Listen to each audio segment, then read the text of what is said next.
Oh boy. I guess I better go ahead and start the show because apparently there's been some issues that I had with this thing. So I'm going to go ahead and try to address some of the technical issues that I had. I apologize, ladies and gentlemen. Apparently the YouTube. Let me go ahead and get that fixed here. Oh boy, I kind of messed up here. So I'm going to go ahead and discuss this with everybody about this.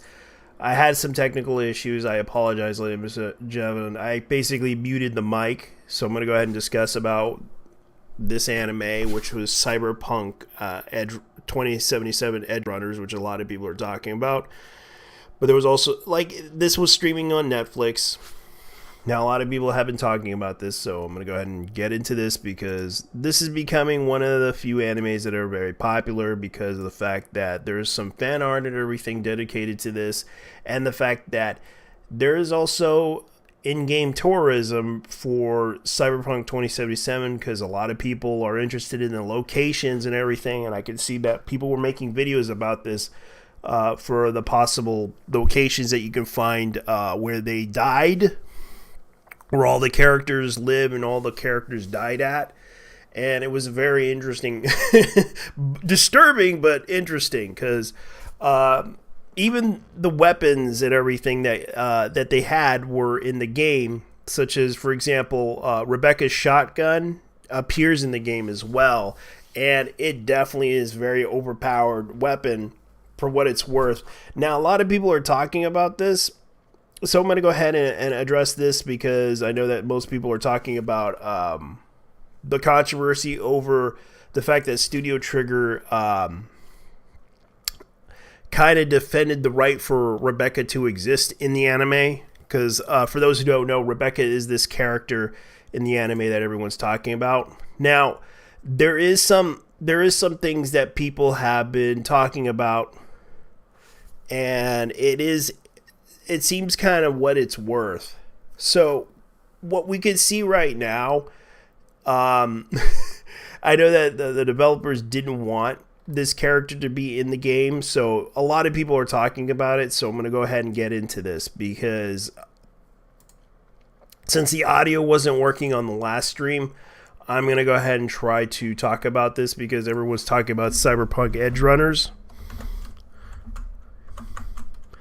And it is kind of interesting because everyone's talking about Cyberpunk 2077 and the anime for what it's worth. Now, the character that they're talking about is Rebecca, which is this character right here. Like, they're making fan art of her. Especially, it is kind of funny, though, because everyone's, like, talking about it. The anime is actually really good because I did watch this anime. And I gotta say, the art and everything was really good, especially from Studio Trigger's aspect of it. Like, most of their storylines are always going into this. And I think a lot of people were talking about this from Cyberpunk. I did really like this anime for what it's worth. It was a really good story.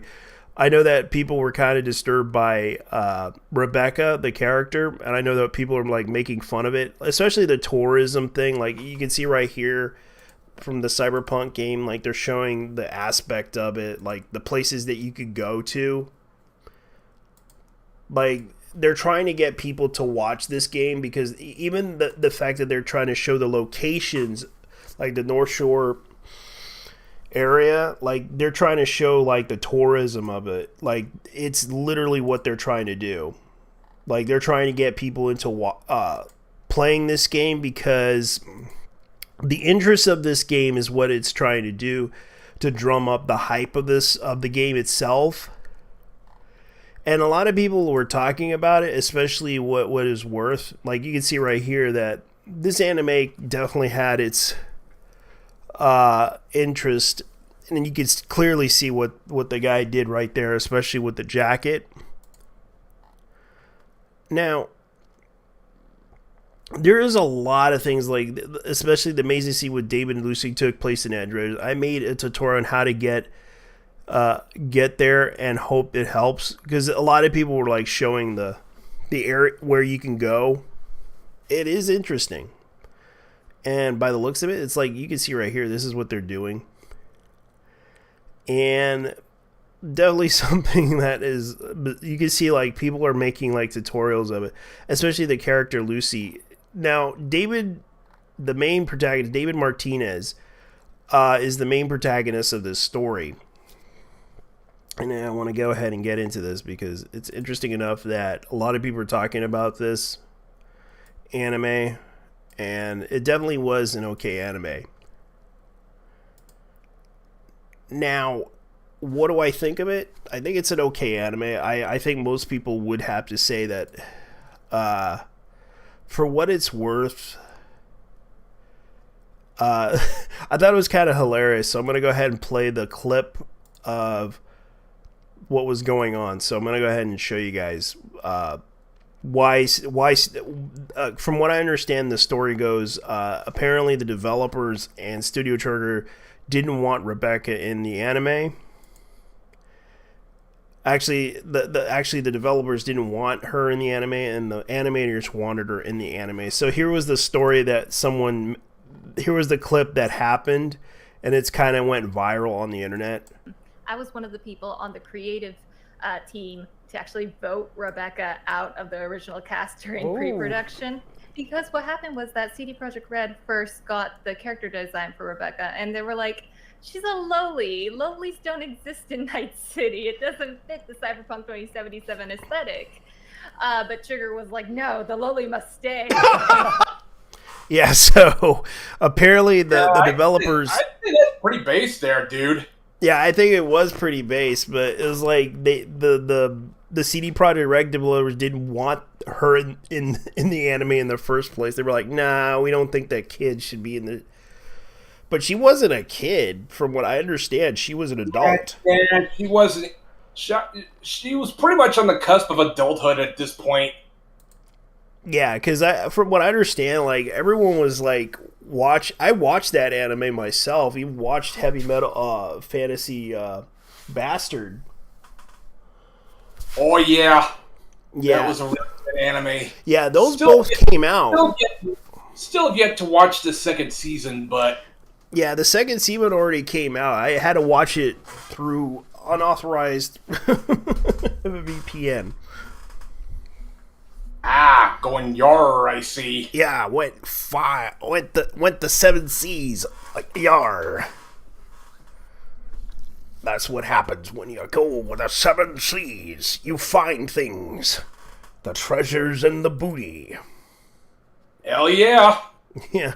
Well, that's what happened. Like, a lot of people were talking about it, and it's like, I think it was kind of funny. The lolly must stay. But I didn't have a problem with Rebecca. I understood Rebecca's character. Yeah, I actually consider Rebecca the best character in the show, man. I mean, she is just... Yeah, but I do feel bad for her. Spoiler alert. Oh, yeah. I mean, she got gonked in the worst way possible. Yeah, she got gonked by the legend himself. Adam Smasher. Yeah, Adam Smasher. By the way, did this take place before or after 2077? Probably after, because you have to understand, like they didn't bring in these characters because it was basically created like probably years in the process, because they probably wanted to do it as a desperation move to market this anime in order to get hype for the game, because God knows they were probably having a hard time trying to get because of what happened with the failure of the game, because people were criticizing it, especially the crashes, especially yeah. I was actually one of those people that wanted Cyberpunk 2077 to be good. I mean, sure, it's not exactly gonna be Deus Ex great, but best you can hope for is just be a good Cyberpunk romp. I know, but I bought it on PC. Everyone bought it on console, and the console people were upset that there were a lot more problems on the console than there was on the PC. That I was glad I didn't buy it on console, because people were complaining about the console version crashing, console version having so many bugs. that it was kind of the situation where. Go ahead. Yeah, NPCs T-posing. Yeah, and that's kind of what was causing people to dislike Cyberpunk 2077, because I understood that they were trying to please everybody, but they should have been honest with people, telling them, hey, we're going to put this only on PC because the console isn't powerful enough hardware to put it on the console. Yeah. You know, as they say, when you try to please everybody, you please nobody. Yeah, and that was what happened with Cyberpunk 2077, because they wanted this game to be put out there, but it also hurt CD Projekt Red's reputation as a game developer. Yeah, I mean, I'm not exactly the hugest fan of The Witcher. I mean, I'm more of an Elric guy, to be honest. I can understand. Yeah, special thanks to Razor Fist for that one. Yeah, because a lot of people were upset with what CD Projekt Red was doing, and that's what caused CD Projekt Red to be hated a lot. For what it's worth, they definitely are trying to market this anime as a tourist attraction for gamers, because there's a lot of locations that you can find, even weapons in the game, that are hidden from the new update that they brought out to market the anime. Oh, I wonder if you could use the cyber skeleton in the new update too. Like, I really don't know, but there is a possibility, because they did put out the shotgun. I mean, the cyber skeleton just may turn Edge Runners into a full-blown mecha anime at this point. Yeah, I definitely wish I could have done that. Of course, that's coming from Trigger, a.k.a. Gynax Reborn, as I like to call it. Yeah, Gynax Reborn but I can't blame them, because of the scandal that happened with Gynax. It kind of hurt their reputation, and a lot of animators were like, you know what, we're just gonna go make our own studio and call it Trigger, because we were triggered by what happened to Gynax, and I feel bad for Gynax. I'll bet, dude. I'll bet. Like, goddamn. Well, there goes that Uru and Blue project that Hiroyuki Yamaga wanted to make. Oh yeah. That actually would have been a good sequel to Wings of Oniamis 2, by the way. Like, Wings of Oniamis is pretty much my favorite anime film of all time, because it's basically like a good cross between steampunk Blade Runner and The Right Stuff. Yeah, but it was also was like I would say, because it was basically about a guy who wanted to go into space because he wanted to escape the war. Yeah, no, it was, and in doing that, he kind of moved mankind away from the brink of Armageddon, if only for a little bit. Yeah, even though he was hitting on a girl that was like a Christian, she was like, no, I don't want to. He's just like, whatever, I'm just going to go into space. Yeah, can you really blame him, man? I mean, he really wanted.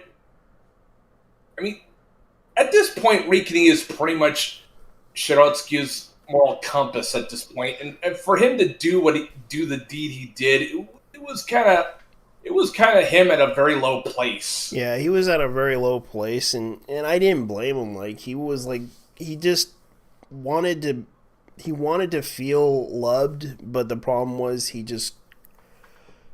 realized, like, I might as well just try to save humanity by going up into space, because yeah, a lot of us wish that space would be the place to go.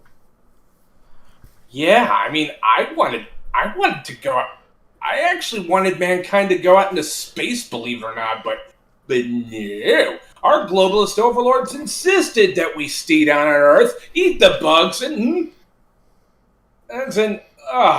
Yeah, that's kind of what they're scared too. They're scared that if the rich can afford to go into space versus the poor, and that's what's gonna happen. Like that's exactly what Cyberpunk's story is doing too. Like the girl like if you watch that whole series, Lucy, he basically like David was saving up money.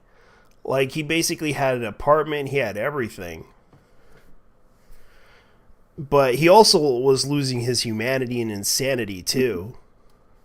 Oh yeah, like that's how you do good storytelling, folks. Not make your heroes ultra perfect and all that. Yeah, yeah. This ain't fucking shonen anime, folks. This is cyberpunk, bitches. Yeah, and that's what they did in Cyberpunk, and like everything, like not everyone is a perfect human being in that story. Like they're not all saints, they're not all perfect.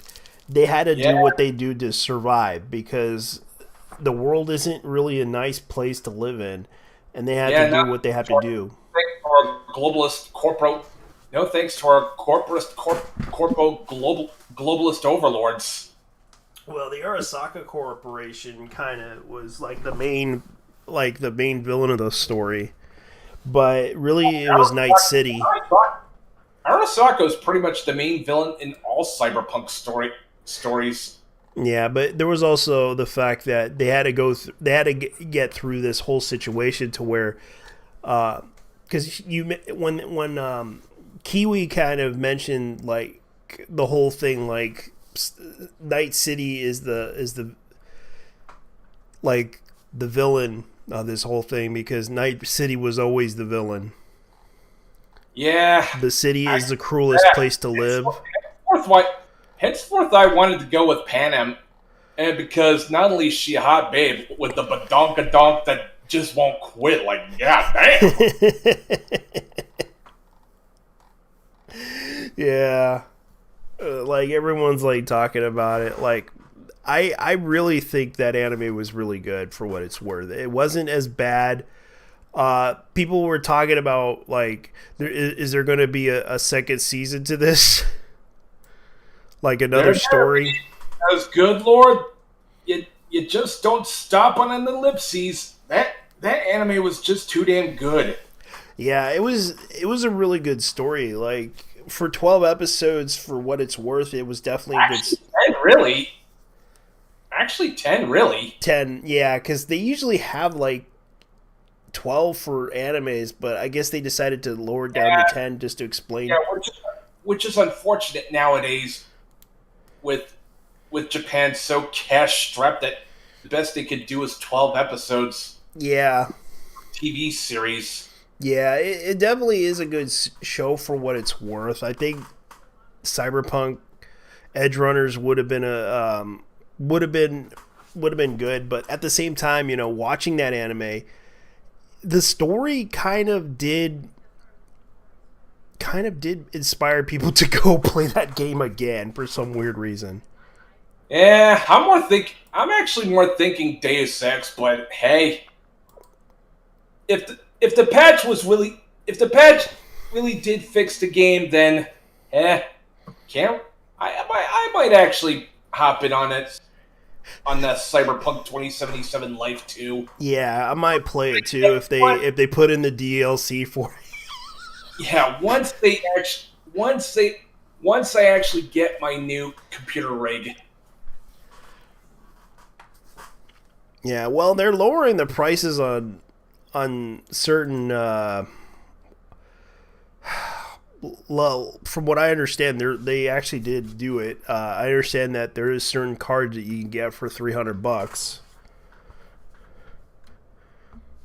Yeah, I know. I mean, I'm more thinking of a computer that can. I also mentioned to my brother-in-law that I wanted a computer that could run in Cyberpunk 2077, among other things. From what I understand, you can. And it's easy to do. Like I seen it happen. Because I ran my computer with the low specs and it actually ran okay. Really now? Yeah, like I had a graphics card that was like a 16 1650 Ti, and it was like I think it was like one of the 1650 Ti, which is one of the oldest specs that I played with, and ran it, and it ran just fine. And then I switched over to because it was basically not a it was basically one of the 1650. It was like the EVGA ones. In other words, you ran Cyberpunk 2077 on what is essentially a potato. Yeah, pretty much a potato. With a with a let me see if I can remember. It was one of the let's see if I can look it up. The processor was from what I remember, because I have it with me and I haven't sold it yet. It was an AMD R3. I think it was called an R3. Let's see if I remember. No, it was like, let me look it up. 3000. It was like it was like one of the GPU ones.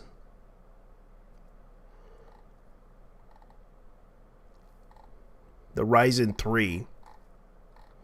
And I ran it, and it ran pretty well.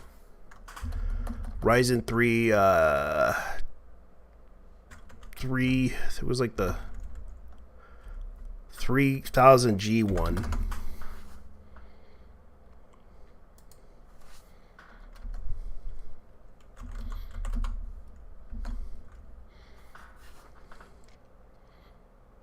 No, that wasn't the one. That was the Ryzen 3. The AMD Ryzen 3. I'm sorry if I'm boring the hell out of you. That's fine. Yeah, it was the Ryzen 3 32G. Which had the APU core, but I used that graphics card for it. It ran just fine. Yeah. But back to Cyberpunk Edge Runners, like, goddamn, is the animation so good. Oh yeah, the animation was really good for a Studio Trigger style anime. It definitely had the Studio Trigger style. Yeah.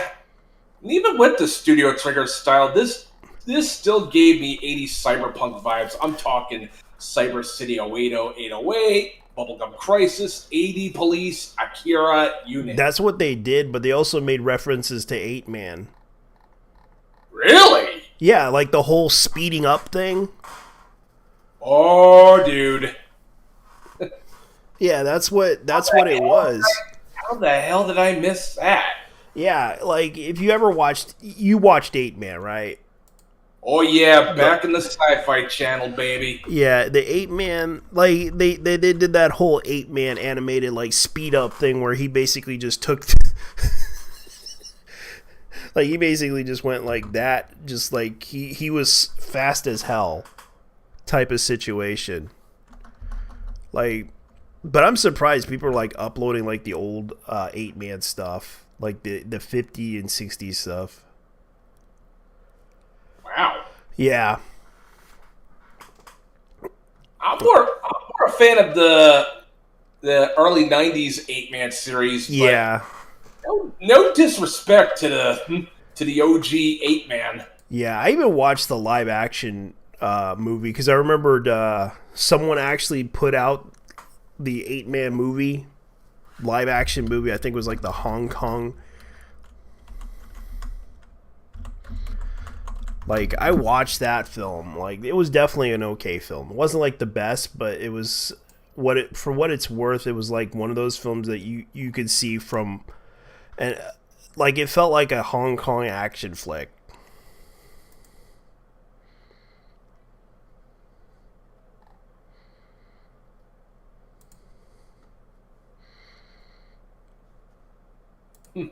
Yeah, because And then, of course, there's the Cyber Skeleton, which definitely gave me Battle Battle Let's Mover see. vibes from Moonlight Rambler. Let's see let me look at this. It was 8 Man for All Lonely Nights. That's what it was called. It was like the 90s Japanese movies that when they actually had really good special effects in the 90s. Oh yeah, Tokusatsu was so much good back in the 80s and 90s, especially Kamen Rider Black. Yeah. And they were using old school special effects. Oh, don't even get me started on how awesome Mechanical Violator Hokkaido was. Like, It was good. I'll admit, it was actually really good. I actually did Like- like that movie. Because I watched it on... Because apparently they put it on Tubi, and they put it out there. I even watched it on the Sci-Fi Channel back in the days, too. And it was definitely a good movie. What, Zerum? Zalem and also Hokkaido. Wow, they aired. I think it wasn't Hokkaido. It was the other one, the anti version of Hokkaido, which was Michael? the person that hates Hokkaido. I forgot his name. Yeah, his name was Michael. Michael. Yeah, or more specifically, Kikaider. Hokkaido. The Hokkaido hated him, and he became. They actually made the anti-hero version of that movie, and I remember someone like talking about it. Like they made a documentary about it. It was interesting. Like originally, the original movie was meant to be like 2 hours long, but instead they cut it in half and decided to make it an hour. Yeah, no wonder I love Mechanical Violator Hokkaido. Like, I mean, Kikaider is basically an epic sci-fi romp. Yeah. Yeah, and my favorite metal hero would be Metalder at this point, pretty much. Fair enough, because I actually bought like the let me see if I have it with me, because they had actually put it out on Blu-ray, and it was it wasn't like, I think it was like if I could find it, because I have it on this DVD rack that I have. It was Metal Hero. You don't mean Just Beyond, right? Yeah, Just Beyond. Yeah, I actually got the Blu-ray too. Yeah, because they released that one. And Just Beyond's pretty much my second favorite Metal Hero. Yeah, because they keep releasing all the Metal Hero stuff on Blu-ray and DVD, which I don't have a problem with, because I think that's a good idea. Especially... Oh, and then of course there's B-Fighter Kabuto, which is just... because they're trying to drum up the interest with a lot of the tokusatsu stuff, because I know there's a market for it too, because people do like those old shows, and they... Yeah. And I wish they made more Metal Hero series. Like, goddamn, it's like the best aspects of Cyberpunk in a tokusatsu. Yeah, I had to buy some Netflix stuff. Like, I had to buy a Blu-ray. I had to buy a DVD because they didn't have the Blu-ray. Apparently, season 4 of the original Castlevania is on DVD. It's no longer on Blu-ray. Ouch. Yeah, it's sad. Like, I don't know if it was sold out, but they had the they only had like the DVD version of it. It looks like they're really not going for the Blu-ray anymore. But the weird thing is, they should have put Cobra Kai on Blu-ray, but instead they decided to put it on DVD. Yeah. That kind of sucks. Yeah, which is weird, because they put like a lot of stuff on Blu-ray. Like, if it's like a popular show, but instead, instead of Blu-ray, they decided to put it on DVD, and it's like Cobra Kai is like on DVD, but yet they don't want to put it on Blu-ray. Yeah, I don't get it. I like DVD is all but obsolete at this point. Yeah, and people want the high quality shows. And I'm like, I bought like the Castlevania season 1 and 2, and it's like they're all on Blu-ray, but yet now it's on DVD now because I guess they don't have the money for it to put it out on DVD. Yeah, speaking of awesome anime that should be on Blu-ray, let's talk about Gulf Force, man. Yeah, I would agree with you on that. That should have been on Blu-ray. Yeah, I'm still waiting on Discotek or whatever or any other anime distribution company other than fucking Funimation.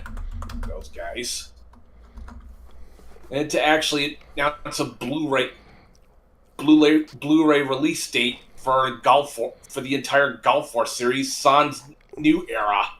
Yeah, because let's see. Let me look at the Gal Force Blu-ray. Apparently, there is one. Really? Yeah. On Blu-ray.com. Let me look it up.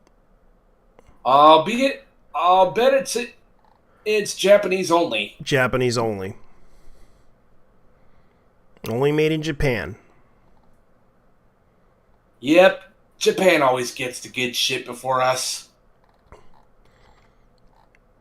Yeah, so it's basically just, let's see, collection.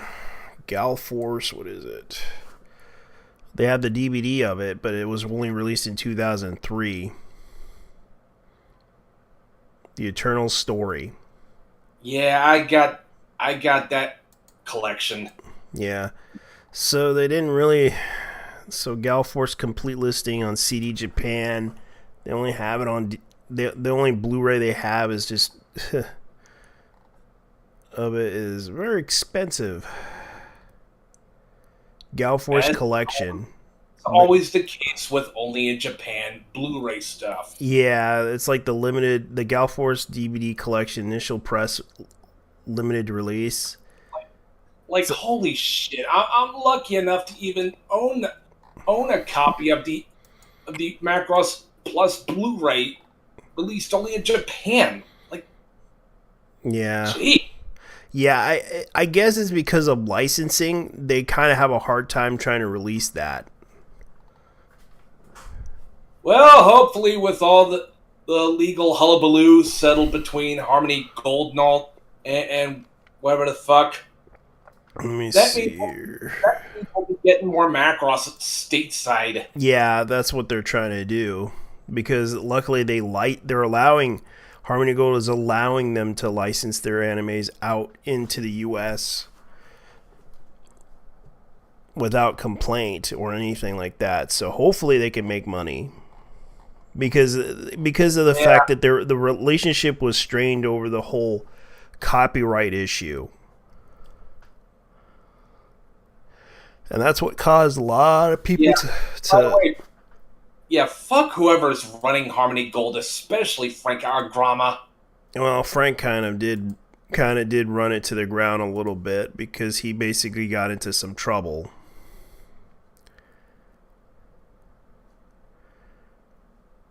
Oh yeah, everyone's talking about Final Fantasy Crisis Core reunion. Interesting. Yeah. Like the Tokyo Game Show thing, like everyone's talking about it. Yeah, I mean, I like Final Fantasy VII enough. Like, it's not my favorite Final Fantasy in the series. That more specifically belongs to 9 and 6. Yeah, I think most people are probably excited about it. Me, I'm just basically playing Final Fantasy X because I really wanted to play Final Fantasy X2. Because I never got to, because every time I try to go to the store, they don't. It was always sold out. Damn. Yeah, it was that bad where I live.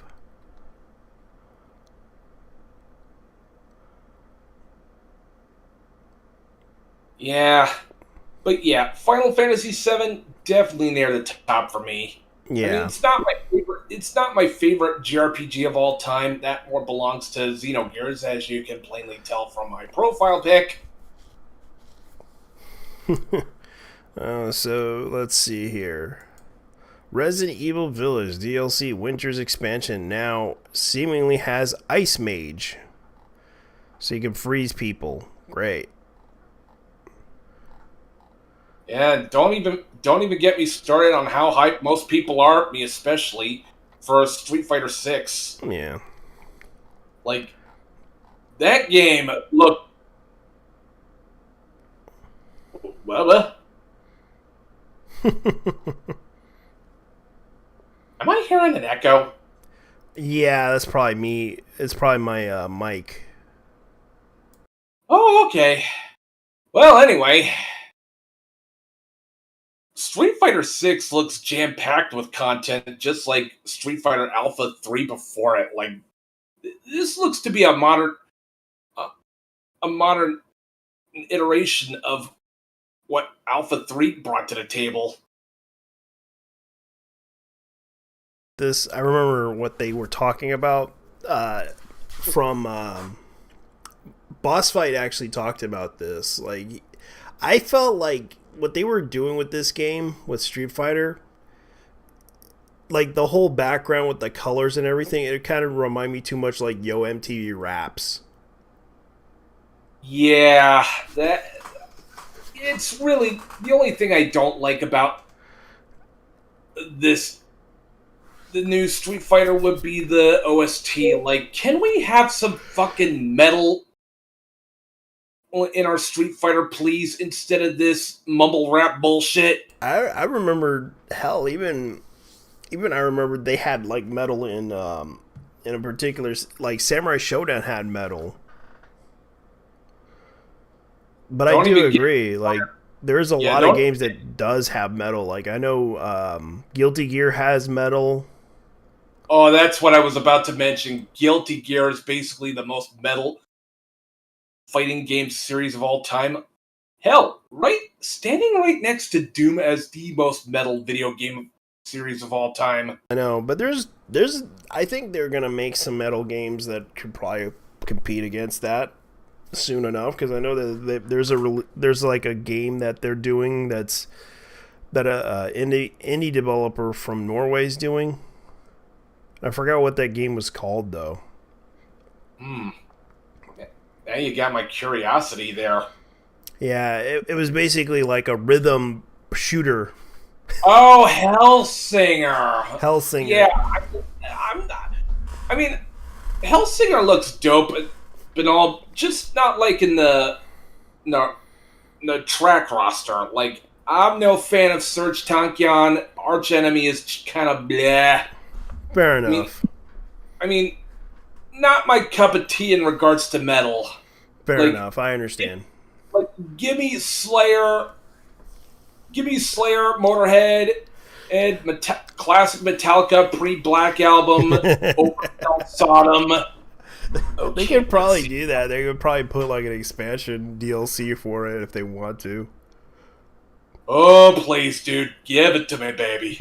I mean, I want to be blasting demons to one step over the line, dude. Like that song was fucking banging. Oh, and then of course, there's also a good classic in Skeletons of Society, like.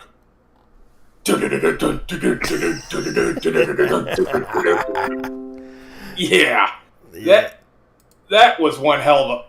That's how you start a fucking song right there, folks. Oh man, right now I'm just trying to look for some content. Yeah. I know next month we're going to be expecting a lot of premieres of mecha animes. Yeah, speaking of mecha anime, did you know that this one mecha anime, Blue Gender, yeah, it had a sample of Skeletons of Society in one of the tracks. I didn't know that. Well, now you know. Yeah, there's also another anime that I'm looking at right now that I'm trying to look for. And it's like I need to find it. Like I know there's been some premiere, like really good premieres of animes, like Kinoso no Vermilion, which is actually a really good anime. It's about a succubus that is a familiar with a boy, and they're trapped together. It's actually a really good anime. Damn. Yeah, apparently, like he's in love with the chick. It's like a forbidden love. It's like the weirdest love story I've ever seen. Let's see what else do they do. What other animes there is?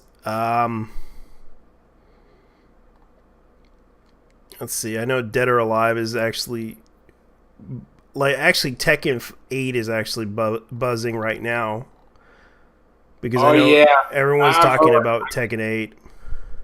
I don't play many fighting games nowadays, but when I do, I make damn sure to enjoy the good ones, man. Especially Tekken. Yeah, there's also another game for Nintendo Switch, which is coming out in Japan only. Fist of the North Star, the rhythm boxing game. Not really interested in that one. Like, if it was a Muso style RPG or something, I'd consider it. I would consider it as well. Like I know that some people were like talking about that, and it's like not many people were talking about it. And I actually looked at it, and it was like looking at the game, like it looks really cheap. Like how are they going to make a boxing game out of that? Like I'm good with Lost Paradise. Yeah. Like let me see if I can look it up. Okay, so Lolly's trending on Twitter. So apparently, okay, this is what Square embraces the global standards of Pixit, is going woke. Arc System caved into the mob. Kotaro Yusuke injects Western actions into games. Oh yeah, everyone's talking about that. Apparently, they're confirming that I hate to say this, but I will say it anyways because people are trying to acknowledge this whole issue about a character in a video game is trans, confirming that this character is trans, which is like I no longer have a dog in this race. Like whatever. At this point, let the trans community have fucking Bridget for all I care. Yeah, no. I'm sick to death of having to argue with idiots on Twitter about how lore should properly go. I mean, at the very least, Bridget is well written. Yeah, Bridget was well written, but it was kind of a shame that they basically turned it into a situation to where people were definitely really going at it, especially with an artist. Like they were basically going full ham on an artist for no apparent reason, all because the guy basically misgendered. But in Japan, it's totally different. In the U.S., it's trans, and I'm just like, look. Yeah, I mean, both the wokies and the fucking anti-SJWs are losing their shit, and I'm just like, well, the both of y'all shut the fuck up. I know, and a lot of people need to realize, like, there's no point anymore. It's over. Like, I don't really care about it. They can acknowledge that this character is a boy in Japan, while in the U.S. they can acknowledge that this character is trans.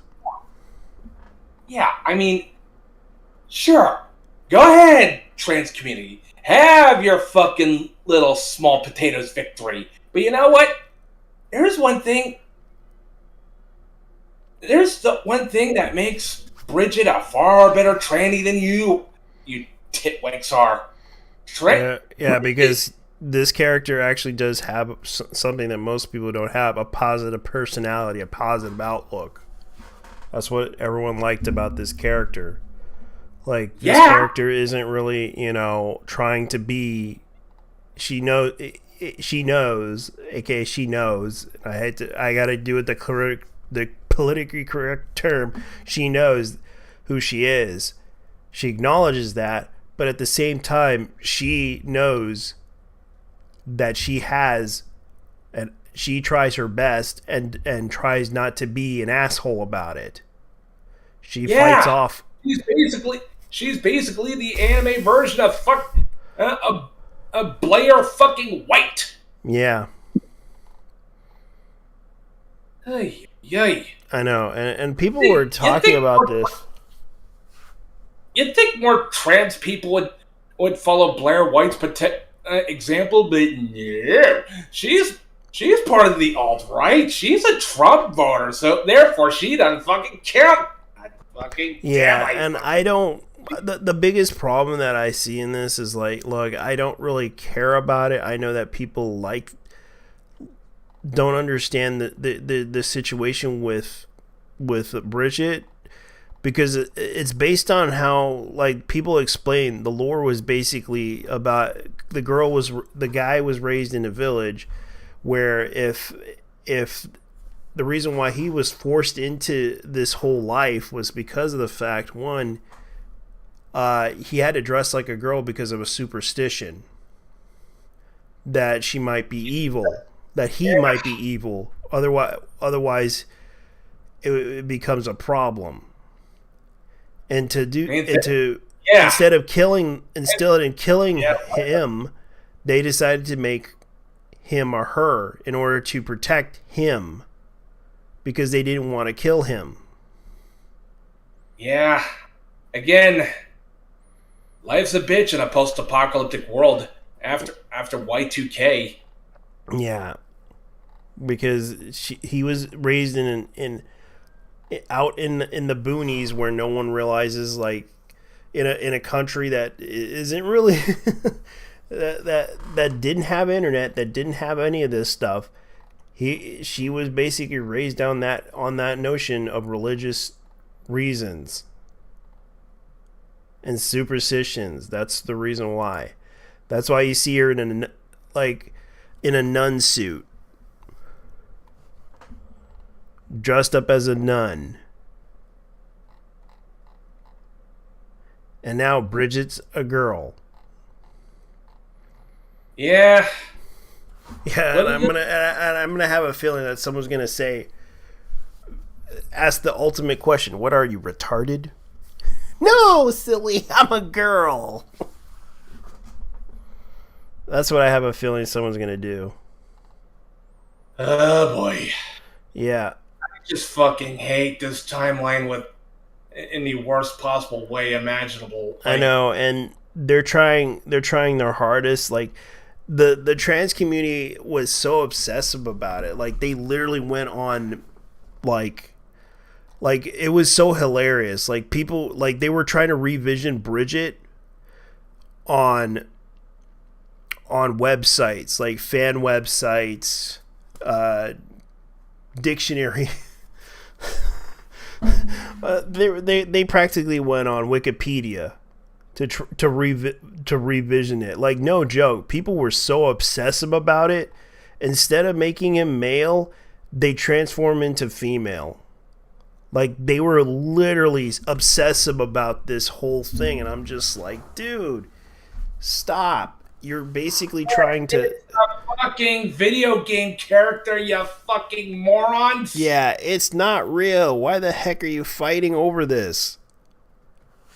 But remember, JT, fiction affects reality. Fiction affects reality, like, no one cares. Because some hipster twat told us so. And while we're on the same subject, 2 + 2 = 5, everything is political, and we should all eat bugs. Yeah, that's pretty much what's going on right now. Like, if you have you bought any Count Chocula yet? Did you? No. Okay, good, because already General Mills is already doing it. They put in the like, their main ingredient is crickets now. God damn it. Yeah, so don't buy any of that new white Count Chocula boxes because if you look at the ingredients, it's I'm mostly eating waffles at this point for breakfast. yeah. So eventually, you better check the ingredients on everything because everything's gonna be crickets when it's over with. Even when we keep saying no. Again with the echo. Yeah, I'm sorry about that. It's just my microphone. Plus, I have it on. I should put it on headphones, but unfortunately, I don't. It happens, man. Yeah. So the thing is, like, people were so obsessive about it. Like, they were literally stalking people, harassing people, even going off on people. And went off on an artist. It was getting to that point where the trans community was really getting hostile to that over this, and it was getting crazier and crazier. Like, people were getting upset about this. It was getting to the point that yes, trolls were messing with people over this. It was just, it was like, yeah, this is kind of what's going. Not to mention, a while ago, I got dogpiled by a bunch of anti-anime dipshits on Twitter. What did they say? They had a problem with me saying Nihongophobic because apparently Nihongophobic means you have a phobia towards the Japanese language, to which I keep telling him, no, ass load. Nihongophobia is more hatred, disdain, contempt, and for the Japanese people. Yeah, adults. Yeah, it's kind of what it is, and that's what they're doing. Yeah, they're trying to rewrite fucking language now.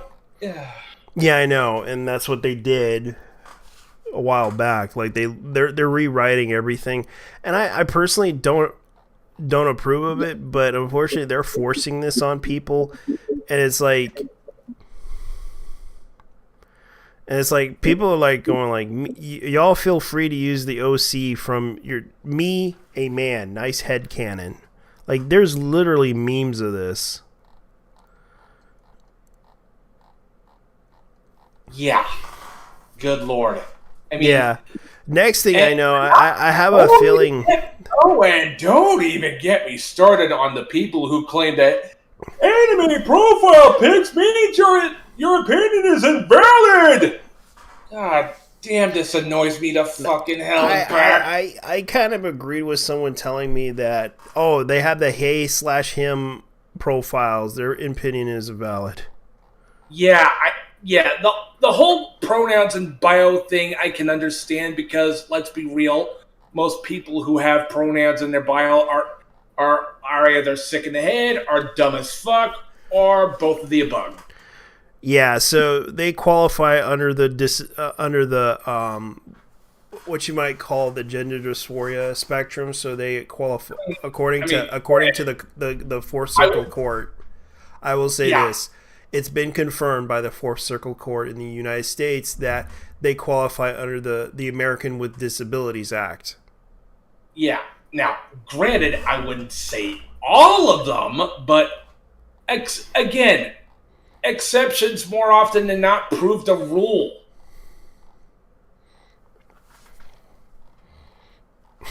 If that makes any sense. Yeah, so I personally will say this, that right now this is kind of what's going on, and the fact that this obsessive behavior that they have for Bridget, it goes borderline creepy and borderline crazy.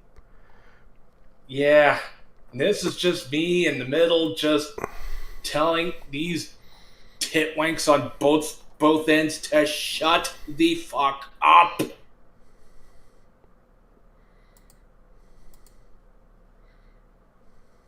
Wow, this got all silent. Yeah.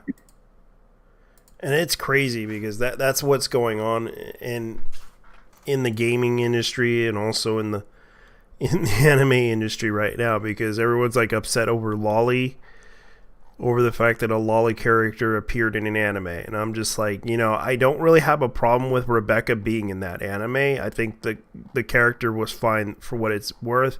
Yes, there are girls in that age gap that are like over 20 that look like that. Yeah, not to mention she's a very well written character too. Like gun crazy Lolicon with a fucking womb tattoo on her stomach. And a gun. Damn. And she can handle a shotgun. Oh yeah. Yeah, so that's what happened, and a lot of people were talking about this. And it was just like, I don't have a problem with her being in that show. I understand that they wanted to put her in that show for a lot of reasons. And it wasn't like she was going to be that important, but she did play a good role. And I actually did enjoy mentally unstable women more, studies say. This is funny. Like, let me show you this headline. It's funny. Well, no shit. Why do you think Revy's so fucking popular? It really ain't because she's wearing fucking hot pants, for God's sakes. I know. And I know, especially Lucy was like also another character that was messed up too, and she basically wasn't really that much of a, like, Lucy's character was interesting too. And I was like watching that anime wondering why the hell would they do that?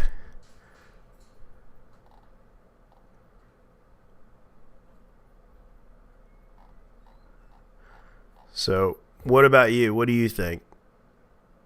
About what? Lucy.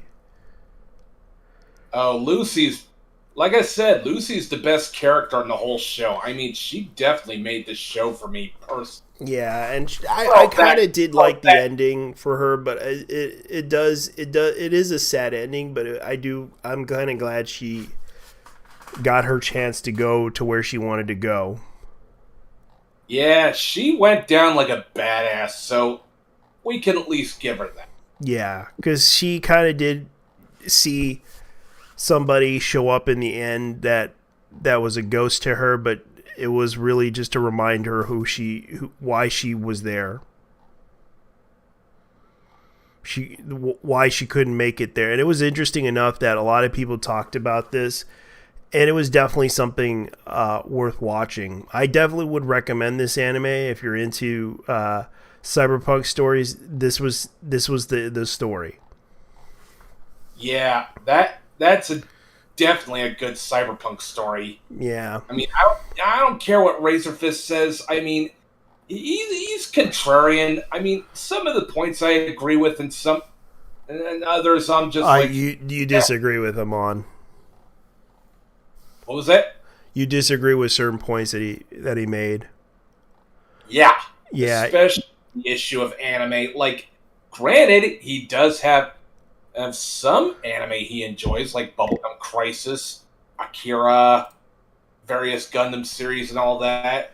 And he even mentioned he enjoys 80s dick cheese like Saint Seiya and... All right, here's an example of Cyberpunk. This is funny.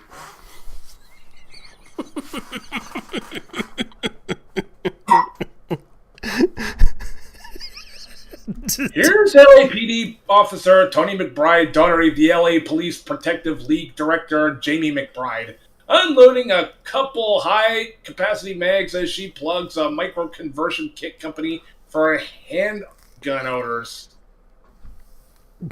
Hello. It looks like a machine gun. Okay, is this Revy in real life? I don't know. But it's funny as hell.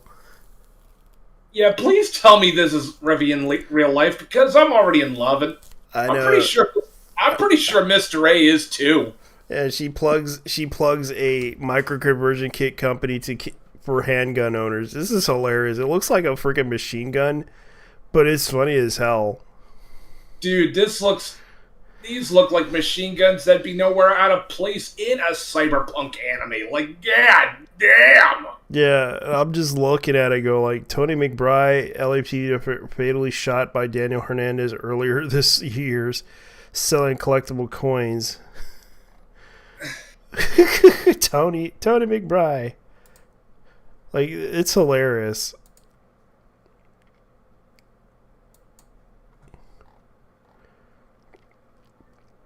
Are you sure she died? No, she didn't die. It was her father that died. Okay. But damn, yeah. I'm already in love. I was laughing like she's like endorsing guns, and I'm just like, oh well. Like I don't really care about it. He's definitely rocking the Revy life.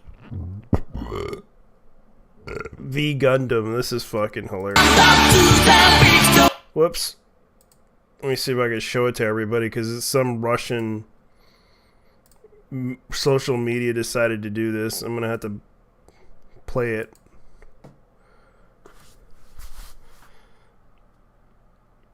I don't know. Holy shit. Now that's... Yeah, I'd say that's pretty accurate. Yeah.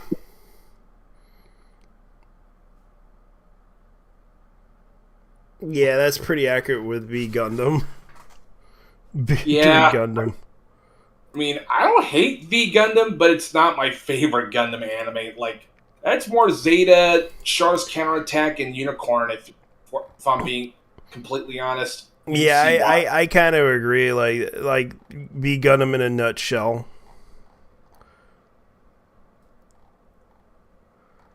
But V Gundam's not bad. Yeah. Oh god.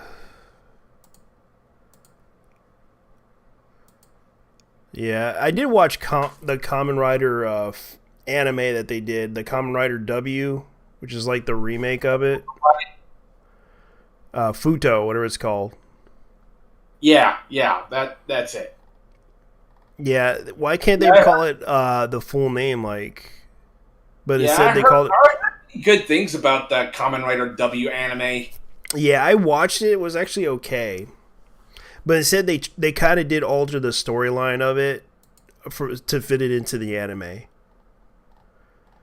Because to my understanding, that anime basically was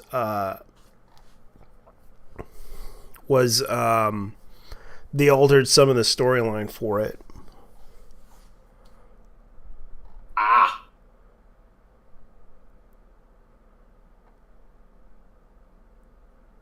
Let's see what else they have. I still say Black and Black RX are best Kamen Rider animes in my book, but hey, I'm also a huge fan of Amazon's too. Fair enough. Because I think I did watch Kamen Rider DX before. Let's see. Genshin Impact's getting an anime by UFO Table. Hold on. This is not a drill. Oh, God. And just like, don't care. Skip. I know, because everyone's like... So, Hoyoverse X UFO Table. So they're actually making a Genshin Impact anime. Yeah, and I'm like, skip, don't care. Yeah, I know. That's kind of what's going on. I don't... Giga UK, yeah. Oh, fuck Giguk. Yeah, yeah, I know, because he talked about, this is going to be the end of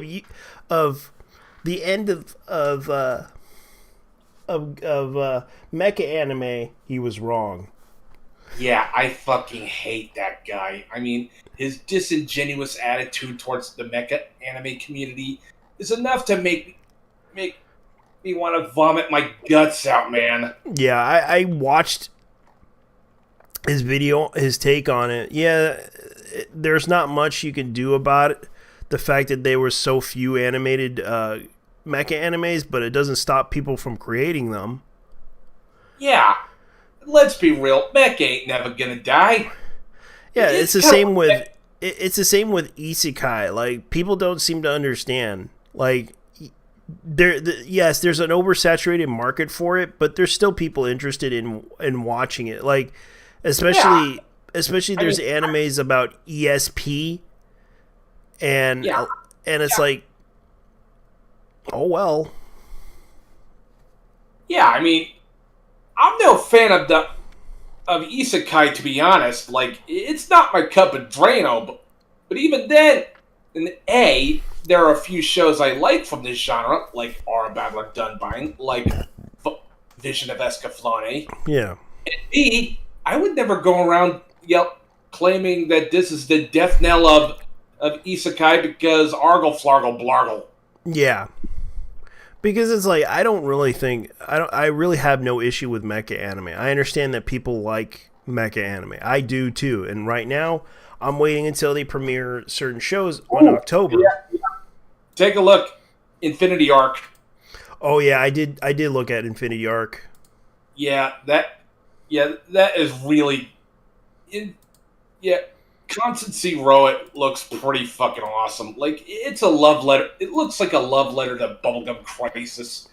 Actually, it's sort of like, I know what Infinity, like, they're making a game. Constance Row is actually like their love of 90s anime style, because that's what it was.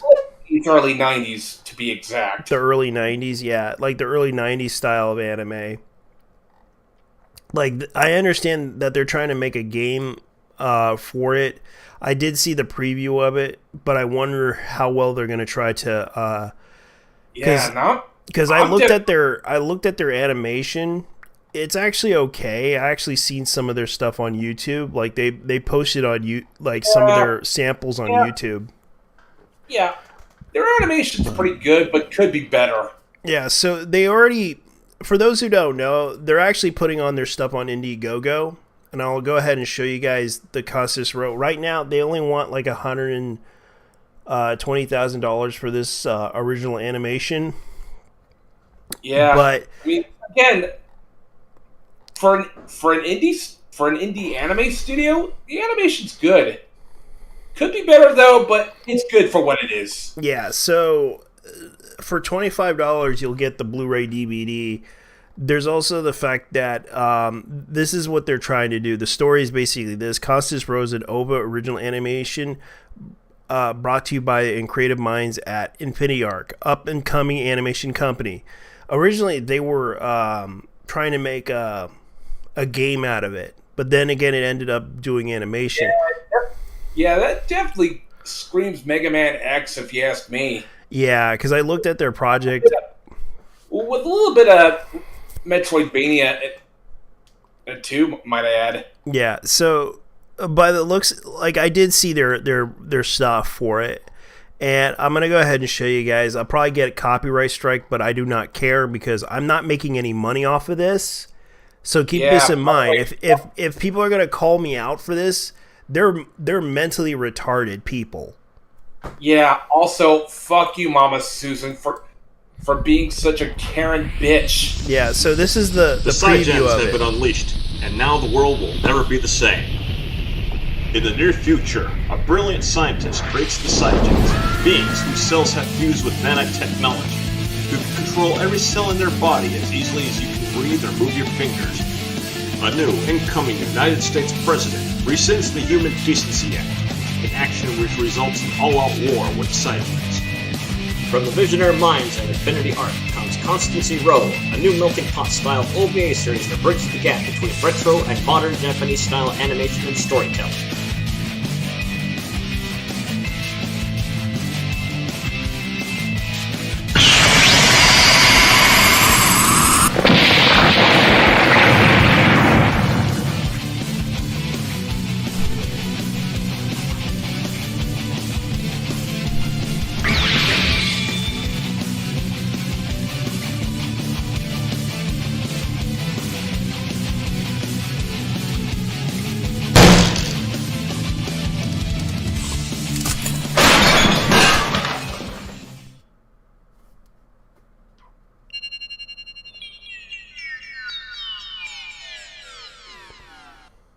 now funding on Indiegogo.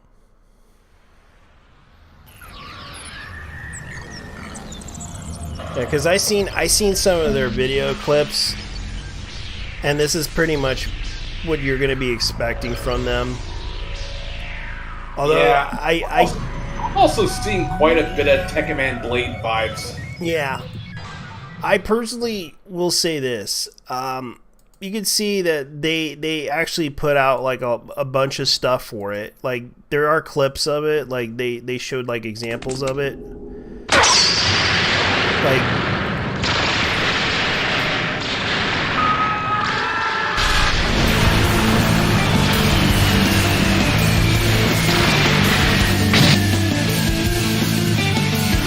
Like I remember they had a scene in there in one of their stuff. Like yeah, not to mention the character design definitely give Antonio Bar in the tank.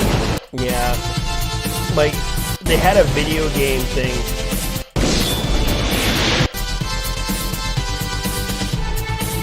So as far as I know, to be honest with you guys, I'm gonna be brutally honest with the creators of it. With a little more practice and a little more research on their animation, they could possibly pull it off. Yeah, because they definitely need. Henceforth, why I'm doing everything I can to spread the word out there. Yeah, because I know that they want a really good budget on animation to do this, and I understand that they could get the guys that did that you like 20, like I remember the 20K thing. I remember someone did the whole 20K thing, gives you like a certain amount of minutes to get a movie an episode done. Like I remember that one girl that did it. I forgot her name. They had an Australian voice actress that did this. So let me look it up because I remember I seen it. Otaku Versus. Yeah. Like they actually do okay with their animation. Yeah. Speaking of anime, much like Constance Roa, ever heard of Symphogear? Symphonogear? Yeah, I heard about it. Yeah. What are your thoughts on that one? It's really cool. Yeah, so here's what's going up. To my understanding, Symphonogear, what is that the anime with the girls that are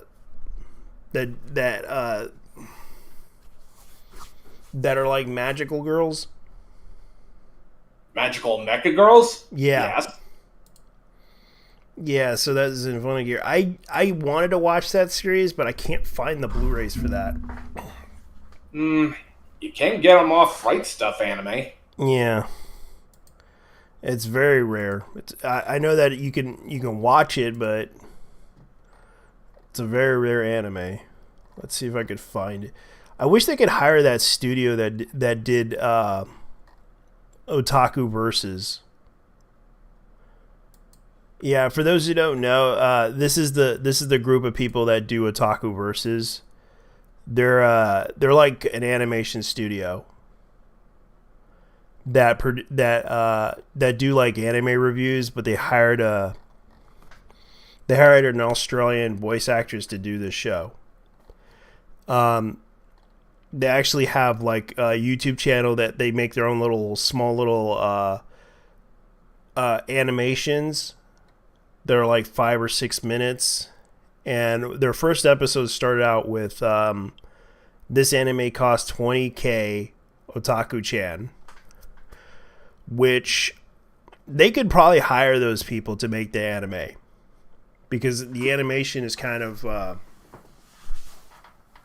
they could make a lot of money. They could make a lot of money if they hired the animators to make Constance Row. But the problem with Constance Row, I understand this is a labor of love project, but I think they need to get somebody that could help them. Yeah, at least. they really need. they really need someone who actually has the animation chops to step their animation game up. Yeah. How's it going? Well, same old, same old. Same old, same old. Up to no good type of thing. Well, basically, tropical storm. There's gonna be a tropical storm showing up tomorrow. Oh, that Fiona. bad? Not really. 50 miles an hour. It's gonna be good. I'll survive. Basically, Fiona from Shrek is trying to is paying us a visit. And you're scared that there's gonna be a. Oh yeah. Speaking of which, Project Eve is now renamed to Stellar Blade.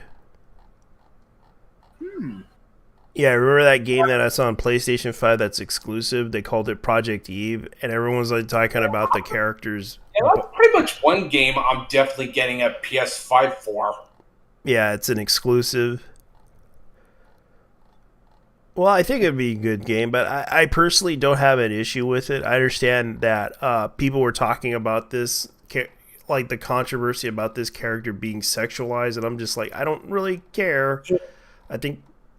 Like, people, will you stop bitching that women want to be hot and sexy? For God's sakes! I know. It's not like anyone's... It's like, nobody gives a flat fucking fuck that you're an unattractive land whale in which no man would want to touch you with a fucking pole. Ooh. Shit. Yeah, it's like, jeez. Oh yeah, and Tales of Symphonia Remastered. Like, I want to really play that game. Oh, you mean that one GameCube game that's instead of running 60 frames per second, it's going to be running at 30 because GamePro is always doing GameCube shit? Yeah, people are upset about that. That is concerning. Yeah, because... that's why I'm going emulation, baby, because fuck it.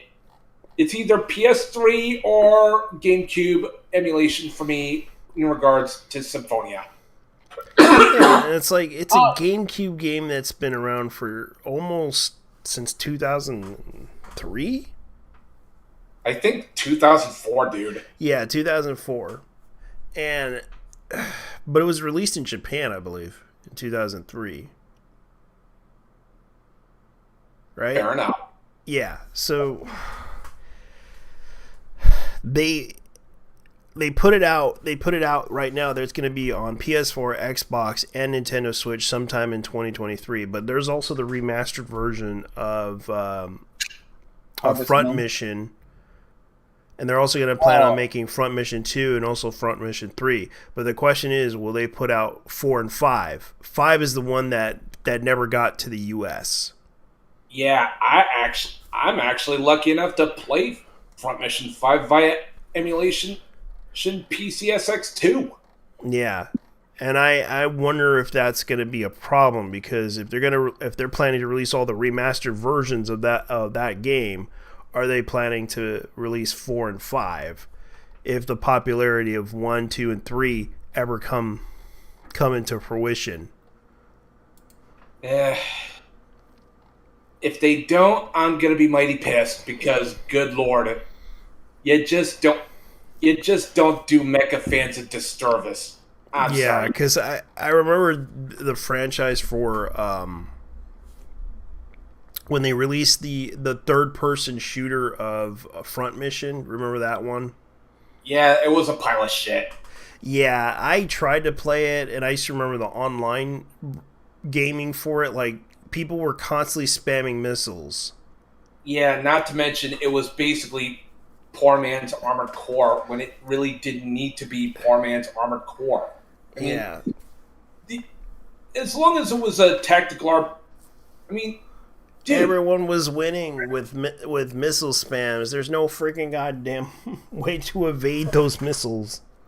I never played the multiplayer on the PS3, but goddamn, that sounded like hell. Yeah, it sounded like hell for me because I did play it.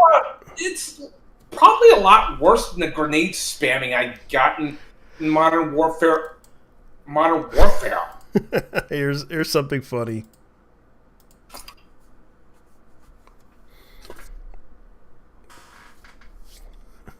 Hey, Amro fans, can you get some merch? Sunrise and I have exactly the Amro product you desire. Shoes. Oh, fuck off. The Amro Raid collection. Yeah, grief. Of all things.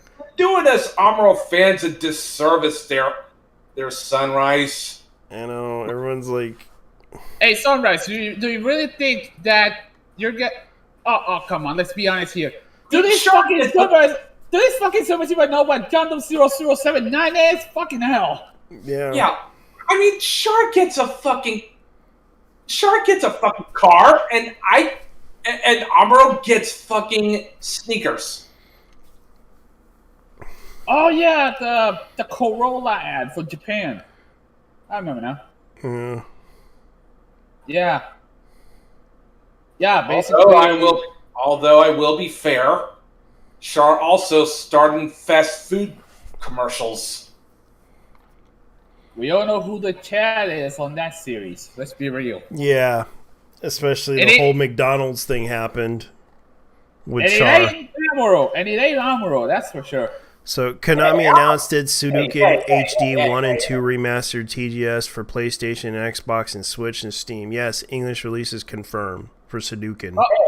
I'll have you know, I'm an Amuro fan, and I think. Oh, come on, Cope. But explain yourself.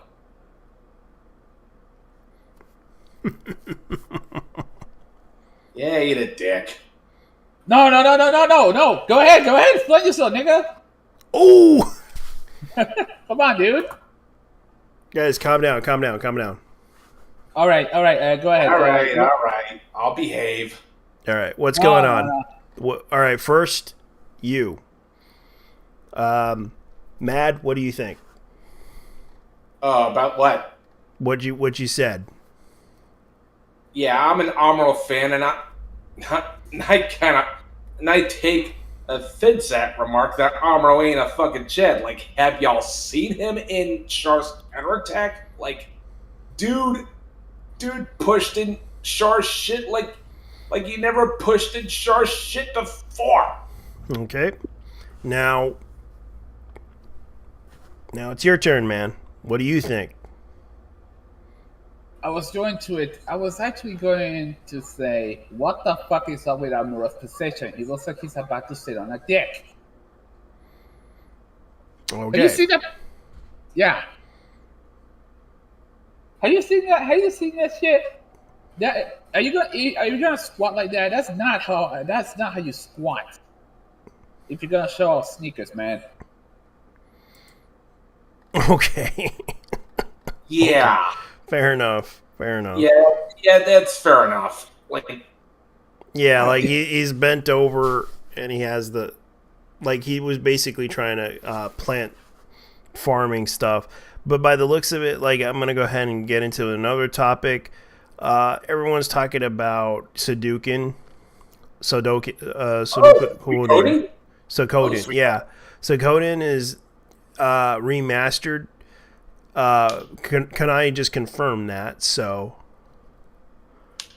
it's confirmed. It's getting a remaster. Yeah, but a lot of people want some other games that they want remastered, like Metal Gear series. Like, they want those remastered. But by the looks of it, I don't know what to expect by this. I'm actually more interested in the prospect of a Ring of Red remaster.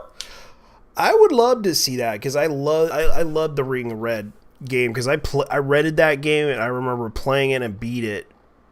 Oh yeah, that game was fucking dope. Like, yeah, but it's a shame that it didn't have that much of a popularity, because I remember people were shitting on that. Like, goddamn, how the fuck could people shit on Diesel Punk Gundams, man? Like, goddamn. I remembered playing that. And it was actually an okay game. And it was just like, jeez. So let's see here. So apparently, Cyberpunk Edge Runners is number 9 in the top streams for Netflix. This isn't a mecha game, but I wish they would do a remake of fucking what's the name of this game? Oh yeah, Driving Enthusiast. The problem was this game came out as an alternative to Gran Turismo 4 back in the year 2005.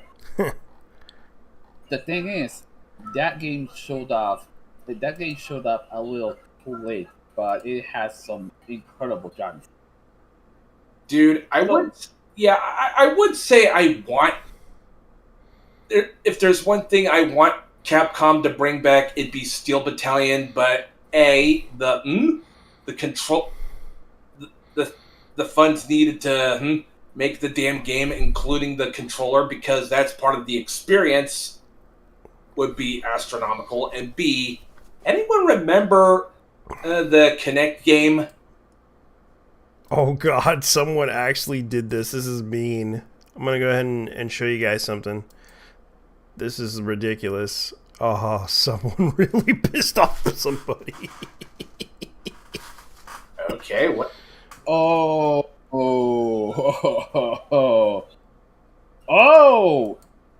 They will be outraged when they black Ice Swap Aerial and original manga. Clock Striker. Clock Striker, like, I fixed her for you. Like, holy fucking shit, you count! Barb. Oh, God, this dude's a barber stand. Holy shit. Yeah. Someone is fucking salty. What? No, seriously, that's Barber from Genshin. What the fuck? So, I think this is the creator. Dude, that shit is hilarious. I know. It's like, oh man, they really went that far, didn't they? I don't know what's more hilarious, the fact that the Twitter account is a parody of Barbara from Genshin, or the fact that the dude calls what the anime character. Fuck it, both of them are good. And I love the man's taste. I know. Like I was surprised by this. I was like, why did you do this? Someone is fucking salty. Homeboy, I'll be honest with you. In the Genshin community, Barbara mains are absolute mad lads. Let's be real. They will be outraged by anything black. I swapped an Aerial or the original manga. It was so funny. I can't help but laugh at that. I was like, oh man. So apparently this is what the person said. Shonen Jump is the first original black main protagonist cast. Physically disabled hand builds a robotic mobile laboratory arm where the science of a black girl magic happens. Training to be a smith. Dude, this has to be satire. I swear to God, this has to be satire. I know, this has to be satire. Hold up. What the hell? So, wait, I want to be a smith. Oh, wait a minute. Who the fuck is it? What? Is it me? Is it me, or is this a parody of Jaden Smith? Look at it! Yeah. I'm going to be a smith. Oh my God, you're right. I can't believe I actually remember Neo Yokio. Oh, Neo Yokio. I never seen Neo I liked Yokio, it, Neo Yokio. I thought it was hilarious. I don't think you're missing much there, bro. I did watch that whole series. I would say it's not the best anime. It's not really perfect in any way. Sure, it had some cringy moments, but it was I couldn't help but laugh at some of it, like especially the memes that they created for that one. But I have to give props to Jaden because he took it like a champ. Like everyone was joking around about the Toblerone thing, the memes and everything. Like he the anime wasn't perfect, but he actually accepted the fact that this anime wasn't the best, but we But I had to. It's basically The Room by Tommy Wiseau, the anime. Yeah, Tommy Wiseau, but it was Jaden's son. Will Smith's son. Yeah. Well, whatever the fuck he goes by these days, because you know, Jaden is weird as fuck. Man. I know. I can't help but laugh at the creator of this. Like, especially they got hit by this. I do feel bad for them, but it's funny as hell. I fixed her. It be fucking salty. I know. And like he's literally retweeting this. It's funny as hell. Like every black person's like, at this point they can't even whitewash correctly. Oh no. I like Jesus Christ. But then again, they kind of hate white people so much. Like, this has basically become the new Jim Crow at this point. Dude, this is the reverse version. God, this is like, they will be outraged by anything black and swapped at Ariel or the original manga. So this is what the person said. The shonen manga's first original black main protagonist. The cast's physically disabled hand builds a robotic mobile. Hey, JT. Yeah. This is a Genshin joke regarding the community, but we people who are that mentally unhinged are usually DPS barber mains, which I am one of them. Oh really? Yeah. Basically, she's a healer, so a lot of these people end up using her as a DPS because fuck them. That's why. Oh, fair enough. Yeah, and well, total props on that motherfucker. He's using that account though. Here's the thing I'm gonna say about this. I can't I can't help but laugh at this. I can't help but laugh at this situation because really, yeah, it's like, yeah, this is an original manga. I'll give him props. But it's also an endorsement. If you want to read this manga, go ahead. It's called Clock Striker. So go ahead and read that manga. You'll probably get a laugh out of it. Dude, when I read the title, I thought it was Cockstarter instead of Clockstarter. It'd be funny. Cockstalker. The title. Yeah, that's like Striker. Clock Striker, that's what it's called. But I can't help but I can't. You're right, man. It does look like someone said cockstalker. Oh, dude. Seriously, that graphic threw me off. Like, what the fuck is up with the logo? And why is that L so low? Yeah, so the person in question who's posting this, let's see, I'm looking at Amazon right now because this is the creator of the manga, is YT Manga. This is the person that makes like you can see right here called Black Apple. These are the I'm at least I'm endorsing it in a nicer way. Hold up, JT. Yeah. White. Yes, that's actually how to pronounce it. White manga. Yeah. Like instead of writing the traditional. Okay, so the guy's name is real quick, and I mean, right? That's an African name. Yeah, Ozanga Dung Guru or whatever. It says here Odunse Ogugwo. Ogugwa. Brother. All right, I'm gonna try to click on it, but it won't let me for some reason. Whatever. Apple Play. I mean, it's if he wants to create this, that's fine. Go ahead. Yeah, I'm a Nigerian artist and designer and creator owner of the manga comic series Apple Black.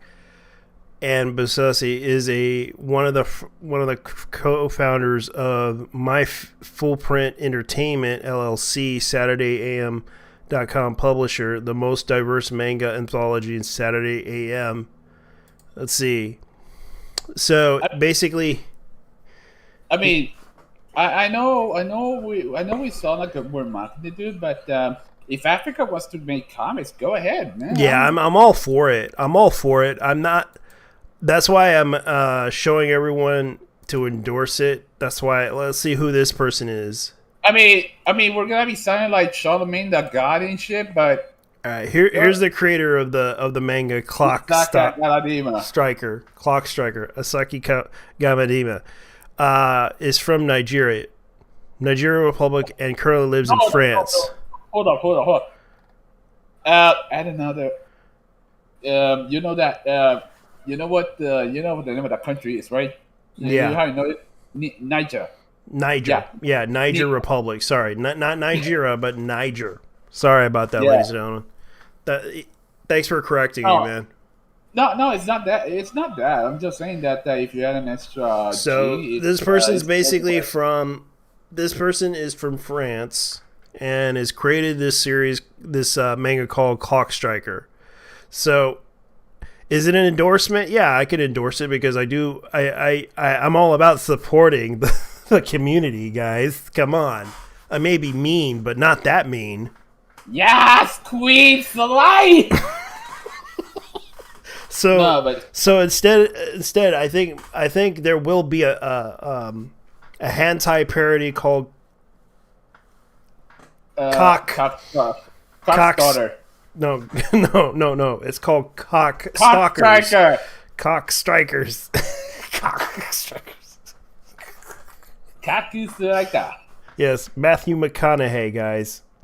Hey, no, but like I said, now that I think about it, hey, speaking of artistic development from other countries, yeah.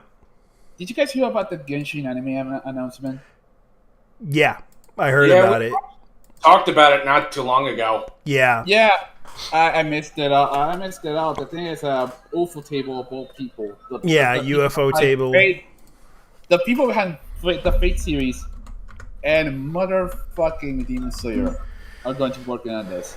Well, UFO table did get. From what I understand, this is their way of saying, hey, we're gonna go ahead and go. Because I know they had a scandal a while back for tax evasion back in 2019. And MiHoYo's making mad money off whales, so. So now I guess they got a job to redeem themselves, because I know Tencent and other companies, and MiHoYo is trying to get into the anime market, so this is their chance to do it. Same with Tencent. Interested enough, MiHoYo actually has an animation studio. Yeah. But the thing, they did all these Honkai anime, the Honkai anime series. Yeah. And of all things, I thought to myself, why are they working with a Japanese? Why are they working with a Japanese company, considering the fact that they have their own animation division? But I'm guessing it's because they want their work to actually be, I don't know, less restricted in mainland China. UFO Table also did the Demon Slayer Mugen Train movie. Yeah, that looks good, man. Good movie. Yeah. So and here's the thing: this is actually a collaboration. This is a quote unquote long time collaboration, because here's the thing: that company MiHoYo has been doing joint ventures with pretty much every fucking company under the sun in China to promote their game. Even Cadillac twice. Pizza Hut, KFC, fucking Lawson. Yeah, KFC. I remember that one was funny. Like I remember you showed me that too. Like you showed me like the KFC special edition characters that appear in this. Oh yeah, not only that, but also the fact that they even called the cops on the Pizza Huts because of COVID restrictions. Yeah, so It will. Unfortunately, that one iconic picture was Photoshop. Unfortunately, the one about the dude who took out one of the cats home from yeah. Noel. I mean, honestly, I wish it would have. I wish it would have actually happened. Like, God damn it! I know, because people were probably obsessive about that, trying to get that. But luckily, it didn't happen in the U.S. because we did not have Genshin Impact that popular in the U.S. If they actually, Oh no, it's more infamous than anything else, thanks to the fan base both in Twitter and TikTok. God damn it! Oh, yeah. yeah, especially Fortnite, like they did the Fortnite dance challenge on there too. Oh, God, I hate Fortnite. And I also hate the dances on Fortnite, too. Like, everyone's a fucking retard in that game. Dude, we have a saying regarding Fortnite players. We call it niño rata.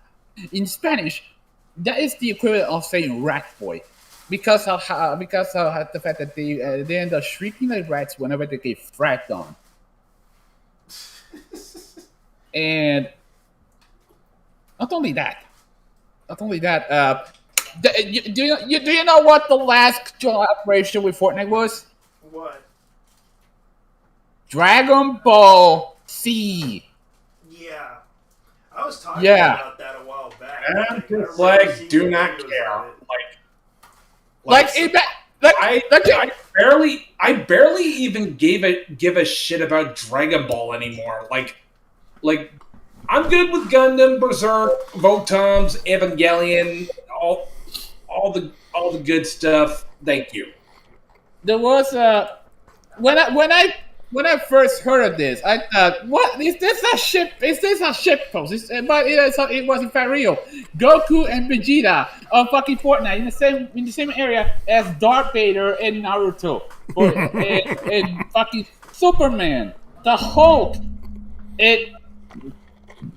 At this point, Fortnite is a fucking shit post more than anything else. Next, we're gonna be adding the fuckers from Demon Slayer to this. That would be hilarious, though. Like, imagine you're in a 99 and you're getting shot by fucking Nezuko with an AR-15, and she fucking does the Irish justice on your body. Yeah, so I found out today, especially the Kamehameha attack was hilarious. Yeah, some people even got V3 Royales at that shit. I remember someone doing that again, a Victory Royale, doing the Kamehameha. Like, yeah, no, especially one of them actually had, like, there was a video of them attacking the bus, like, did the Kamehameha, and they were going to the island, and of course Goku decided to shoot them from the bus, and they got killed.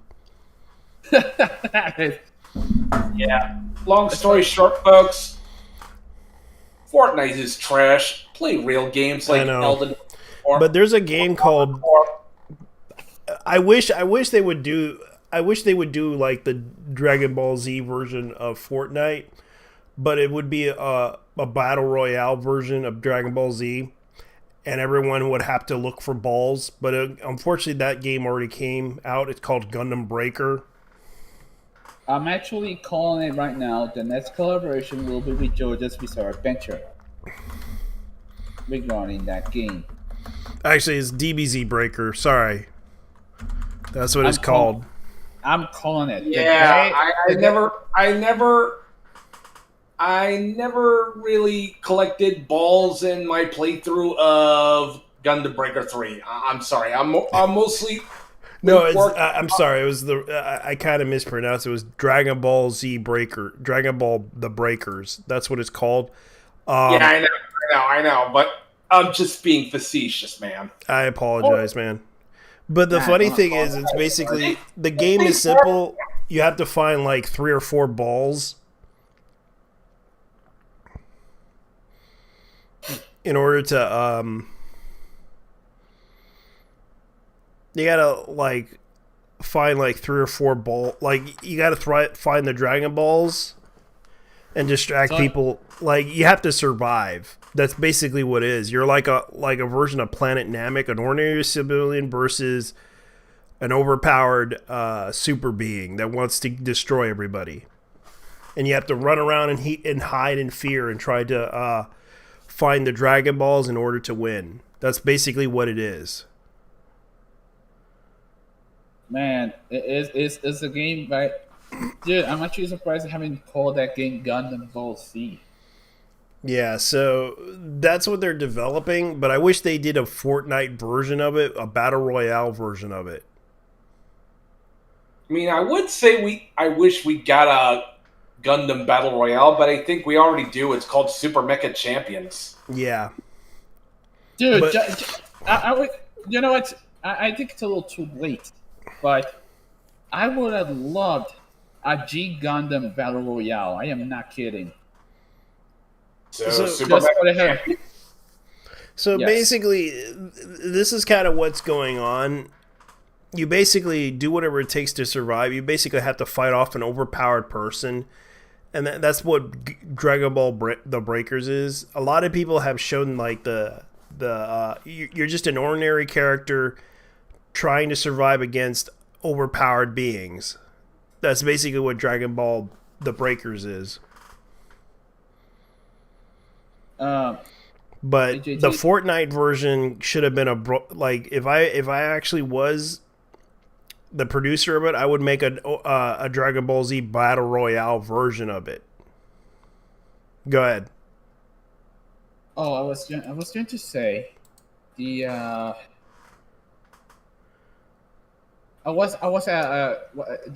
was shit. You know what was funny? Coincidentally, when I found that you guys were streaming tonight, I was watching Rabses's video about Rebecca from Cyberpunk. Yeah, we were just talking about it. Yeah, everyone's saying that Rebecca is best waifu. Nah, more like I'm more the Lucy guy, to be honest. Okay, I'll show you. Although I get demonetized for this, I don't really care, because even if they do a copyright claim on this, I'm going to show everyone the video. It's called Rebecca, the best waifu. The thing is, Trigger but actually. I feel a little bit guilty to say it because what happened was I was one of the people on the creative team to actually vote Rebecca out of the original cast during pre-production. Because what happened was that CD Projekt Red first got the character design for Rebecca, and they were like, she's a lowly. Lowlies don't exist in Night City. It doesn't fit the Cyberpunk 2077 aesthetic. But Trigger was like, no, the lowly must stay. Fuck was that? So it's... Oh, boy. That's what happened. Saya, you're a bitch for doing that. And kudos to fucking Trigger for being based as always. Yeah, no, like they basically were defending themselves for this one.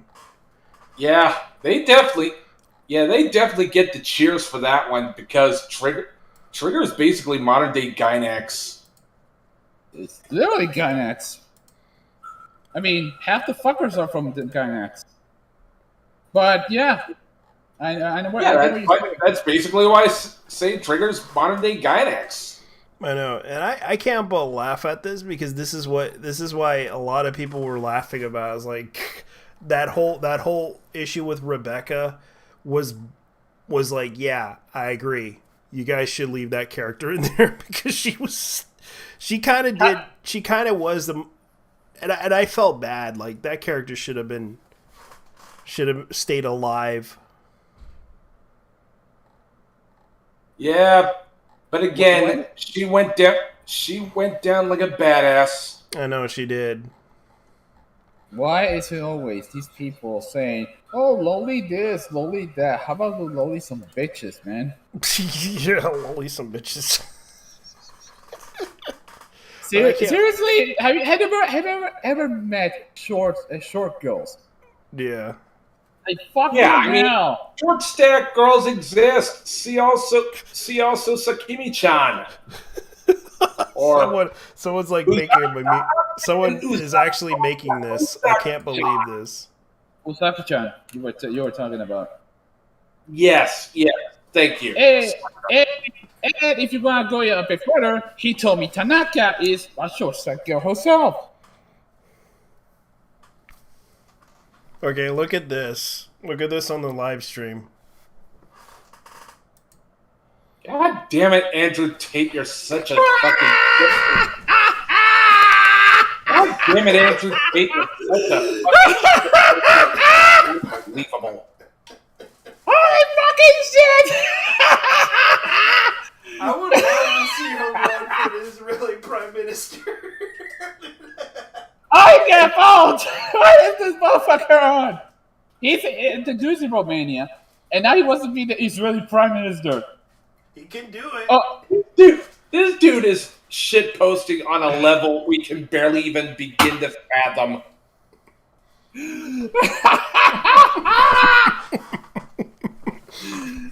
fucking beautiful of all things.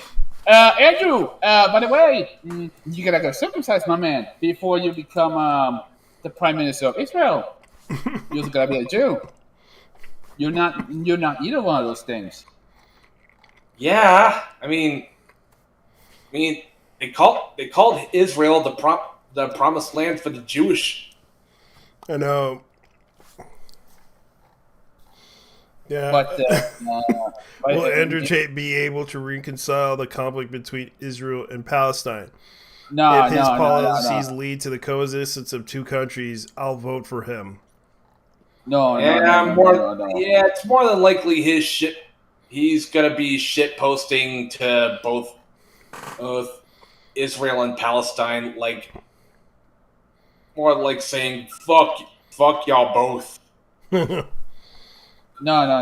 It's gonna be more the likes of we're gonna turn Palestine into a parking lot sooner or later after that. All right. Here's something that someone said on social media.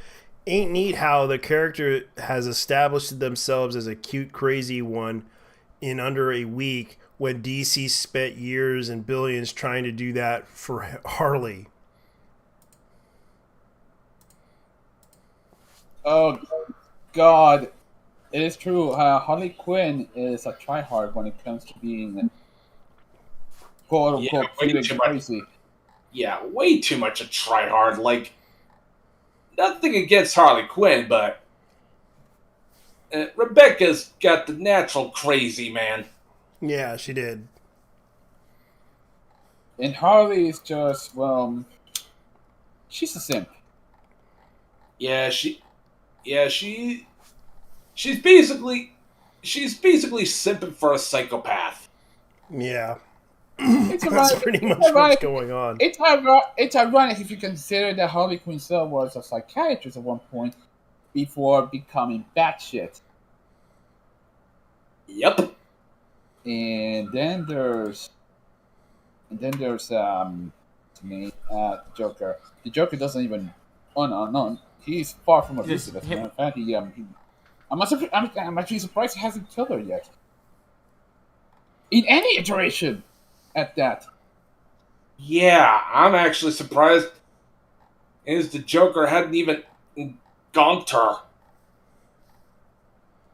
It's like the Joker is. If Joker wants to fuck crazy bitches, whatever. That's really. Well, hey. These two were meant for each other. I say let them fuck. Yeah. Just make sure that they're castrated first, because ain't nobody got time for a psycho kid. Hey man, a friend of mine told me that usually these kind of people have what is called the evil gene. Like, it's a rare gene, but definitely tie her tubes and chop off Joker's balls before everything happens. Because I think two nut jobs is good enough as it is in the Bat universe. Yeah. Batman's being. Okay. There is such a thing as dark elves, but come on. Yeah, I remember discussing this problem. Like, they're basically doing this in Lord of the Rings, and it's like, yeah, it's kind of what it is, but it's like, yeah, and that's just me participating in the no hate watching challenge because fuck that noise. I'm not giving Amazon any more of my money for that. I know, and people were getting upset with that because one, it doesn't fit the lore of Lord of the Rings because they were trying to make an original show out of it, and that was the biggest problem that they have. Like, they were basically just doing this. Wanted to make an original fantasy show with black elves and fat black dwarves, and I'm just like, a fucking show. Yeah. It was kind of funny, though, because it was just like, yeah, aren't we trying to be a little bit too far on this? Like, yes, the Dark Elves are... Like, I found out the lore, like, a lot of them were exiled from a lot of them went to exile and basically lived in a different forest, and they stayed on Middle Earth. So... Wait, this reminds me of something. Yeah. JT, there was a Mad TV sketch series about Lord of the Rings, but it was on BET. Yeah, it was the Lord of the Bling. Yeah. Oh yeah, that was on Mad TV, baby. It was like Little Kim. I think it was like Little Kim and Bill Cosby, Missy Elliott. But there was also Cisco. Yeah, Cisco when he was. He was funny as fuck. Yeah, Cisco was kind of, like, I don't know what happened to Cisco. Like, yo, come back, Cisco. You were great. Yeah. He was making enough money from, let me see, from the Thong Song that he retired. No, like, dude, this shit actually predicted what's going on right now. Think about it. The Lord of the Bling. Now we got the Rings of Power. Yeah. I'm actually surprised we haven't called it Lord of the Rings. Lord of the Kangs and shit. Lord of the Rings and shit. Yeah, Lord of the Rings and shit. I more prefer calling it Lords of the Blang. Lord of the Blang. Oh, shit. Like, goddamn. Yeah, because everyone remembers Cisco, and it's like, I haven't seen Cisco in a long time. And it's like, geez, man, come back. When I was watching an ad when I was in the living room, but another movie called The Black Queen, starring Viola Davis. Okay. Which is, what is this? Like, Black Queens? I mean, let's see. I'm surprised he's by the looks of it, I see him on Instagram.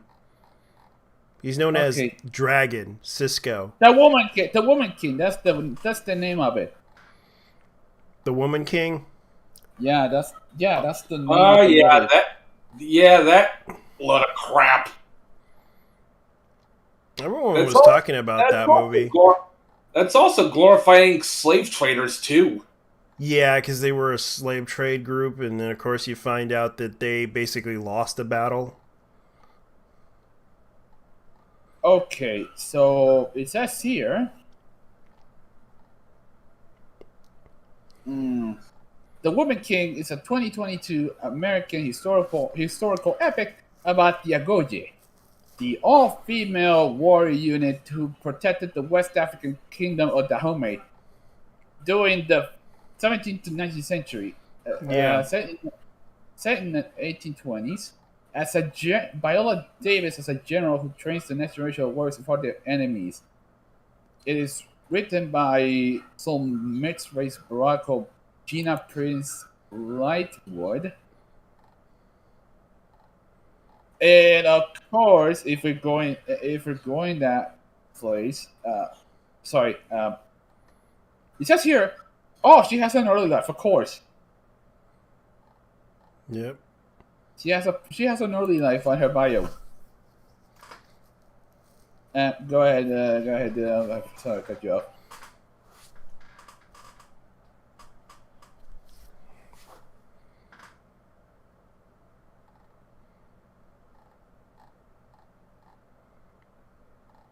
That whole. Yeah, we got. Sorry, we got a little. Big question though. What? What the fuck is this? That's Cisco. Okay. No, I was talking about the black. Hold up. What in the hell is this new Karate Kid movie?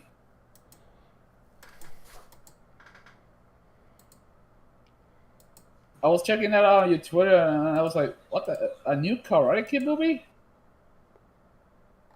No, you mean the.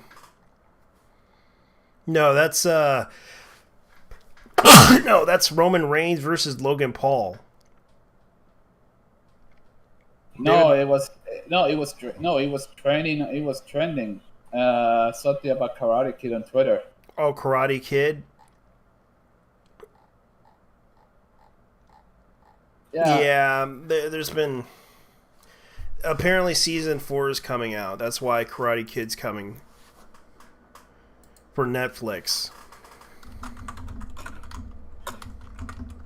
You know, if it's anything that but there's already a 4 Karate Kid movie. It was the '94 movie with Hilary Swank. Yeah, but they're bringing out season 4, which is why because what's his name is gonna be Terry Silver.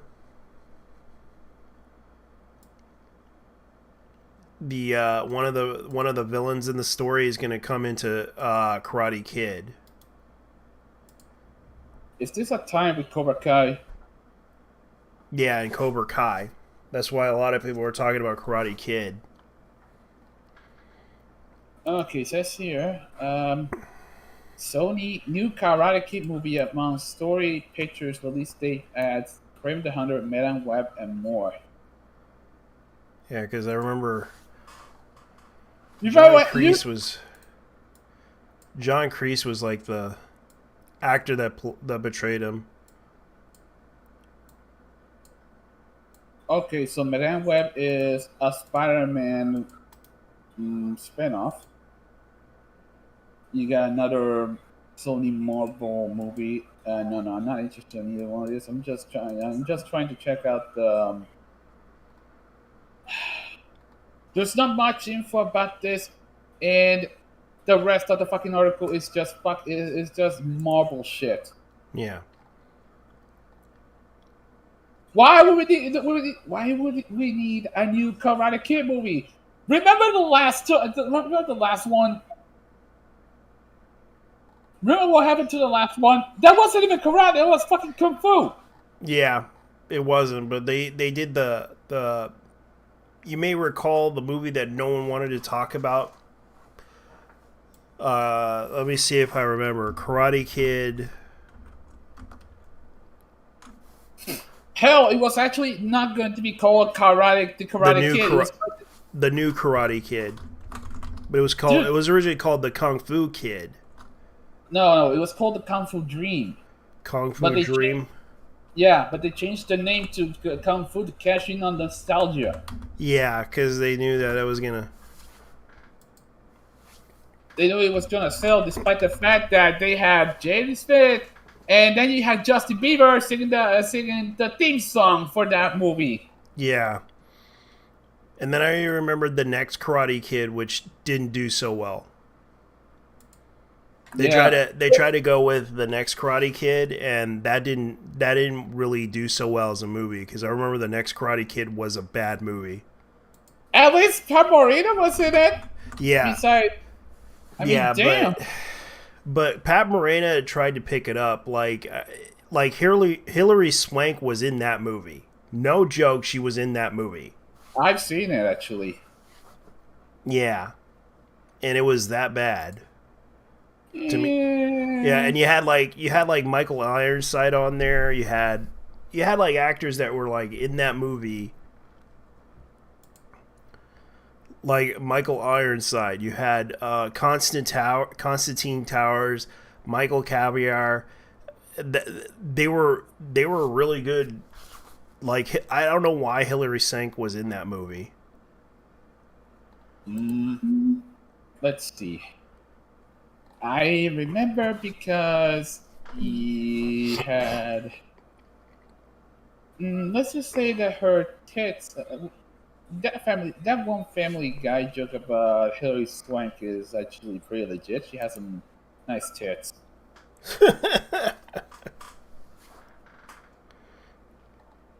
Yeah, I can see why, because she from what I understand, she mostly played like the tomboy characters. And I'm guessing what happened was Rob Macchio finally had enough. Which is... But she has a cute face. I'll admit, she has a cute face. Mm-hmm. Because I do like her smile. I'll be real with you.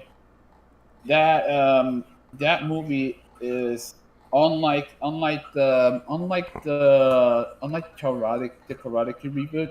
Yeah, that was at least a Karate Kid movie. Yeah, with Pat Morita. As long as Pat Morita was in this, as long as Master Miyagi was in this, it was a Karate Kid movie. Fair enough. That one, not even Jackie Chan would actually redeem this movie. Fair enough. It's like, I don't know why they put that in there. I'm going to go ahead and look up some anime news and tell me what you think. Dude, of all things, I'm not gonna stop ranting about that movie because Jesus fucking Christ, that was an unironic racist move. They thought that kung fu was the same shit as karate, which is not. Yeah. And also, why in the hell would you call it? They just did it for both nostalgia and for insulting the fan base. Yeah. More than anything else. Yeah, it really was. Because of the fact that Jackie Chan was in it, they thought it would be a good idea to make it that way. But the biggest problem was like, okay, the kid was in China. They could have just called it a different name instead of Karate Kid. They could have called it something else. Kung Fu Dream! Yeah, Kung Fu Dreams! All it seems, because everybody likes them Kung Fu Dreams. They would have called it the Kung Fu Dream, but even the Chinese got insulted at that movie, I think. Right? I might be wrong, but I think even the Chinese got insulted by that movie. Yeah, they did. I don't know. Because I'm a black kid in the movie trying to learn how to fight. Yeah, well, that's kind of the obvious reason, because it's a black kid learning how to fight martial arts, because he was getting... It wasn't just the fact that it was a black kid, but also the fact that let's be real here. China fucking hates Japan. Yeah. In more ways than one, because of that one part of history. Mm-hmm. And it's ironic because at the same time they worship Japan. Because because they buy a lot of stuff in Japan. Yeah. Oh. Which is ironic. If you only buy domestic in China, let's just say that you are a hardcore nationalist. Ha! Yeah, their words, not mine. Okay. They don't buy domestic. Hell, because they know the domestic stuff is shit. Fair enough. Single Del Royalty. I gotta bounce. All right, I'm just gonna come ask on, you man. about this because I'm gonna show you guys something. What do you think of this What of it? new anime that's also going to be a video game called Single Duality? What it was called, Sin Duality. No, you're doing it right. That is the name. Yeah, I'm actually curious about this one. Yeah, I mean, because I'm looking at the PlayStation. It's going to be a video game slash anime. Yeah, the mech designs look fucking dope. So as the anime is usual. going to come out this year. So I'm assuming it's going to come out, or it's going to come out next year by the looks of it. Yeah. Again, the mech designs look dope as per usual.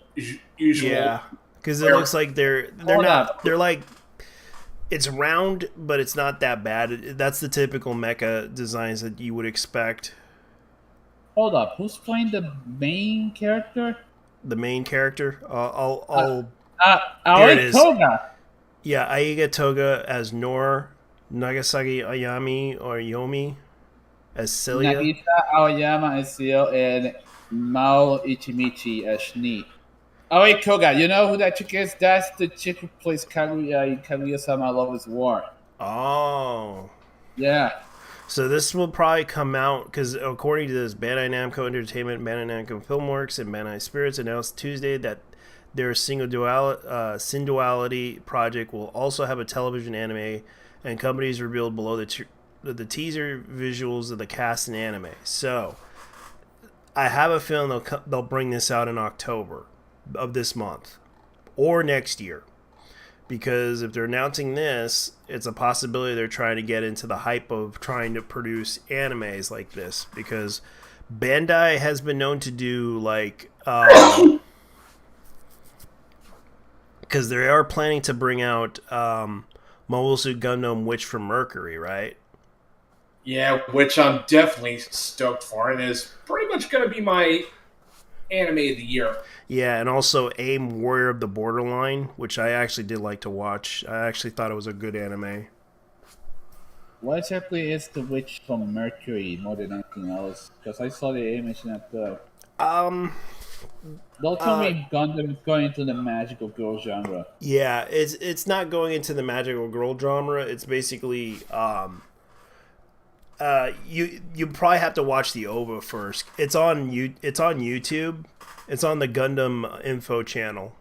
Yeah, which for Mercury looks to be legit Gundam that just so happened that kind of deceive you with its Harry Potter with mechs look. I was gonna say more Little Witch Academia, but with mecha, but it's not the case considering who runs Gundam. Yeah, because basically it's a different storyline from itself. It's basically in a world where disabled people are being experimented on. They had to disband the project because it was causing a lot of it was risking a lot of people's lives, especially experimenting with Gundam technology. It was being all the cybernetic amputators basically got cannot pilot anymore because it is causing a lot of problems. And of course, the girl survived the attack on certain colonies. Yeah, it's basically kind of sort of the plot of Deus Ex Human Revolution. Yeah. Yeah, because they were experimenting on the Gundam technology, such as the funnel attacks and everything. It got to the point where this technology became too dangerous that they had to ask people to disband it, or else they will be destroyed. Xenoblade Chronicles, as anyone played it, because Aoi Koga plays Ino. Yeah, so that's pretty much what it was. I know she's Paimon in Rosalia in Honkai. Yeah, so let's see what else. What other news are popping up about mecha animes or something like that, and RPGs. Let's see. Oh, Fire Emblem Engage. That's funny. They're trying to do the Engage universe. Like Gundam. I'm not kidding. You know that phone game? You know that phone game that they were doing? Now they're doing it with Fire Emblem. Whoop-de-doo. Anyway, I gotta go there, guys. See ya. You take care, man. Thanks a lot for coming. No problem, buddy. Yeah, because I remember they'd had like the Gundam mobile game, and now they're doing the Engage thing title. I think they're gonna get sued for that. You see, what else are they coming out with? I'm sorry, I'm just kind of so into this. This is kind of funny. Like there's Pikmin 4, there's Rain Code that the creators from Danganronpa is creating. I did hear something about how they're gonna be remaking the first Harvest Moon game. Yeah, they are. They're putting on a Nintendo Switch, and they're also doing Harvest Stella, which is another farming life RPG.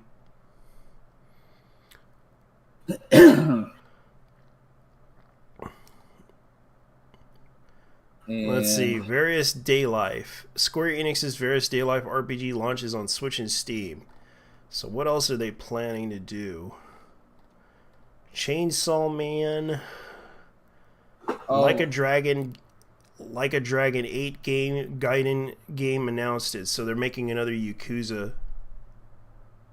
game. Oh, now that I think about it, that is there anything new with Chainsaw Man? Because I'm waiting for the series to launch a while ago. Let me look at it, because I know I saw the Chainsaw Man thing. I don't know when it's premiering, but they'll probably premiere it in October, because that's when a lot of the horror stuff happens. Okay, so Chainsaw Man anime gets a U.S. premiere in New York Comic Con. Yeah, because it's going to be done by MAPPA. Yeah, so it's going to be on October 7th. They're gonna have a New York Comic Con. Okay, so apparently Crunchyroll announced that Wednesday we will screen the U.S. premiere of the anime television of Tsuchifufu's Chainsaw manga in New York Comic Con on October 7th at 12:45 p.m. EDT Eastern Time. Crunchyroll will debut the English dub at the event ahead of the subtitle release. Ugh. The anime will premiere on Tokyo TV, 5 other affiliated channels, as well on Amazon Prime Video on October 11th. Crunchyroll will stream the anime in over 200 country territories around the world. The company will stream the anime in Japanese with English and an English dub. And the English dub will be censored. Yeah, I'm calling it. So it's going to probably premiere around October the 7th, around those days. Dude, or the 5th. I'm calling it, but since they said that they were going to play that show on Central in Japanese, I don't think it's going to be the case in English dub, considering how these people behave. Yeah, well, that's kind of what you're going to be expecting from them. Hoyoverse versus UFO Table. Okay, so they're going to do the X in terms of collaboration project for Genshin Impact game. Yeah, it's actually from what I can gather, it'll either be an original video animation. Yeah, which they should do, because Genshin Impact does have a pretty rabid fan base. Rabid fan base, and I do believe they deserve an anime for it, because the way they present their in-game cinematics, it does feel like an anime.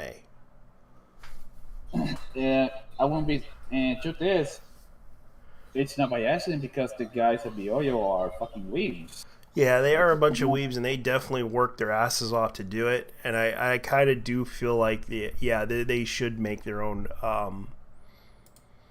They should make their own anime, because they deserve it. Because for the success that they do, I think they should make an anime out of that whole thing.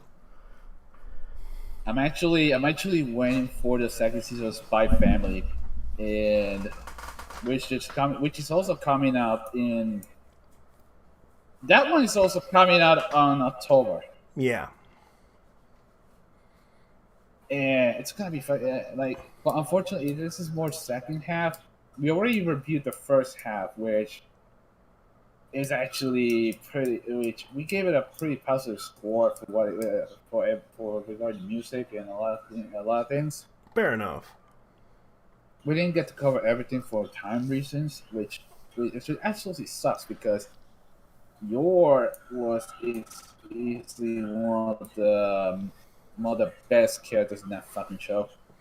Got the Urusei Yatsura reboot. That's fair. I haven't even seen the original Urusei Yatsura, but I don't know.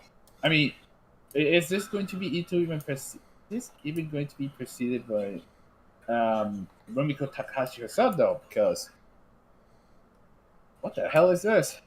I'm looking at this. This is like some weird ass. It's got Chibi Ham, Juicy Me post trailer. Oh, what the fuck is this? This is a 3D anime by the looks of it.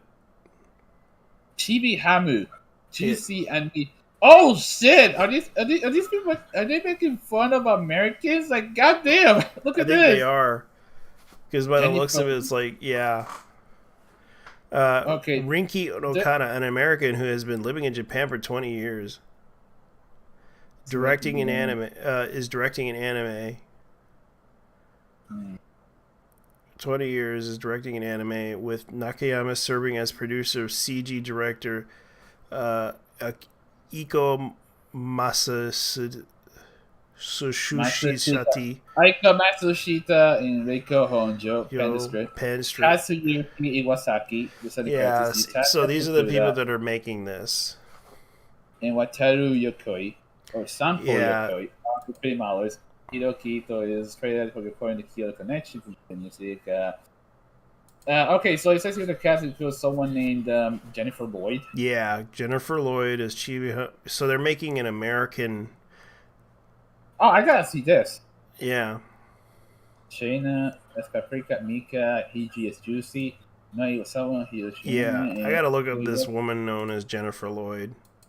Yeah, I gotta see this because that's gotta be either. That's gotta be either. That's weird that you have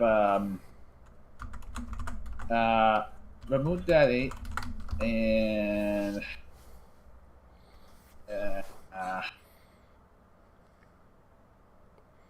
I guess she's just I can't really find her because they don't have a really good accurate. Yeah, so by the looks of it, this is gonna be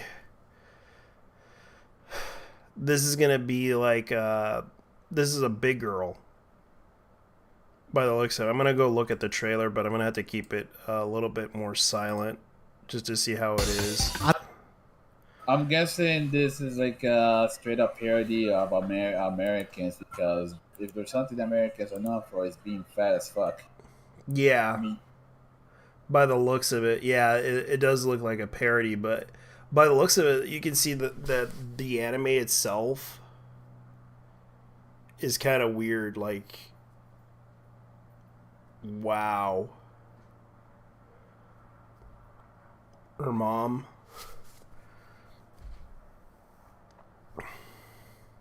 I love Japan. This is funny.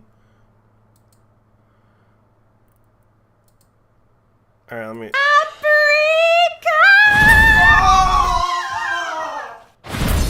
Chibiham, Juicy and Me. This is Japan. I am American. This is bad. This is bad. Yeah, this is like the stereotype about Americans. I'm looking at the trailer. No, you gotta check this out, man. I am taking a look. I am American.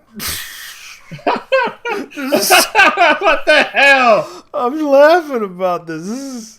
This is like making fun of Americans. I'm gonna probably share this out there to the public. This is ridiculous. They're gonna be like, "Oh, you're fat shaming us." Wait, who is making this? Jesus fucking Christ! I know this is sad. Oh no, this isn't sad. This is fucking hilarious. I know, Like, even though the animation looks bad for 3D animated cell shaded anime, because you could tell by the way they were making this is bad.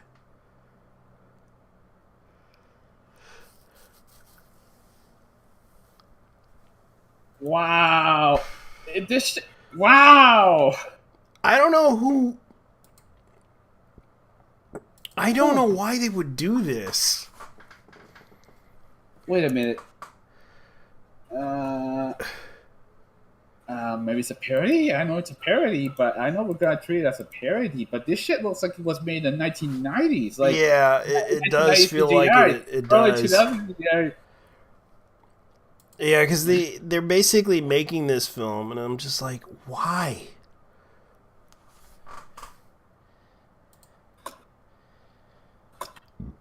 Why does this remind me of that one other anime? That one mecha anime.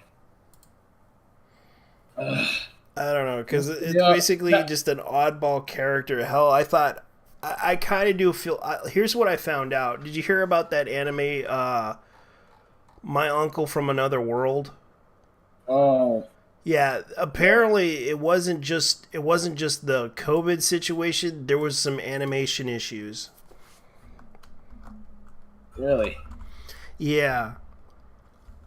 So it's quality. It's got quality up the ass. Yeah.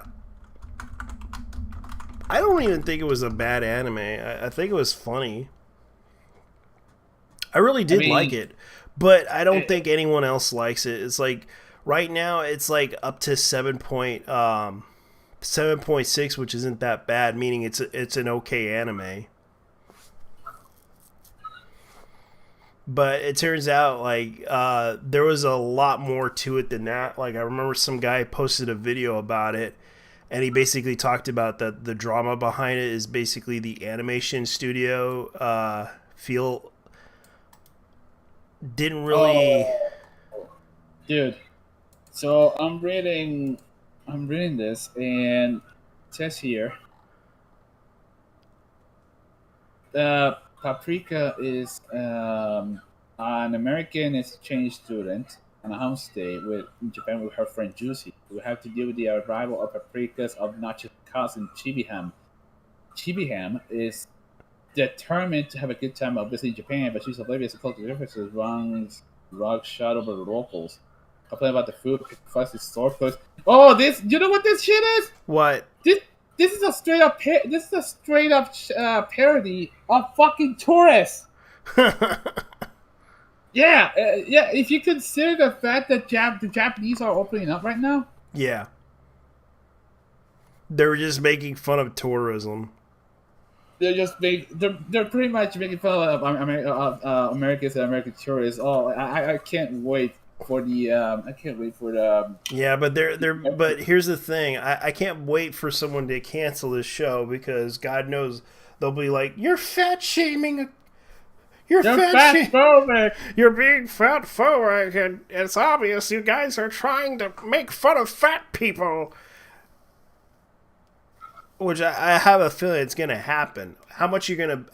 if anyone is watching this, how much do you bet they're going to cause a controversy over this?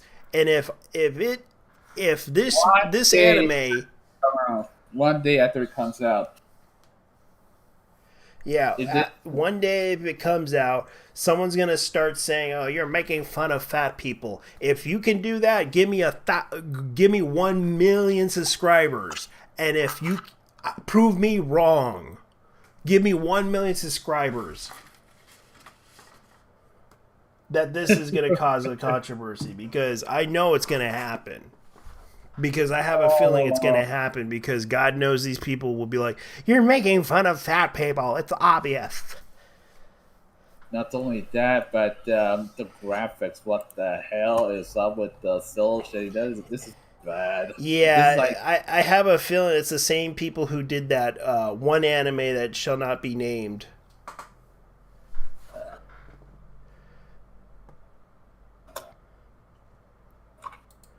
I'm saying it. This shit reminds me of a time.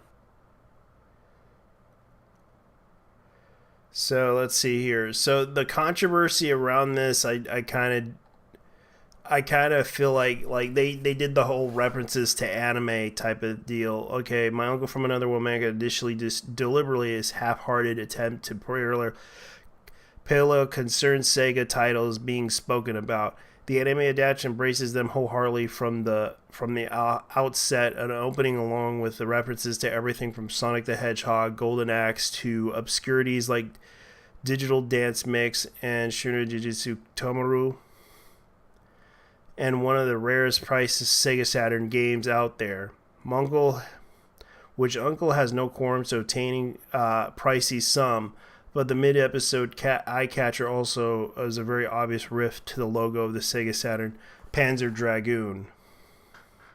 Hold the phone. You mean to tell me that My Uncle from the Universe has a shit ton of Sega references? Yeah, that's what I liked about that anime, because it actually had a shit ton of, like, Uncle from Another World was basically that, like the whole Sega Saturn into the mix and everything.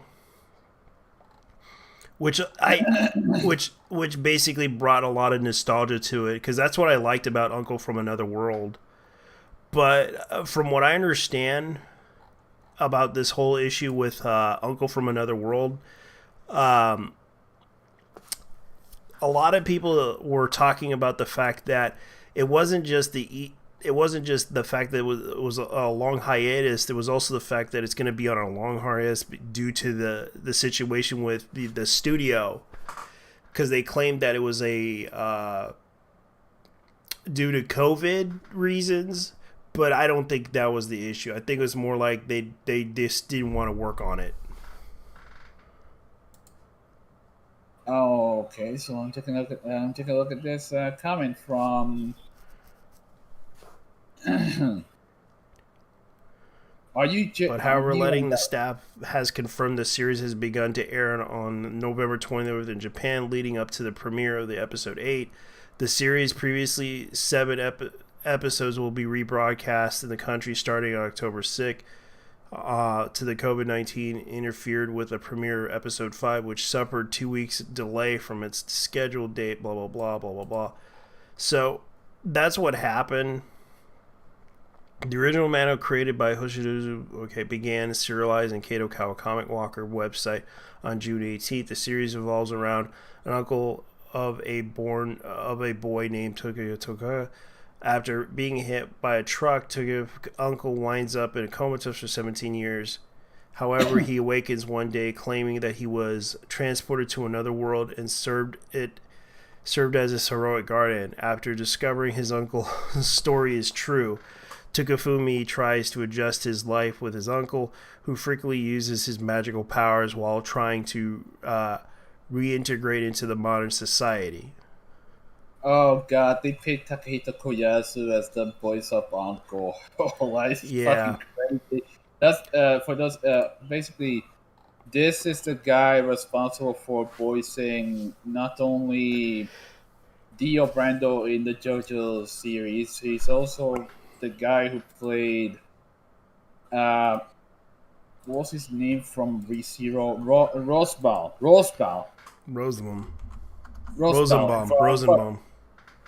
Yeah, Rosenbaum. That one guy from.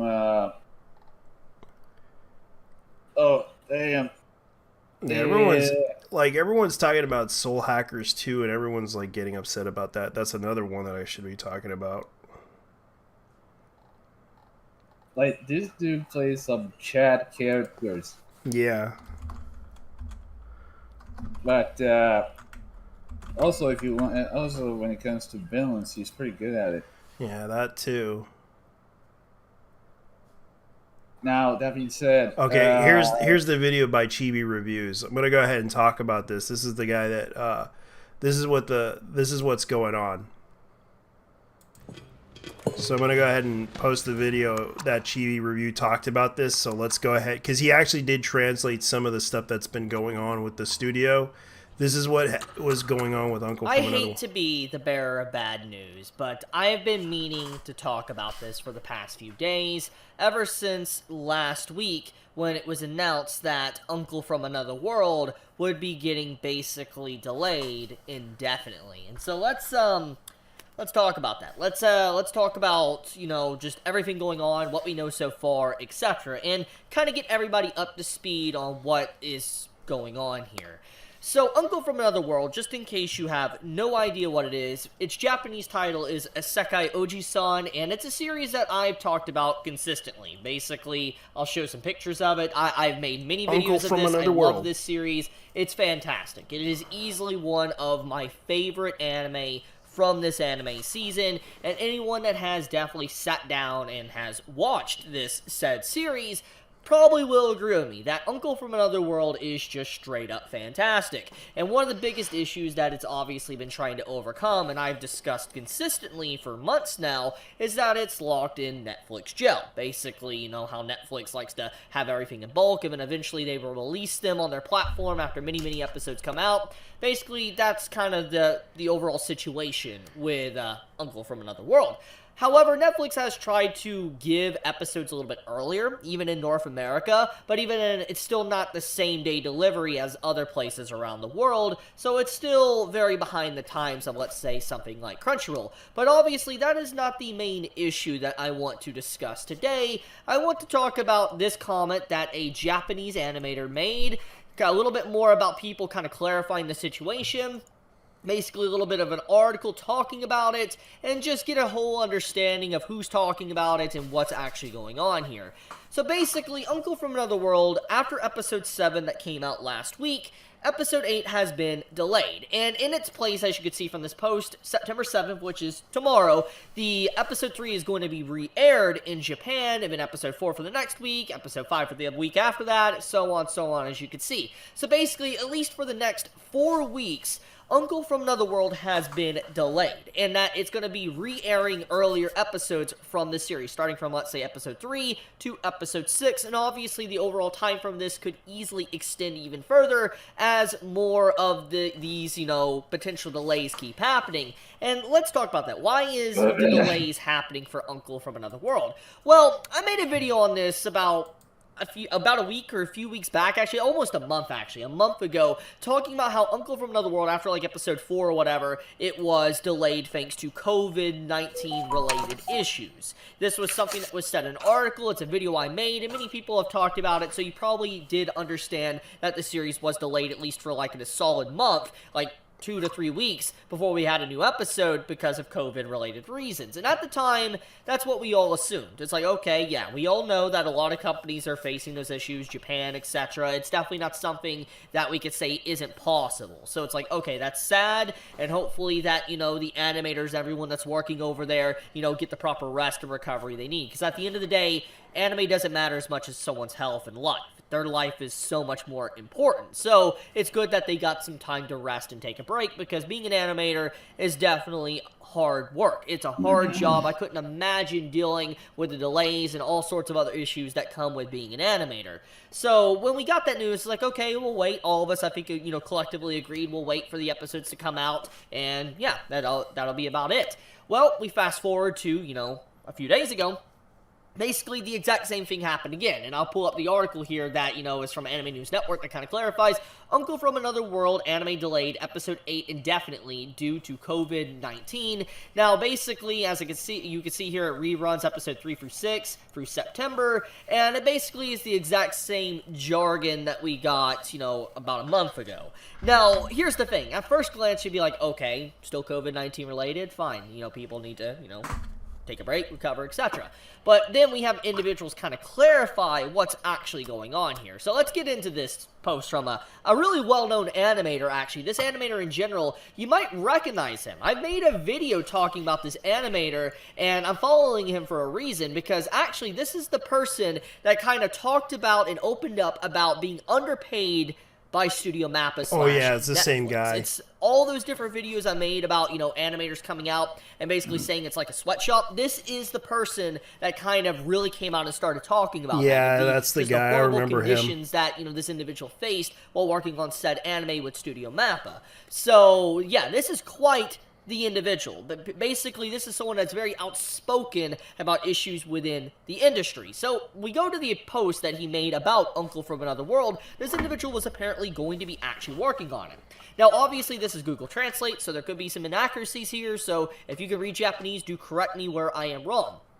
I was planning to direct the 10th episode of Isekai Oji-san, but it was decided not to do it because the animation staff was still 0 before the 7th episode aired. It's very disappointing. It seems that only in-house staff will proceed. I participate in storyboarding and dubbing. I told the person I introduced not to treat them carelessly until the last episode. So basically, to kind of make this a little bit more coherent and understandable, this individual here was supposedly going to be working and, deciding, as he said, storyboarding, dubbing, etc. And he was going to direct the 10th episode of Isekai Oji-san. It was a big role. So, for episode 10, which, FYI, the episode that was delayed indefinitely was episode 8. So, technically 3 episodes later.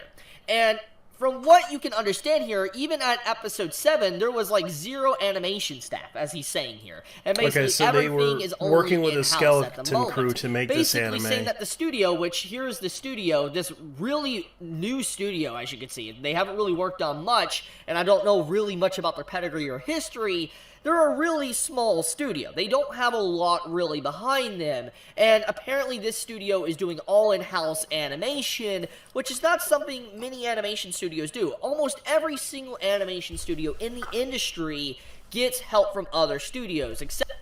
It's gonna be a touchdown! So basically, they were, from what I understand, they had less staff working on the animation. Oh, so basically, yeah, staff shortage. Yeah, they had a staff shortage of people working on this project, especially the certain episodes. So it tells me that they were. So because he said 0 staff, so it may have been a staff shortage. Let's assume that. Because he said 0 staff, so it might have been less than 0 people showing up to work on the project. So let's assume that was the issue. etc. Mappa gets help, and even KyoAni, which does a lot of their stuff in-house, they even get help sometimes. And so the point I'm trying to make is that the fact that they're kind of doing only in-house at the moment kind of says that there's a poor planning recently, and poor structure. Not sure if it's related, but I do remember a couple of, I think it was a month ago that Ria Takahashi had COVID. Yeah. And technically Ria is not in this anime. Rather. But it was a different studio. Yeah. Yeah, so it does explain a lot of this stuff because a lot of people were. So it kind of did work out on a certain level, but that was only because the 7th episode aired, so they didn't have much people working on it. So I'm assuming that this is what was going on. They're saying that it was. So basically, the animators probably didn't have that much staff working on the projects. For the scheduling of the anime being animated. And then when you have this is a little bit more damning. Basically, a director who left the production at the very last moment rightfully blamed their complete inability to provide any external staff members to get to do in order to work on shit like this. Yeah. Literally 22 hours a day. Yeah. 22 hours a day, man. Hell, I mean, I'm actually surprised that I'm actually not surprised if some of these people died, you know? I'll be right back. Go ahead, man. I'm going to go ahead and continue playing the video. Episode made. Then the public excuse is the spread of a disease that would be an internal issue in a production/studio. So basically, to kind of explain this a little bit more, if it really was a COVID-19 related issue, basically the in-house would probably not be able to animate because they would be the ones technically sick. But obviously they're the ones working on it, and you have a director that was supposed to work on it says that there was zero staff to really help or whatever, so it's like, what's going on here? Now, this could be a mix of things. It could definitely be COVID-related issues, but it seems like the more and more you dive deeper into this, there's discrepancies that basically indicate that the overall production committee and the studio is using the excuse of COVID to be able to say, like, oh yeah, we just have poor planning, we have poor production problems, etc., and that's how they're kind of excusing the underlying issues that is going on with Uncle from Another World. So it's very interesting, honestly. Basically, as you can see, this individual is like, it's a PR shield, and I agree. Honestly, I do. But, yeah, so it's a nasty situation. It's a legitimately nasty situation for Uncle from Another World, because at this point, with how many weeks this has been delayed, like, I'm gonna talk hard facts, okay? Let's talk hard facts about this series, okay? It's been delayed here, as you can see, till, once again, September 28th, basically, is gonna be delayed. So around next month, we should, if everything works out, get episode 8. Okay, now, let's look at Uncle from Another World. Apparently, this series is, from my understanding, how many episodes this is gonna have. I don't think it actually says how many episodes. Let's see, broadcasting, premiered. It does not say how many episodes the series is going to have. So we don't know if this is going to be a 24-episode series, a 12-episode series. I don't think we actually have that information. So basically, if we're going by what's happened in the past, we go by history. And what happened, let's say, with 86. Like, FYI, if you guys don't remember 86, like, I'll pull it up. 86 anime. This is the series I'm talking about. Very beautiful series. I also talked about this a lot. Big fan of it. And it was delayed for months because of certain underlying production issues I talked about consistently. And to kind of get into the main point of what makes this relevant to Uncle from Another World, this series was delayed a lot. And because of how many delays it got, the anime's, like, second half, basically, or the last episodes of the second half, was delayed for so long because of just how many delays they had. Like, to kind of explain this, when they release an episode in Japan, they're broadcasting it on TV. They have to buy a broadcasting time slot, basically cable. They have to buy, let's say, if something airs at 9:30, it has to air at 9:30 because they spent money for it to air at that time. They bought that TV bracket for it to air. And so if the series gets delayed, that means that bracket's kind of a waste of money. And so the rebroadcasting of an episode is just to be able to use that broadcasting slot. Basically what they're doing with episode 3, 4, 5, and 6. And so they're using 4 episode slots for previous episodes. That means that they would have to buy 4 new broadcasting slots to be able to actually show Uncle from Another World. So if it keeps getting more and more delayed, eventually they're going to run out of slots to be able to broadcast that episode. And what I mean is that obviously there's always anime coming out, and the next season is literally happening next month. So because of that, and how packed it's going to be, if Uncle from Another World keeps having these delays, we are probably not going to get more episodes for a good long while if it has another delay like what we just got. That is food for thought that does need to be discussed. So yeah, only the future will let us know exactly what direction Uncle from Another World will get, but like I said, it's not good. It's not good, and it's sad, because this is legit. This is a good series. I would say an 8 out of 10 so far. It's good. It's really good.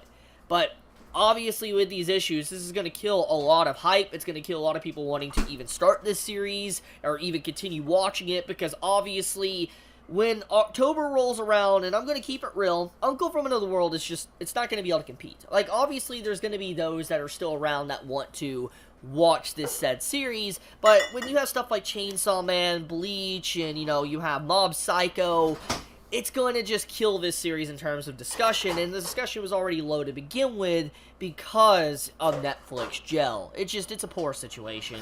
So I just wanted to bring this to everyone's attention to kind of explain why there won't be an episode tomorrow, but also what's going to be going on for the next few weeks. But I'll leave it at that. If I brought you any form of new information or insight, etc., please do leave me a like. It does help me out a lot, and I would greatly appreciate it. But with that, be safe, stay healthy, Chibi out. Yeah, so, what do you think, man? What did I miss? Well, he did explain a lot of the issues and problems. It seems like they were understaffed. They basically hired contract workers to basically work on this anime, and a lot of them didn't show up. And apparently, the guy who basically spilt the beans, the same guy, basically said he didn't want to work on it because there was less staff working on it. That explains a lot, actually, regarding the animation. Sad, really. Yeah, so yeah, and I actually looked at his profile. He's no amateur. He worked on a lot of projects that Chibi Reviews kind of explained. Like the guy basically points out the issue about it, that it's basically a PR move, which I'll agree with him on that. On the fact that that the studio that was brand new is an in-house studio, and they hired someone outside the studio to work on this project. Hold the phone. So, who made OG-san in another world? It says here. What the fuck? Sammy's in this? Yeah. Sega actually did this too. God damn.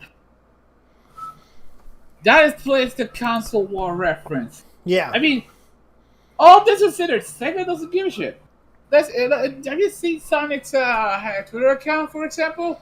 Mm-hmm. Yeah, they don't give a shit. Yeah, they don't care. But yeah, it was basically referencing Sega, and that's what I liked about it, because a lot of us who grew up on Sega remembered it, and that's why I liked it, OG-san, a lot, because it kind of relates to a lot of the Sega fans that liked Sonic and everything, and it kind of brought like the nostalgia back into us that really liked those old Sonic cartoons and the Sonic, and even all the Sega games, even the Sega Saturn games.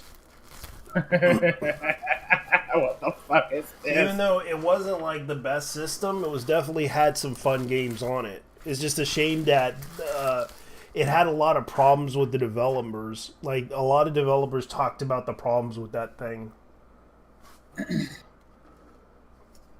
Who the fuck wrote this? Bayrak TV2. Not recommended. Reddit OG-san. I'm reading one of the My Anime List scores. Yeah. And someone gave this show 2 out of 10. Fair enough. I'm not gonna challenge that, because really, by the looks of it, I do like that anime for one reason. It's not the best anime. It just brings in a lot of the nostalgia of Sega references. Oh god, you know what? Reddit OG-san. Yeah. Konosuba is an ensemble-based sitcom based in the Isekai universe. Its humor is built around a gang of amusing jerks suffering farcical, ridiculous, and improbable disasters that they get into the way of their own character flaws.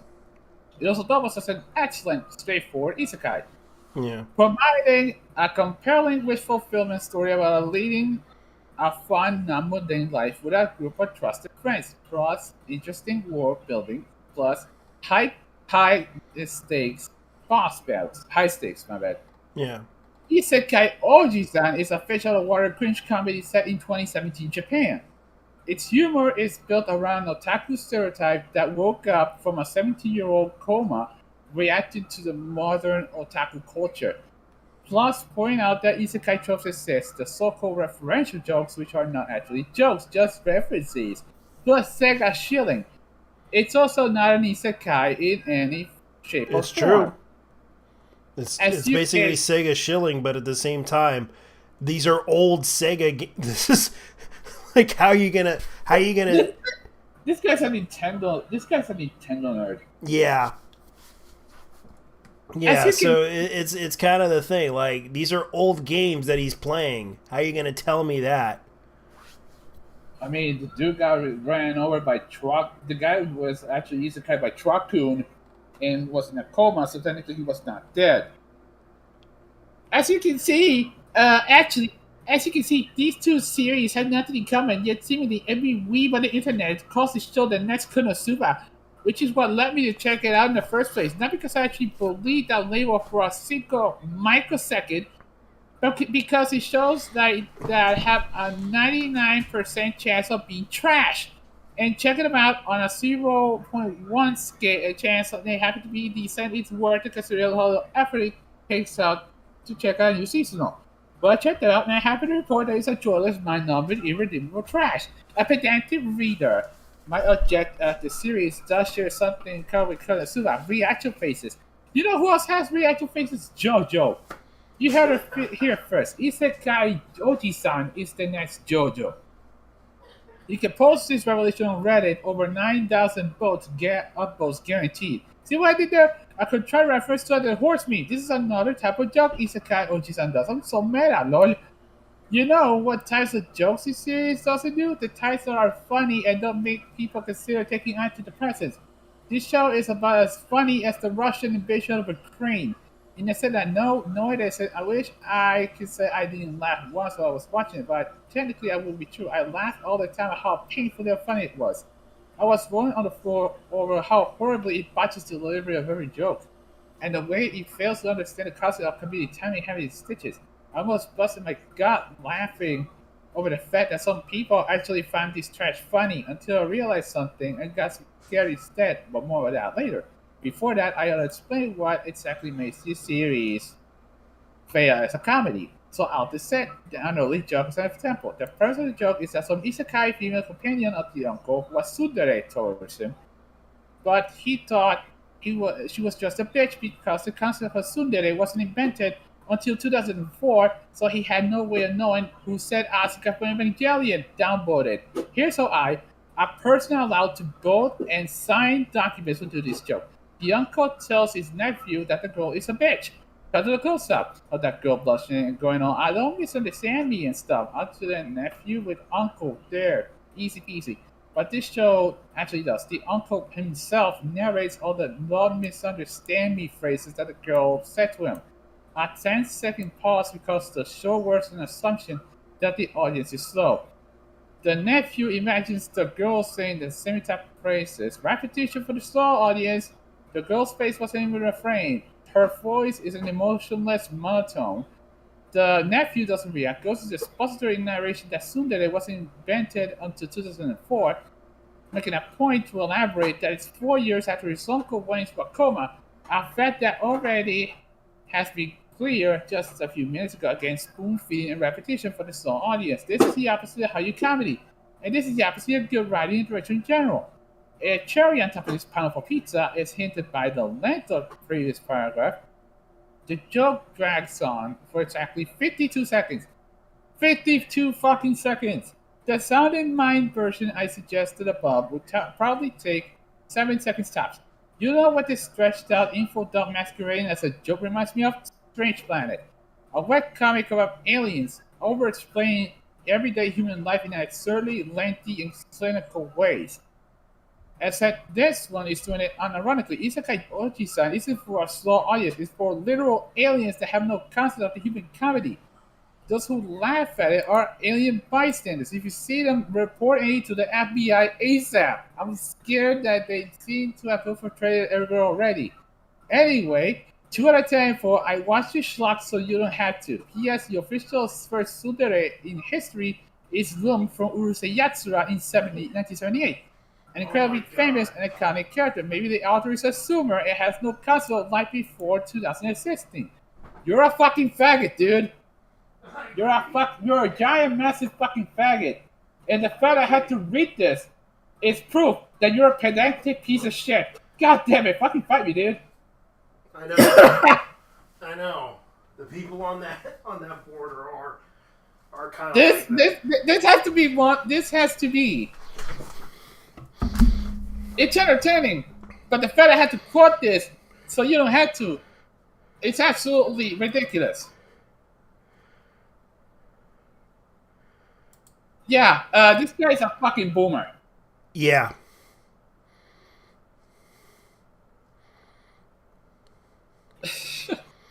Yeah, like I really didn't have a problem with it because the thing is, I really did enjoy it because it makes a lot of references to Sega. But you try to bring up the whole, this shows as funny as the Russian invasion of the Ukraine. In a sense, no, it isn't. I wish I would say it. I didn't laugh once, but it's like, yeah, you're trying to make fun of it because it's not something you would recommend. That's fair. Everyone agrees with you. It's not the best show. Oh, indeed, Mr. Anime Pro. Yeah. Since summer 22, they have entered to review. Here's my third ever non-seasonal review of Shirobako. I actually agree with him. This show is actual trash. Regarding Shirobako, I could not get into it. Mm-hmm. But that's unrelated. This, wow. I can only imagine he is really into. Okay, so what the fuck is this fucker into? Of course, he's into Fate, the Monogatari series, Konosuba.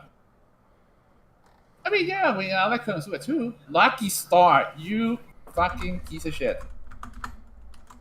Why of all shows? Yeah. Like, Lucky Star, holy shit, this was clearly. This fucker actually came from A in the old 4chan days. Yeah. But yeah, how many? Imagine actually. I mean, it's my anime list is absolute garbage, despite the fact that my anime list is garbage. Like you could tell by the looks of my taste of animes. I would tell you what I could show you what I have on my list. Like, not all of it's manga. It's just mostly what I watched. Dude, despite the fact that we use my anime list besides, it's just basically just a bragging rights to what you watch. That's basically what it is to me. Yeah, basically, just watch it because you just go out there, bring your dick at people's normies' faces. Yeah. I mean, yeah. See what I'm doing? See what I'm doing? Yeah.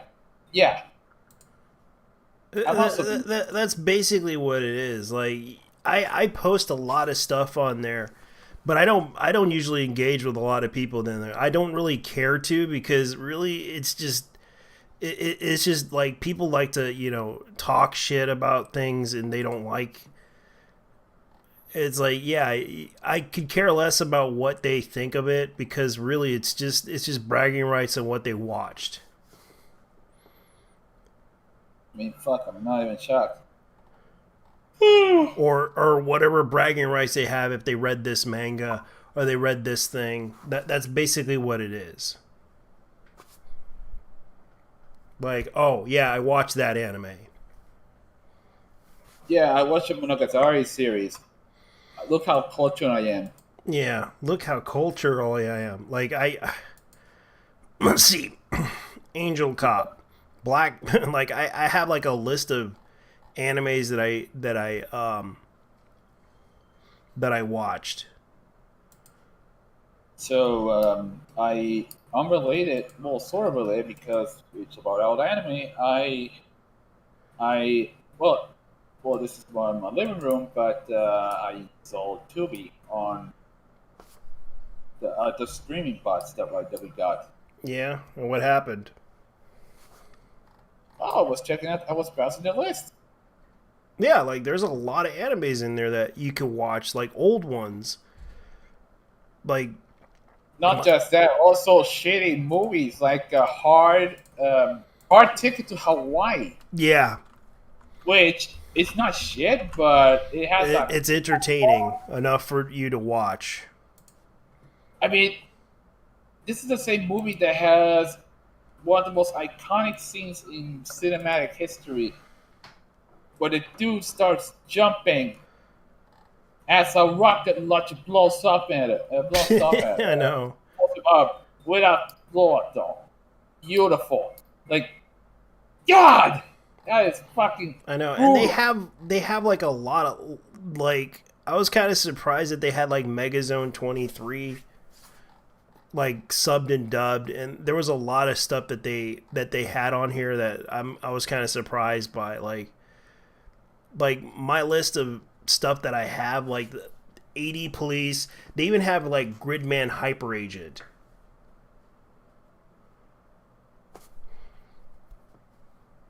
Even Kamen Rider Ryuki, they have Kamen Rider. They had like Ninja Slayer. They had Tiger Mask. They even had like the a certain magical girl, certain magical index. I could never get into that. I could never get into that fucking show. What? Index?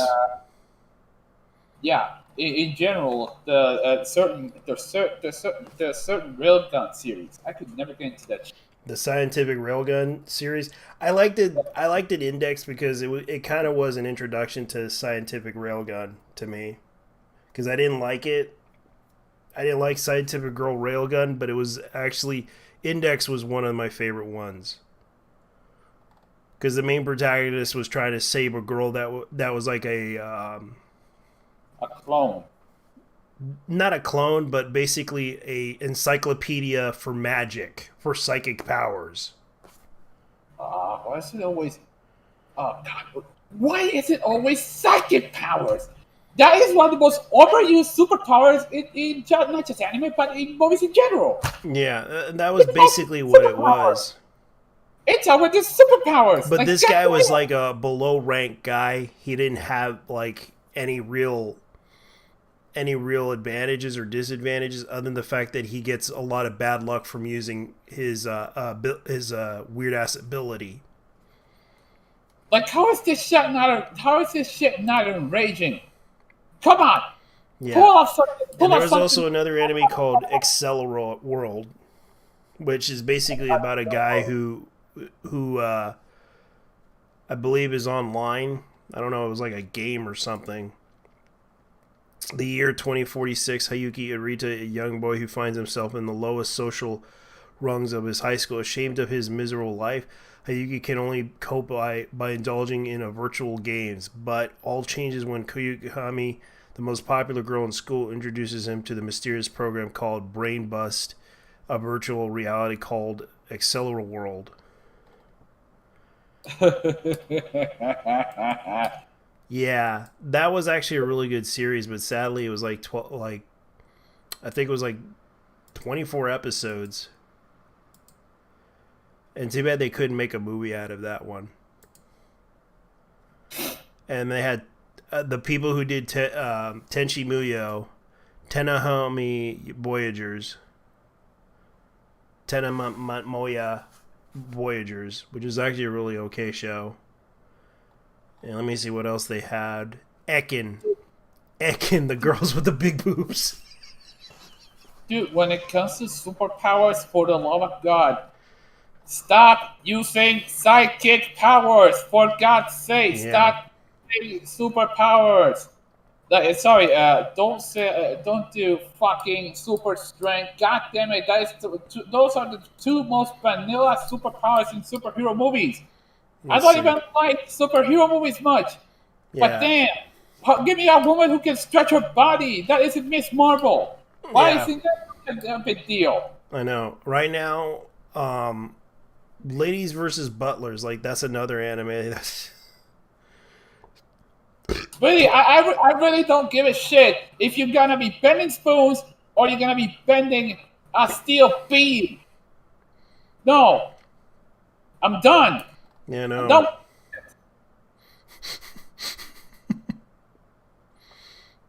Strawberry Panic. Let me see what else. What other animes they have? Is a Kiss.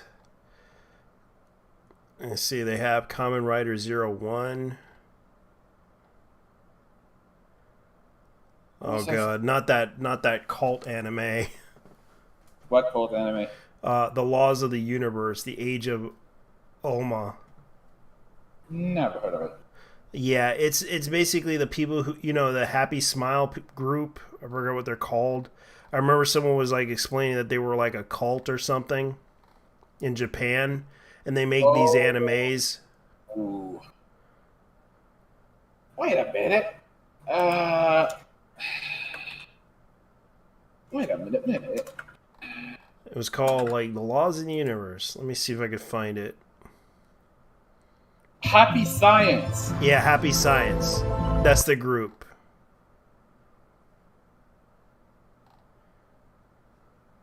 All right, so basically,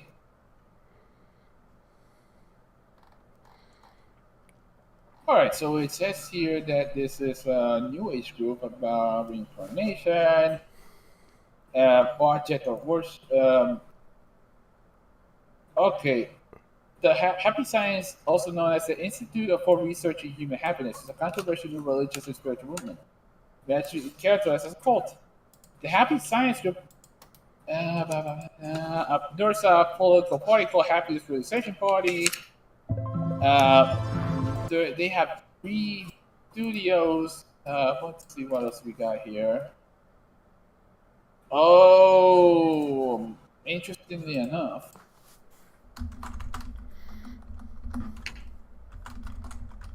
So it says here, teachings.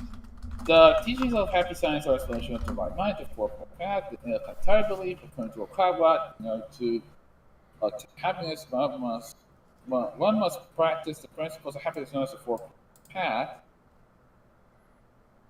Love that gives wisdom, self-reflection, progress. The only requirement to join Happy Science is that applicants must have the aspiration and discipline to seek the truth and actively contribute to the realization of love, happiness, and peace on earth. Among other teachings, they believe the existence of reincarnation, angels, demons, heaven and hell, and aliens. Members of Happy Science attend Kenshikai, or training courses, and Shikaku seminar, or qualification seminars, in order to increase their level within the hierarchy. Oh, okay, so we got what looks like the Japanese Scientology, except without the belief of aliens. Yeah, it says that they are. They're kind of like the Scientology version of the Japanese version of Scientology, basically. Happy Science worships a deity called Elefantari, who they believe is the highest god on earth, Lord of all gods. They believe that the being was first born on earth 330 million ago, and is the same entity that's been worshipped by different times as Elohim, Odin, Thoth, Osiris, Hermes, and Shakyamuni Buddha. Yeah. With Allah himself being the current incarnation. Motherfucker looks like Jackie Chan. Holy shit. Yeah, it's basically what it is. Like, Happy Science has been known to make anime. Like the Laws of the Universe Part 1, Laws of the Universe Part 2. They actually have that. And Hermes Loves Wind, Mystical Laws. They have been doing like anime projects. Laws of Eternity, Golden Laws, Laws of the Universe Part 0, Laws of the Sun, Buddha Sentai.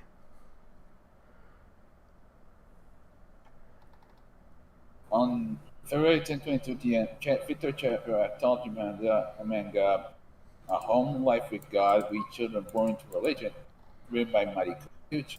Yeah, so they got the Laws of the Universe, the Age of Elohim, or Elohim as in God. Okay, so some actress named Fumika Shimizu abruptly retired from her former entertainment production agency because she had a full-time role at Happy Science. She was a member since childhood under the influence of her parents, who were longtime believers in. Oh, okay.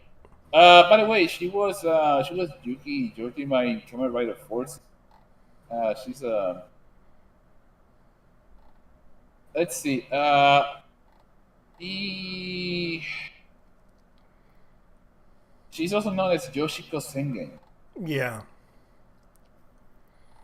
That's- Because, yeah, so the Happy Science people made their own anime, and they just released, like, several animes under that. Okay, so what else do they have on here? Dear Brother, the anime, Captain Harlock.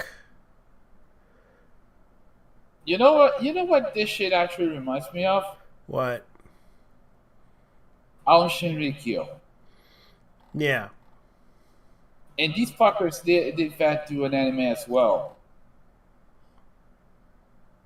I mean, Happy Science is not the only cult that has done anime.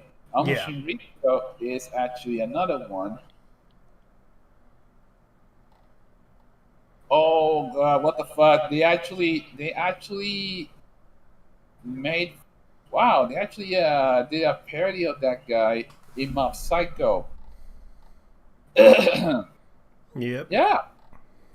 His name is Dimples. He's a reference to. Oh wait, that's not him. That would be. Oh, okay. So Mob Psycho actually makes fun of that cult and calls it the LOL cult arc. The LOL cult. Yeah.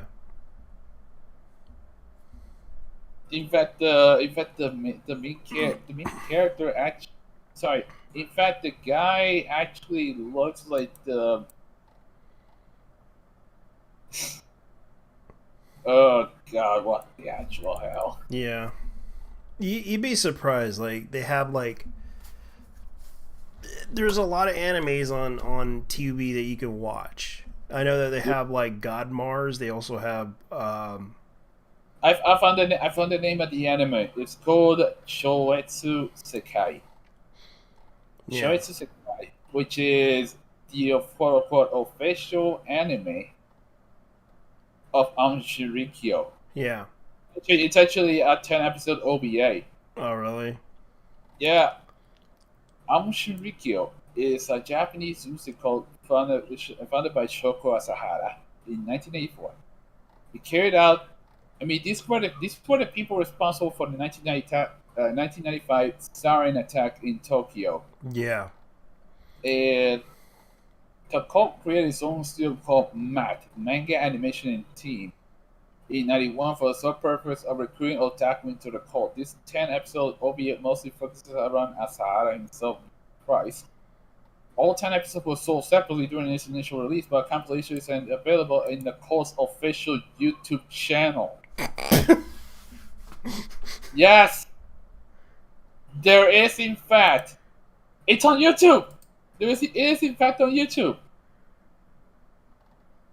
All 10 episodes of the Shurikyo anime. Have you seen this dude? He looks like fat anime Jesus. That was a quote from, of all people, Count Dankula. Count Dankula. Yeah, he actually calls him fat anime Jesus because for real, he does legit look like him. Oh god. They didn't bring that anime in there. There's an anime called Banana Ya. Banana Ya. I'm not kidding. It's basically a cat that's like a banana. Oh, that would be Banania. Banana Oh, yeah, because nya being the sound that cats make. Yeah, Banana Ya. Banya, yeah, whatever it's called. Let me see what else they have. Ronin Mecha Defenders of Space. Tiger Bunny movies. Lupin the Third. So a cat banana. That's okay. That's a new one. And I watched Super Milk Chain. That is weird as well. Oh shit, they got BTX.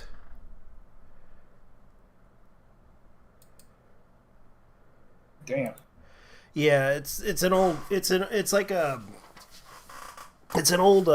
manga that what's his name created. BTX is kind of the people. I think it was like No Guy that made that.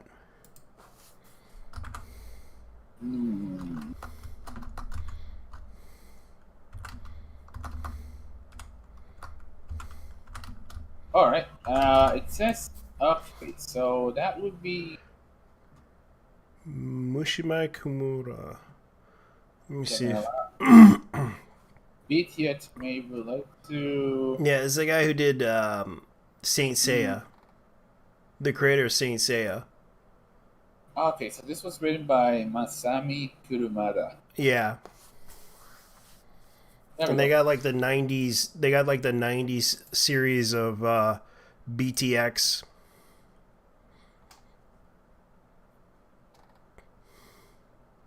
So Masami Kurumada is known for specializing in fighting manga featuring Bishonen and magic. He's the founder of Kuruma Pro. And okay. Oh, I see. Oh, okay. So he also did a boxing anime called Pull It All in the Ring, or Rin ni Kakero. Yeah. Which I assume. Okay, so but it looks a bit. This is like All right, so but it looks a bit. This is like This is a Hajime no Ippo. This is a Hajime no Ippo. Yep.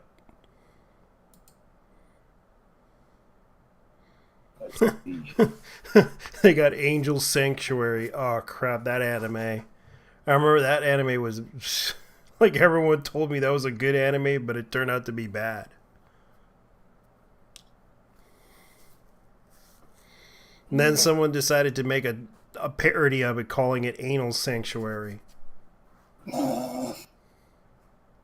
Yeah, that's what Tubi has. Like, Tubi has a lot of, like, obscure animes that you probably never watched, or obscure movies you probably never heard of or never seen before, because some of them are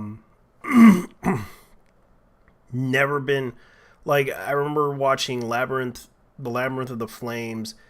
Like, that's an obscure anime. Ultraman Tiga. Oh, it's on there too? Cool.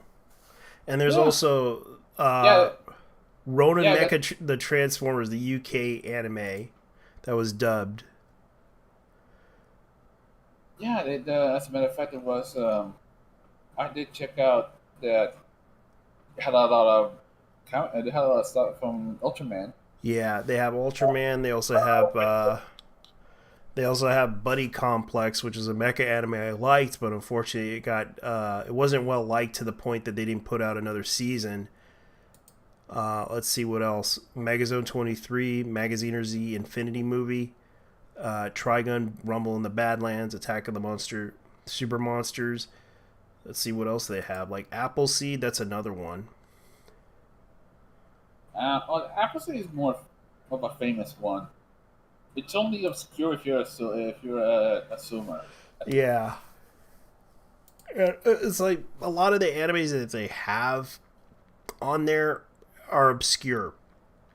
Some of them are not well liked. Like I can't believe they put out the Gautama anime on the Tubi thing. Like, they have the movie of it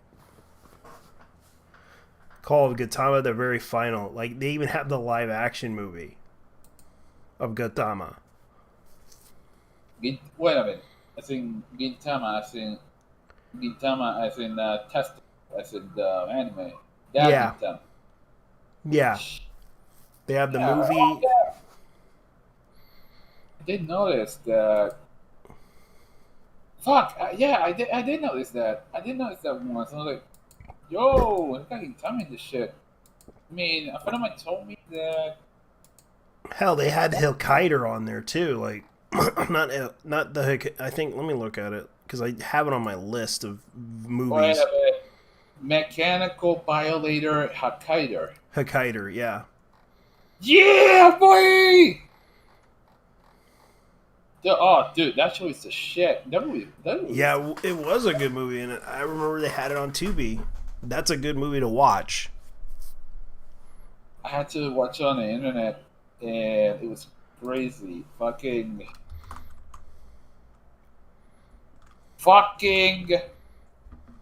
You got what looks like New Jerusalem. You got a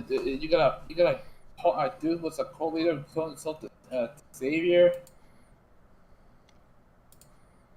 Yeah, because it was actually a really good movie. Like, they had the dub version and even the Japanese version. I watched the Japanese version, like, actually, and but Media Blasters cut a deal with them about it, so they basically did so. I'll add this to my list because that's what I need to do. I need to add things to my list. A friend of mine was the one who suggested I should check that one out, and I honestly don't regret it because Mechanical Violator Hokkaido is it was pretty good. Yeah, ironically. Yeah, it was a really good movie. It was like an anti-hero because originally Hokkaido was a version of the other version of Hokkaido.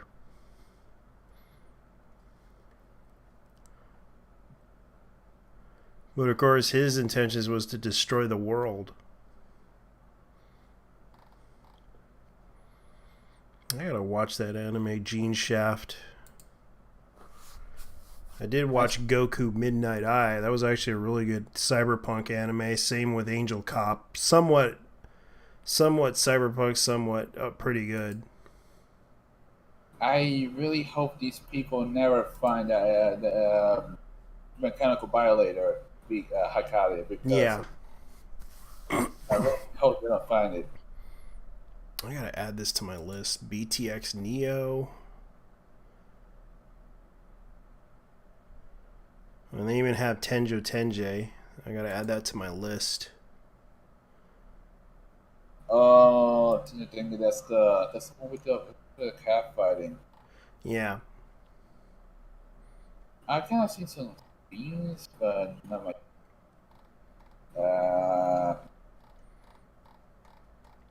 I really gotta get into Tubi. I gotta see what they have on here. Sometimes they may have some really bad movies, but sometimes they have some really good ones that I like. I mean, awesomely. I mean, movies so bad that they're good. Yeah. That's, movies so bad that they're good. Like, I could probably watch, let's see, Ninja Soldier Protocol. Hell, I don't even watch Love Live. What the hell? David Arquette in a really bad film, but I'll watch it anyways because it's David Arquette. Why the hell not? Why am I getting suggestions for Love Live? I don't even watch Love Live. Let me see. The Man of Tai Chi with Keanu Reeves. Actually, that was an okay film. It's just a shame that it was on Netflix. Oh, I heard that one. That was that one martial art movie with which Keanu Reeves plays the villain. Who was the? He was the main character, right? I don't remember. Yeah. Like, they even have some old kung fu films. They have, like, I don't know, like the mystery of the Chinese of the chess boxer, mystery of the chess boxing. Yeah, I did notice that there were some old Hong Kong era movies in it. Yeah, which I think they're pretty good. And there was like another one called, let's see what else they have. Ninja Sword of Death, Inheritory of Kung Fu. Let's see what else. Let's see what else they have. Revenge of the Drunken Master, which I probably would watch. The Nine Deaths of the Ninja. Drunken Tai Chi, which I probably would watch. Shaolin Drunk Fighter. That's another good one. Let's see.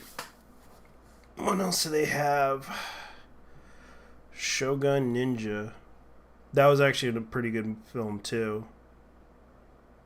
Why does how come every single one of these, with the exception of all the other channels, the other apps like dedicated ones, but how come they always have the three little ninjas in this shit? I don't know. That's kind of the weird thing about it, is like there's a lot of stuff that goes on about it. And I guess even though I make this show to be like an hour, I guess the time limit for certain things. No, I meant the True Little Ninjas movies. You know, the one with that one movie that Hulk Hogan appears in. Yeah.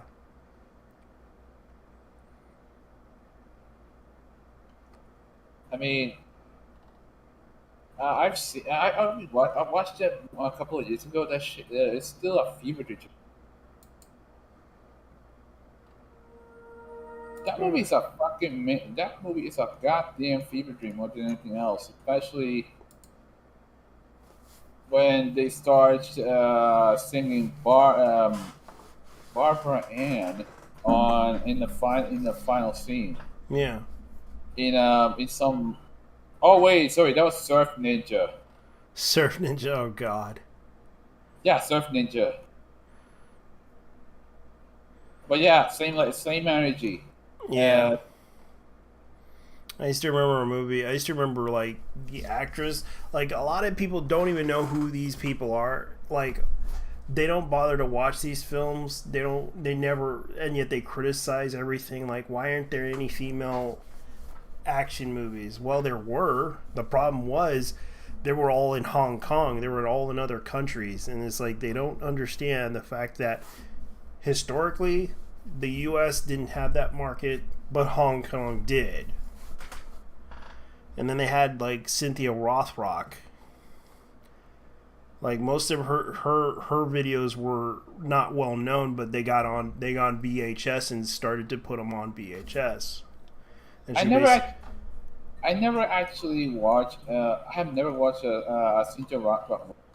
Yeah, I did, but I'm pretty sure your family did, because if anyone who knows who Cynthia Rothrock is, she used to do like those little like she did like a few like movies here and there that weren't really like mainstream, but they were on TV. Oh no, they actually. Like my family, they don't really watch movies, at least for the most part. Yeah, but they always aired, like I used to remember when I was living in Puerto Rico, like they always aired movies like that were like terrible. Hell, even I remember showing my family what was that one movie, Tornado Shark? Sharknado. And my family were laughing the hell out of it when we saw it. I think the whole freaking island saw that movie, and it's like us Puerto Ricans, we don't mind terrible movies as long as it's not bad enough to make us not want to walk away from it. Oh no, but Sharknado is cheating, because Sharknado is basically. It falls on a category that it's so fucking bad that it's now that it's meme material more than anything else. Yeah, it's meme material to the point that people can laugh at it. Like that's what it was. Like I didn't think it was. And each movie gets even more and more ridiculous. Yeah. And you gotta respect the actors that play those things, especially the fact that they had what's his name in it, and he died in it. and everyone was like clapping when he died. Let's see. I know they had the fuckers from Good Morning America. I know they had what's his name? I know they had. I know they had a. I know that fat ass was in it. Was it Al Roker? Mm-hmm. When I saw it, Al Broker. yeah. When I saw it, I was like, "Holy shit! They got this fucking. They got these motherfuckers from Good Morning America in this." Yeah, that's what a lot of people were talking about. It was crazy.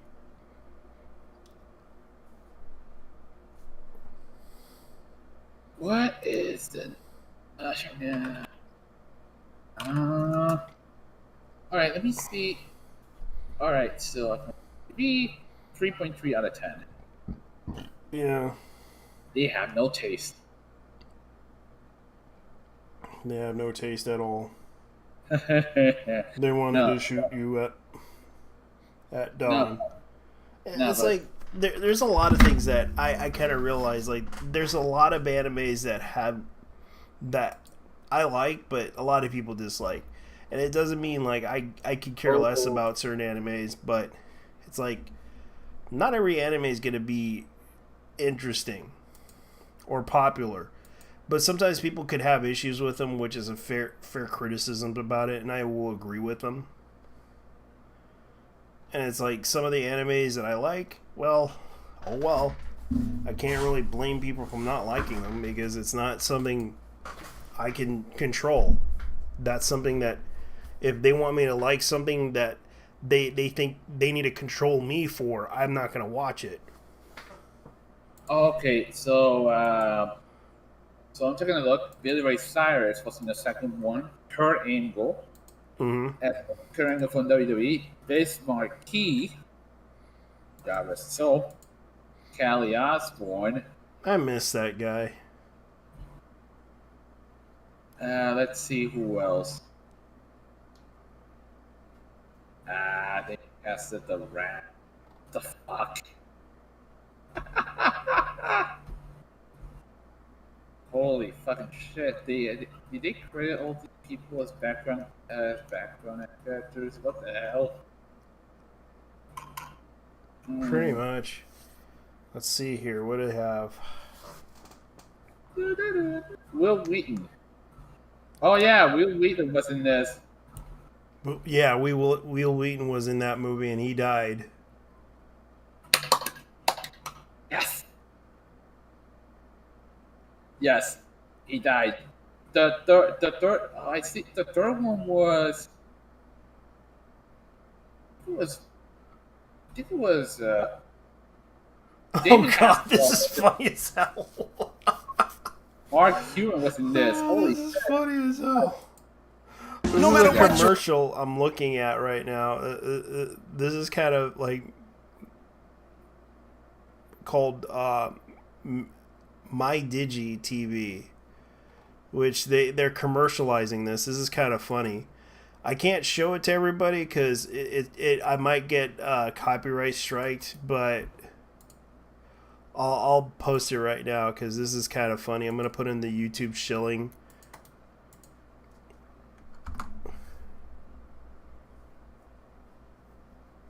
Oh, Navi. How was that?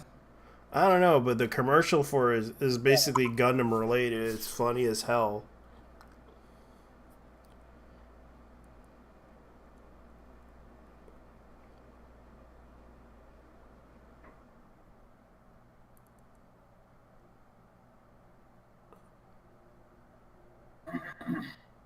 I think it's kind of a software or something.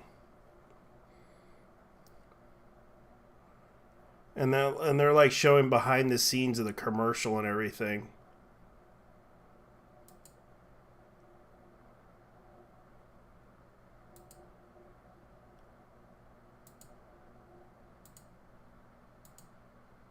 That's interesting. My DGTV. Yeah, it's a Japanese commercial.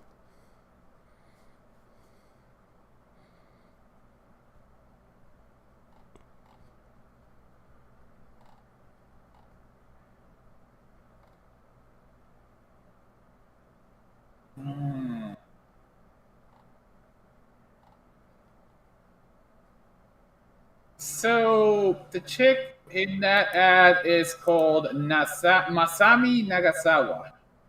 Yeah. She appeared on, of all things, Shin Godzilla. Shin Godzilla. Yeah, she used to she actually appears in a lot of Godzilla movies. That's interesting. Let's see what else.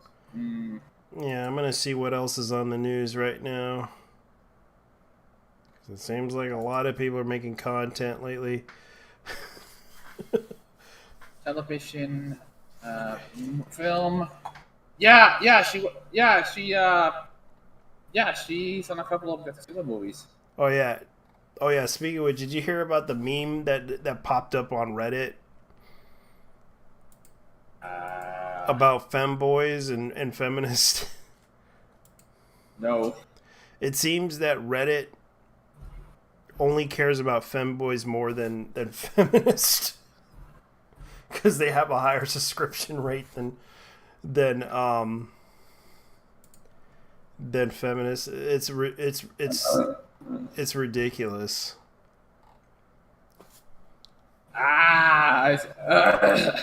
Well, I don't really.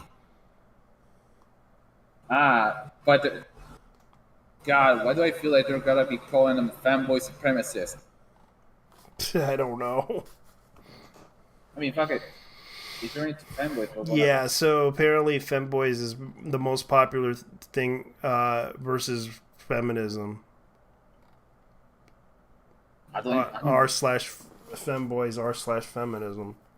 So feminism is not that popular. I don't go to Reddit, but fuck it. Yeah. Yeah, because apparently it had a lot more following than that. Alright, so, what is Cognavi? Alright, Cognavi is a cloud service managed. Alright! Cognavi is... So, I was wrong. So apparently there's 312k members on r/femboy. Cognavi is basically a cloud serving service in Japan. Oh really? Yeah. Oh yeah, there we go. It's a job hunting service. Oh.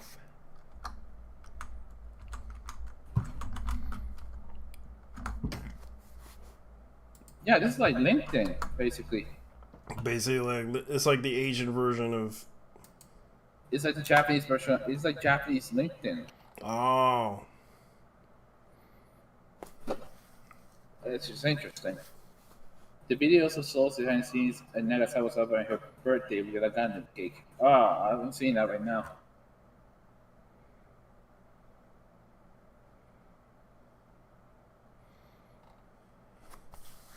Yeah, did you hear that? What happened to Tencent? They laid off a bunch of people at Fanbyte. That's good news more than anything else. Yeah, but here's what I found out about Fanbyte. No matter what they do to try to, let's put it this way, their content wasn't that great, and their YouTube channel wasn't as big as you would expect it to be. There is a fake Sharknado movie. What the fuck? Yeah, there's several. The last Sharknado. It's about time. Yeah.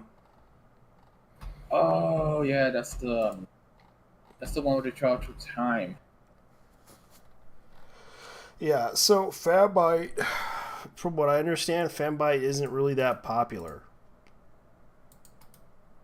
So they're laying off a bunch of people. Like, especially, they were trying to be like Kotaku. And it's kind of a weird mess. Like, they don't really, all they post is like entertainment and video games. And I'm just looking at their website. All their content is really, let's put it this way. they haven't really, post much.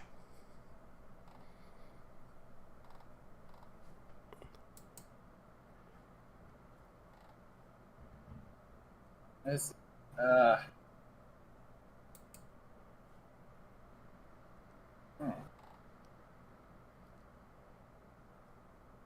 Oh, it's another human. Okay. That. Damn.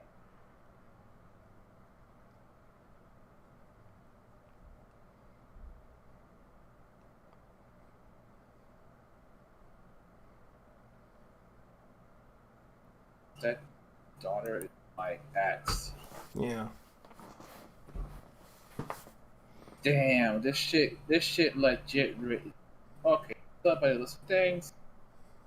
Oh, this is like the. Why do I feel like this is like the girlfriend?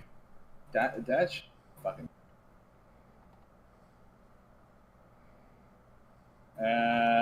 But.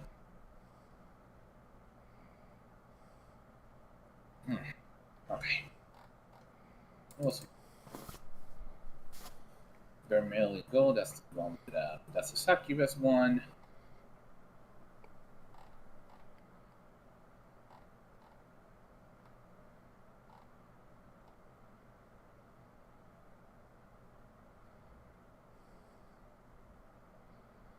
Activare.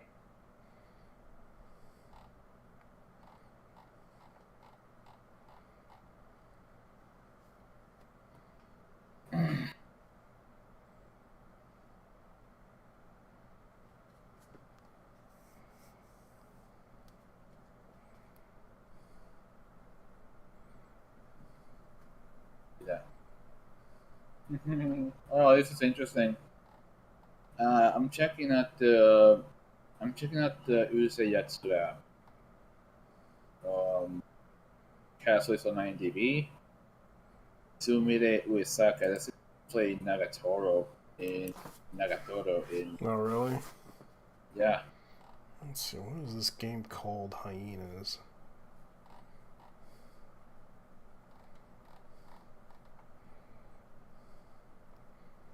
Okay, it's one of those games. Fighting Zero G. Steal epic merch. Escape to win.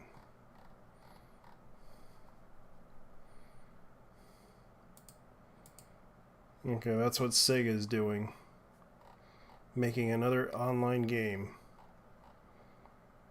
Sega,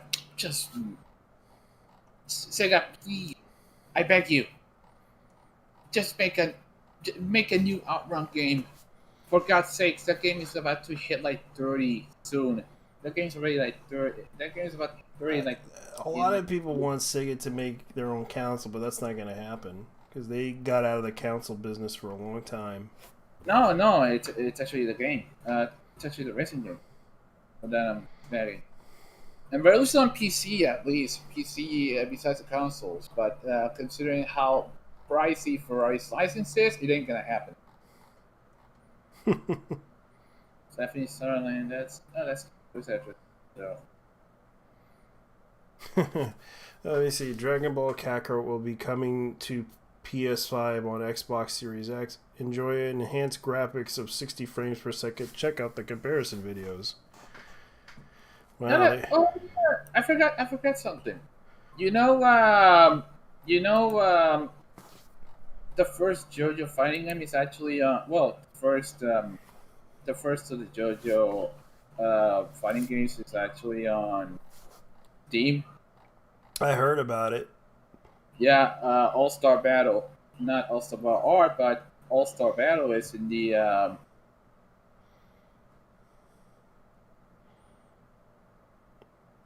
and to be honest with you, it's on my list because I want to get it someday.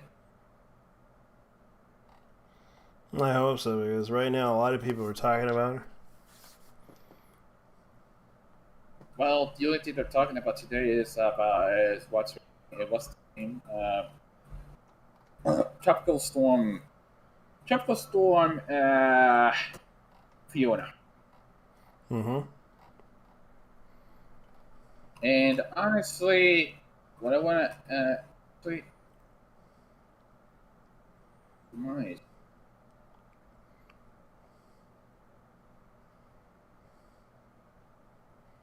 What else? What a coincidence, because...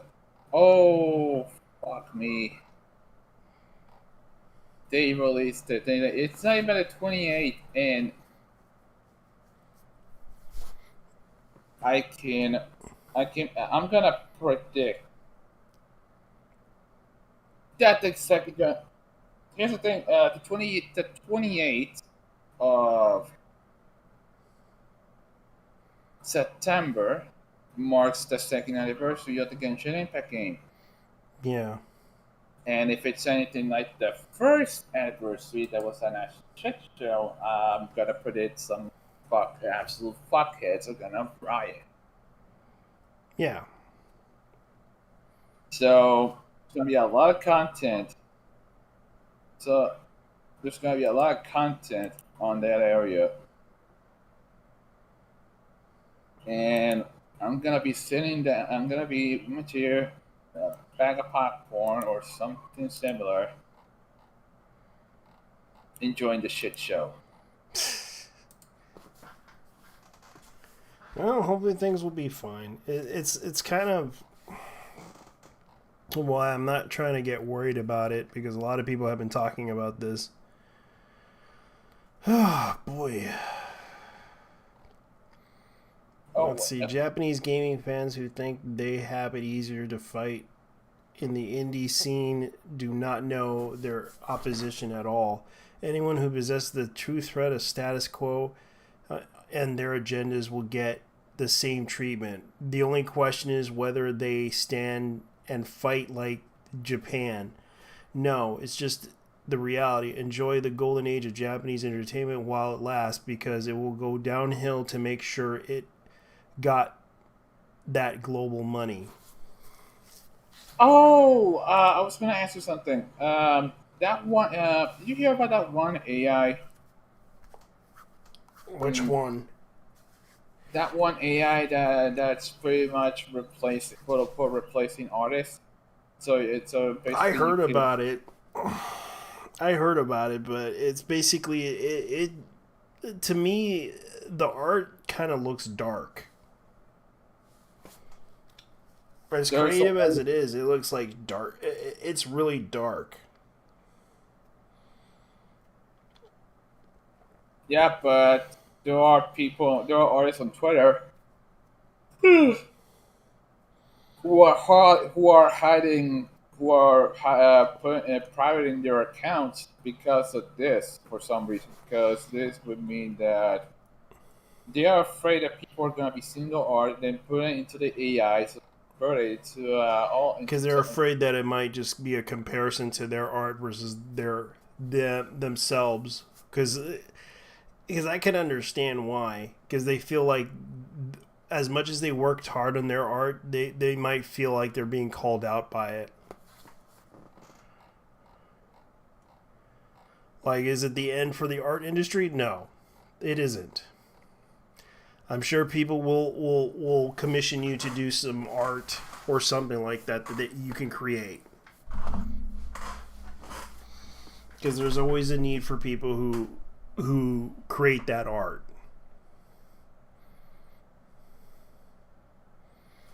But the situation with the whole issue with Japan, well, I'm not gonna be mad about it. Of all arts, for us in cinema, is the most important.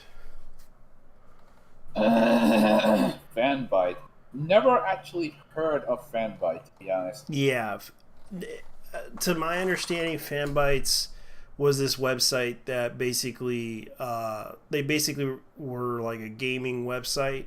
But at the same time, I remember there was a lot of people that disliked Fanbyte, because they were virtue signaling and everything, claiming that they were virtue signaling. Oh, so this is kind of like Reset Era. Yeah, they were like Reset Era of gaming, but they were bought out by Tencent, and they were, from what I understand about Fanbyte, is like they weren't really that great. at they weren't really good. To be brutally honest, I don't think they were good. Because by the looks of their website, they have the graphics and everything, but they always do the cringy stuff.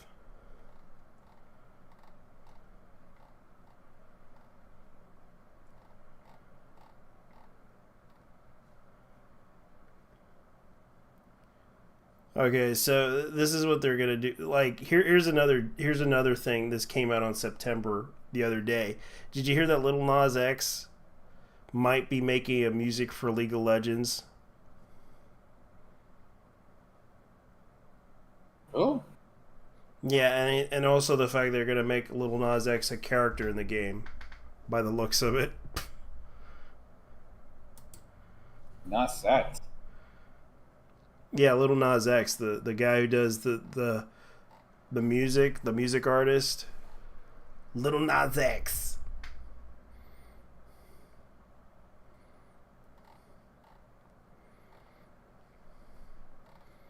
Yeah, I'm lost. The guy who did Old Town Road. Oh, that rapper. Yeah. What the fuck? Seriously? Yeah. He's gonna be on League of Legends? That is... How? What the fuck? I guess they're losing their hype, so they decided to get Lil Nas X on the action. God knows they'll probably make that game and then they'll die out. It's the same motherfucker who... This is the same motherfucker who... But I'll give Fanbyte credit. This is kind of what they reported. Montero Lamar Hill. Yeah. He was named after the Mitsubishi Montero. Gee, man. Alright. About that. So they said that president of League of Legends. Yeah. Fuck So, off, dude. by the looks of Fanbyte, they don't really say much. They just stick to video game news. Same guy who sold sneakers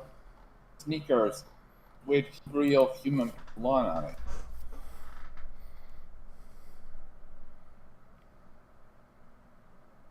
Damn.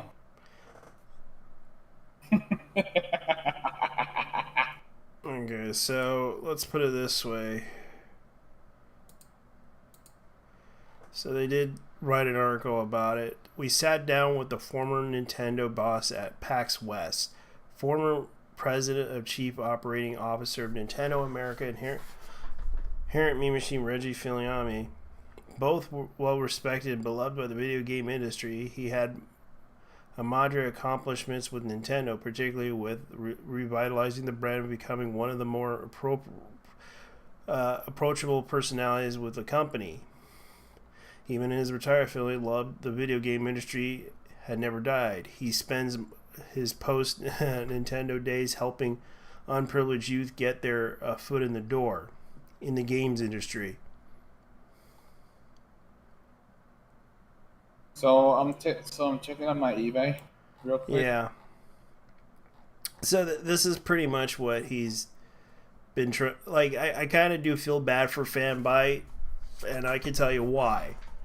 Sure, I don't agree with a lot of the things that certain writers say on their website, but I understand that they worked in that field, and I wish them the best of luck in other endeavors if they ever considered taking a career in something else.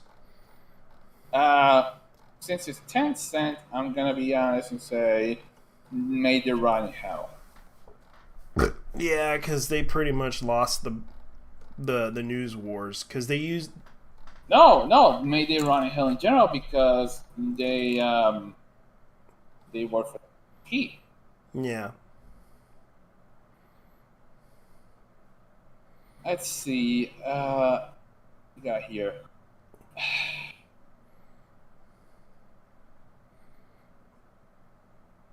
water beads. Fucking water beads for guns. Yeah, by the looks of the website, I don't think the problem with this website, they don't usually advertise their articles. They don't try to talk to other people. Like, I can see what the problem was with this group is that they weren't really, very popular. Even though they have a nice designed website, it just still didn't attract the... Like, I'm going to show you guys what Fanbyte looks like. This is the website itself. This is what they have. They have entertainment, they have wrestling, they have a podcast. You can see that they really weren't very approachable with their content. Like, they have a podcast called K-Hole. No, I'm not joking. That's one of the titles. K-Hole. Yeah, K-Hole. And there's also something called Spawn on Me. And they make a reference to Channel F, which is like a council. 99 potions. That's for RPG. Yeah. That's movies. Friends Reunion, optional podcast, best camp of my life, fan fight, vineyard with funky, which is like some something to do with vine, the website. No, it says here it's video trends, subcultures, mysteries, and yeah. Yeah, which I watched it. It just didn't really appeal to me with their content. As much as they try to put out their content, they just don't really explore very well with their content. Like, there is some potential, but the problem is that they don't really talk about the video games and everything and how they approach things about it. Like, they only talk about the video games, which is fine. But I can see the problem with this company,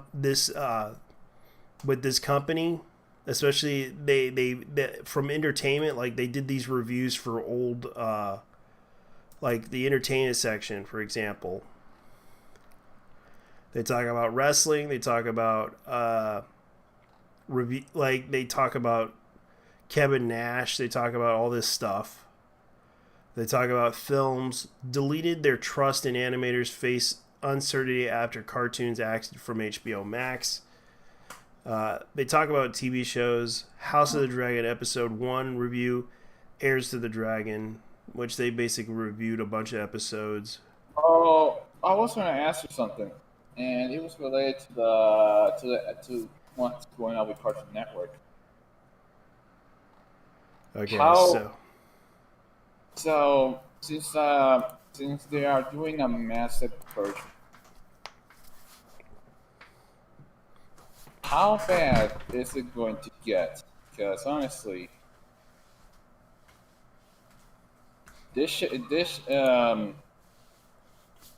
I think it's actually for the best that Cartoon Network fucking does. Hot take. You know why?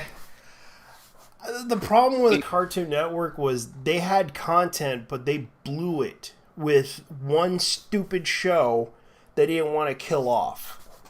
They were afraid they were afraid because one person wanted to help by marathoning a whole bunch of shows and blew off of other shows. Basically marathoning everything to hell. I mean, marathoning one show out of all things was his Teen Titans Go. Yeah, and that alone is what killed Cartoon Network besides marathoning the absolute shit out universe. If that's all you actually have, There's nothing worth watching in that channel. I mean, then again, guess what? Cartoon Network is actually dying because mostly because of Teen Titans. No, not just because of Teen Titans Go.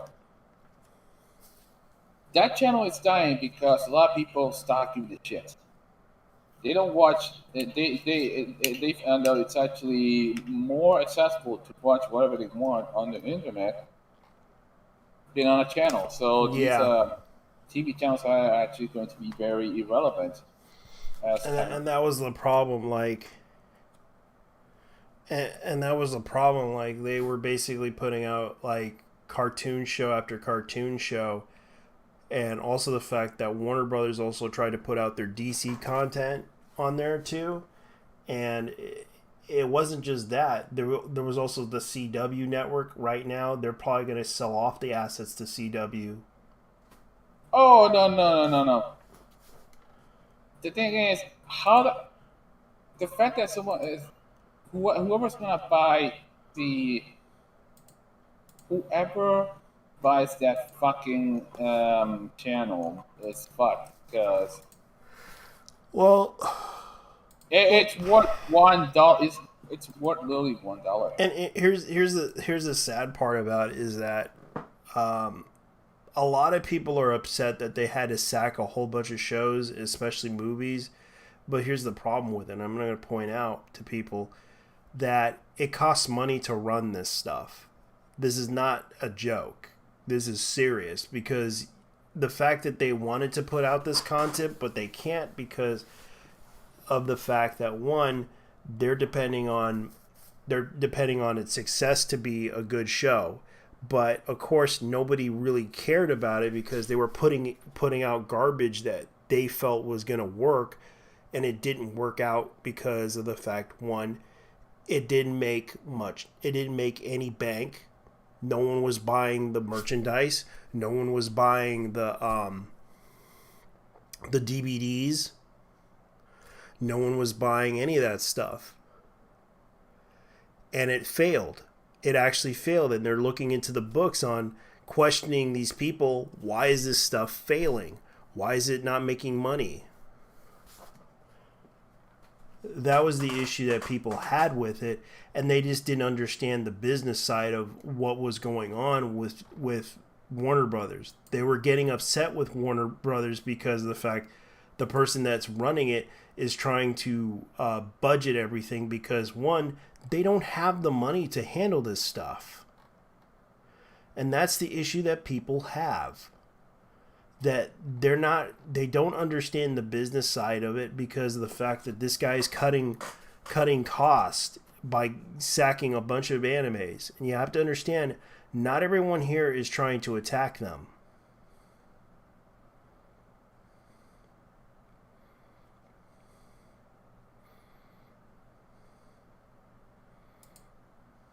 It's just that not even Boomerang. Oh, speaking of which, did you hear about the news about Genshin Impact? Here we go. Hi again, I'm joined to announce that I will play the English voice actor of Embermaid, Daya for the 3.0 update of Genshin Impact. She's a strong mercenary who, deep down, might actually have a sweet side to her. Still, though, I don't take her lightly, or you be chopped in half. Oh, I know who that is. That is, what's her name? Amber May. No. Daya is actually Julia Sed's bodyguard in the Archon quest in 2.0. Oh, really? And she's a Claymore user. But she's not. They're not releasing her yet as a playable character. And right now she's announcing her acting role for it. Yes. Yes, as a matter of fact, 3.0 is where the new region, Sumeru, is actually in. And it's for the sake of those who love you, don't be stubborn. My lady, this isn't about Mora. Although, truth be told, I play in Japanese. And, motherfuckers gotta be like, But why don't you play it in Chinese, the original language? I mean, fuck, I could, but unfortunately, I don't speak Mandarin. Yeah, I don't do the fashua. It was like 4 years. I don't speak Mandarin, and Yeah, I don't. which is very difficult to do because it's like there's a lot of words and sentences that are complicated to understand. Sure. So Sure. I'm actually surprised they haven't done what they did to Dory's English voice actress. Mm-hmm. Here's what happened when they announced that Dory, who is a Claymore user, who's actually the girl. Well, she's actually a granny. Fair enough. She's actually a granny, but she looks like a little kid, right? Yeah. Look who Lily Babas. Anyways, the Anjali, I cannot pronounce her last name, unfortunately. I apologize. Got attacked on Twitter because, let's see, because she was voicing, because of the fact that she was voicing a child. Hold up. Voicing a lolly character, that's what they had an issue with. Yeah, her name is Anjali Kunapaneni. And what is it with these fucking jackasses being woke? No, I'm fine. The thing is like the problem with people, they kind of get upset over this, and it's like, yeah, this is pretty bad. Just something else, dude. Honestly, at this point, this shit is tiring. Twitter, for the love of Jesus, stop being jackasses. Holy, oh wait, that's too much to ask for. Then again, I prefer the Japanese voice actress Tomoko Kaneda, who, if you ever seen the series Yasumanga Dayo, she was Chiyo's voice in that series, and she has like this insanely high pitched voice. It's actually hilarious.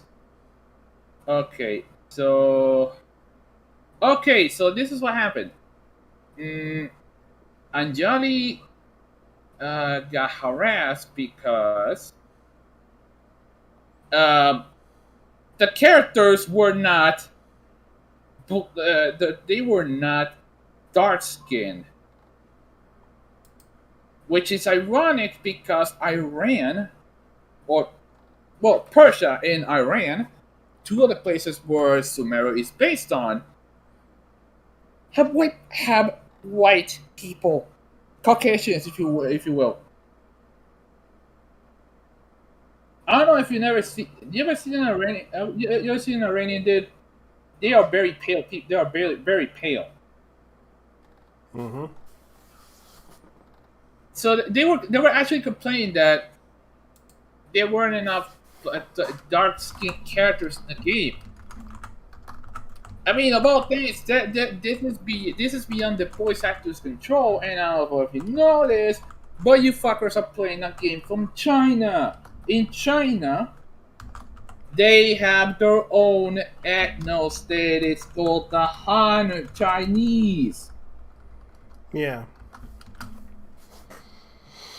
I don't know if you motherfuckers know this, but there's not a lot of foreigners in China right now. Especially because of COVID and the zero COVID policies that these fuckers are doing. In fact, the zero COVID policy and all the lockdowns are the reason why China's in the shitter.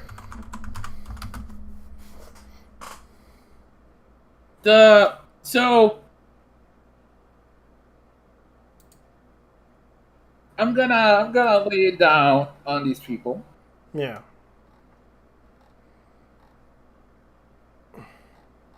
Hindus are not the only brown people in Asia. Yeah. You fucking assholes. Yeah, you fucking idiots. You got the Pakistanis. You got Bangladeshis. You got the Yeah, even I encountered the Bangladeshis. The Thais, the Philippines. Yeah. And there are Filipinos who are pale, his skin color. There are Filipinos who are darker as well. It goes everywhere too. Yeah. So, you cocksuckers on Twitter are really getting on my last fucking nerve. I gotta watch this Korean show. This is bad, but it's actually really interesting. What? Apparently, Korean bootleg movies are great because they think it's nothing of combining live action with miniatures, which is the case of the Zoids kits. The 2D animation mecha is just neat. No, they were like making Zoids, and it was kind of hilarious. Like this is no joke. Like I forgot what this is called, but it's called Third Generation Woomy 6, and someone actually uploaded like an hour-long movie of it. Like no joke. I'm gonna let me see if I can show the clip of it because this is hilarious.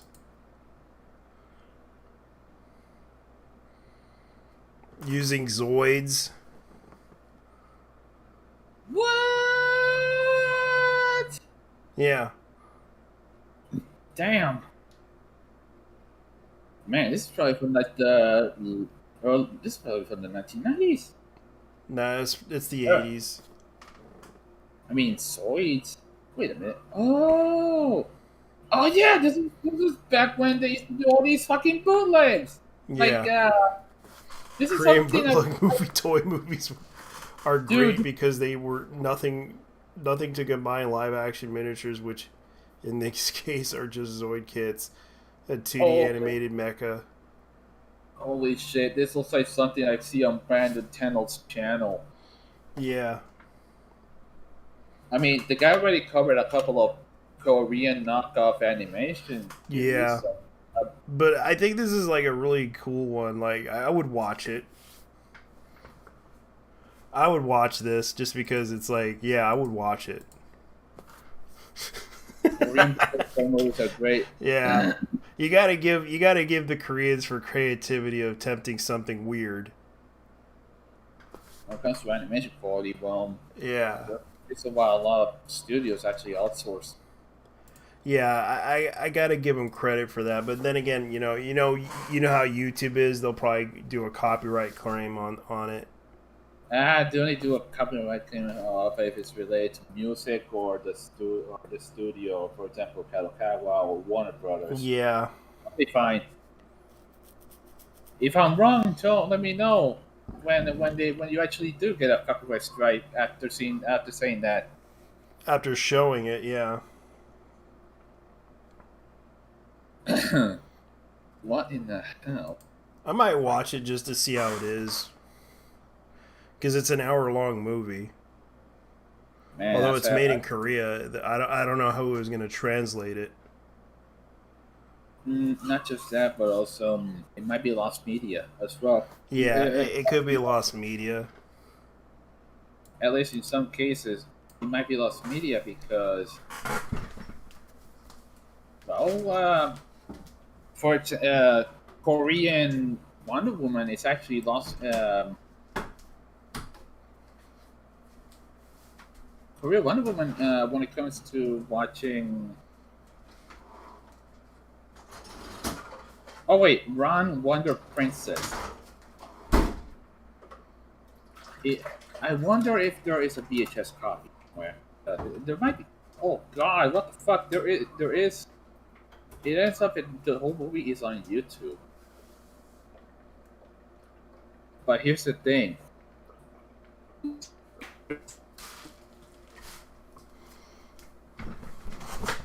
I would watch it.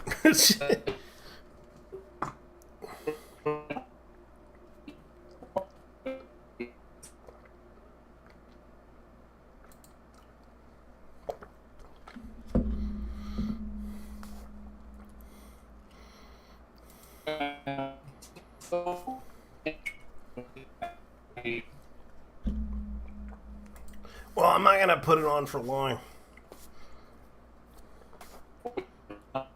Yeah, you're breaking up, man. I think it's a disconnection.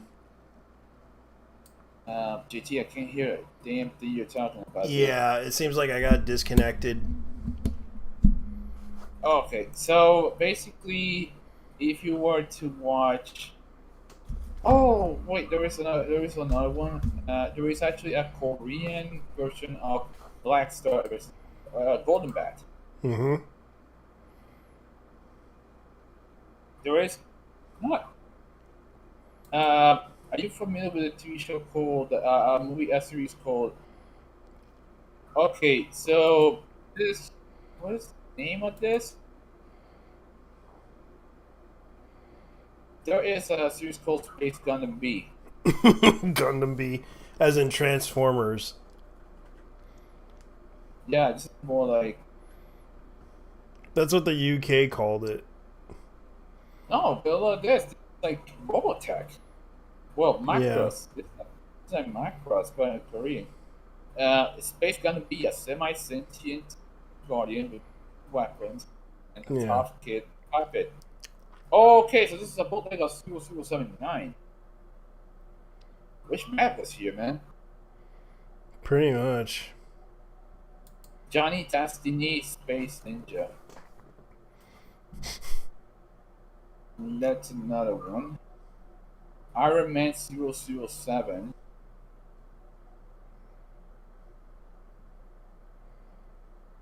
Let's see. Round Wonder Woman. That's the only ones I've seen review-wise were Round Wonder Woman.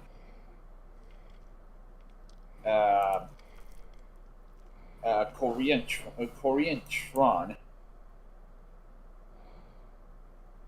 which is known as Savior of the Earth. Yeah. The English dub is bad though. Like, goddamn. Let me post it on YouTube Shilling because it's bad in the sense that it's hilarious. Yeah. Alright, so it's on here on YouTube Shilling. If you haven't subscribed to the dude, what's wrong with you? Regarding Brandon. In Sweden, the old Cyber 007 and 009 anime was dubbed by just one person when it was released on VHS. This dubbing is legendary in Sweden. Yeah. Damn, bro!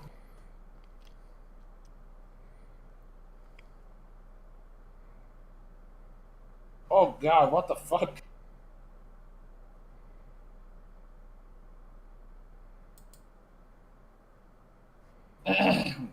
Oh, by the way, oh yeah, there was another one.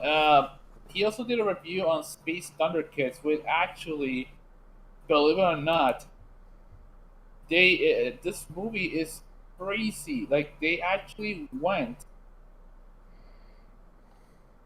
in a this not only was this dubbed by Joseph Lai from Hong Kong. Oh my god! No. Go like this. This shit was it was assembled from 8 different Korean animated films. Oh god, Pippi Longstockings.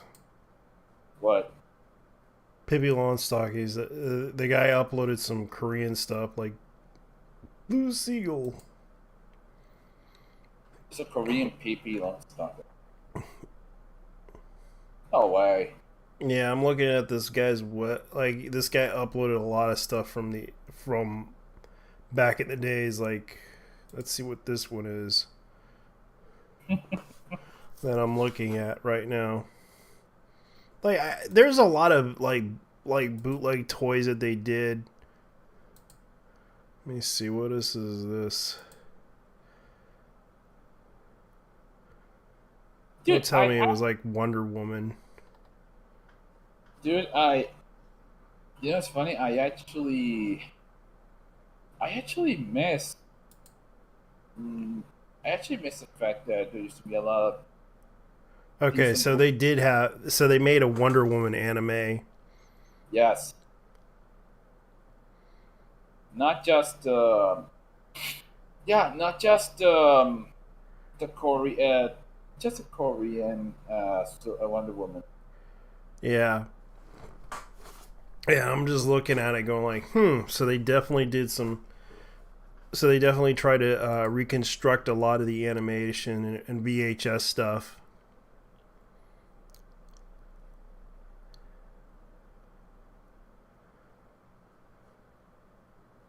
I was supposed to be making I was supposed to be making a PowerPoint presentation, but I showed up here. That's fine, man. You can go ahead, man. You just go ahead and take care of what you need to take care of, man. Yeah, the thing is, I'm reading this story called Jet.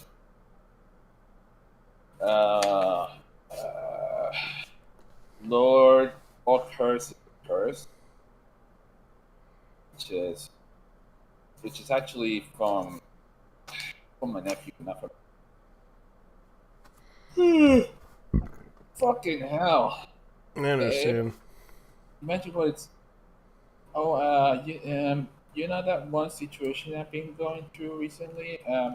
It worked itself out. 2 cards I bought, they work. Mm-hmm. So, but the problem is, have you noticed that PayPal is not working recently? Yeah, they've been having issues with PayPal. Like, a lot of people were talking about PayPal and what was going on with PayPal. Oh, God, that was the only one. So basically, I'm trying to log in, right? Yeah. And try to log in, and it's stuck. Like even if when I try to, even when I try to access the captcha, it doesn't work. Let me look. And when I tried to link my my debit cards with PayPal, it wasn't working. PayPal, it didn't work. Oh.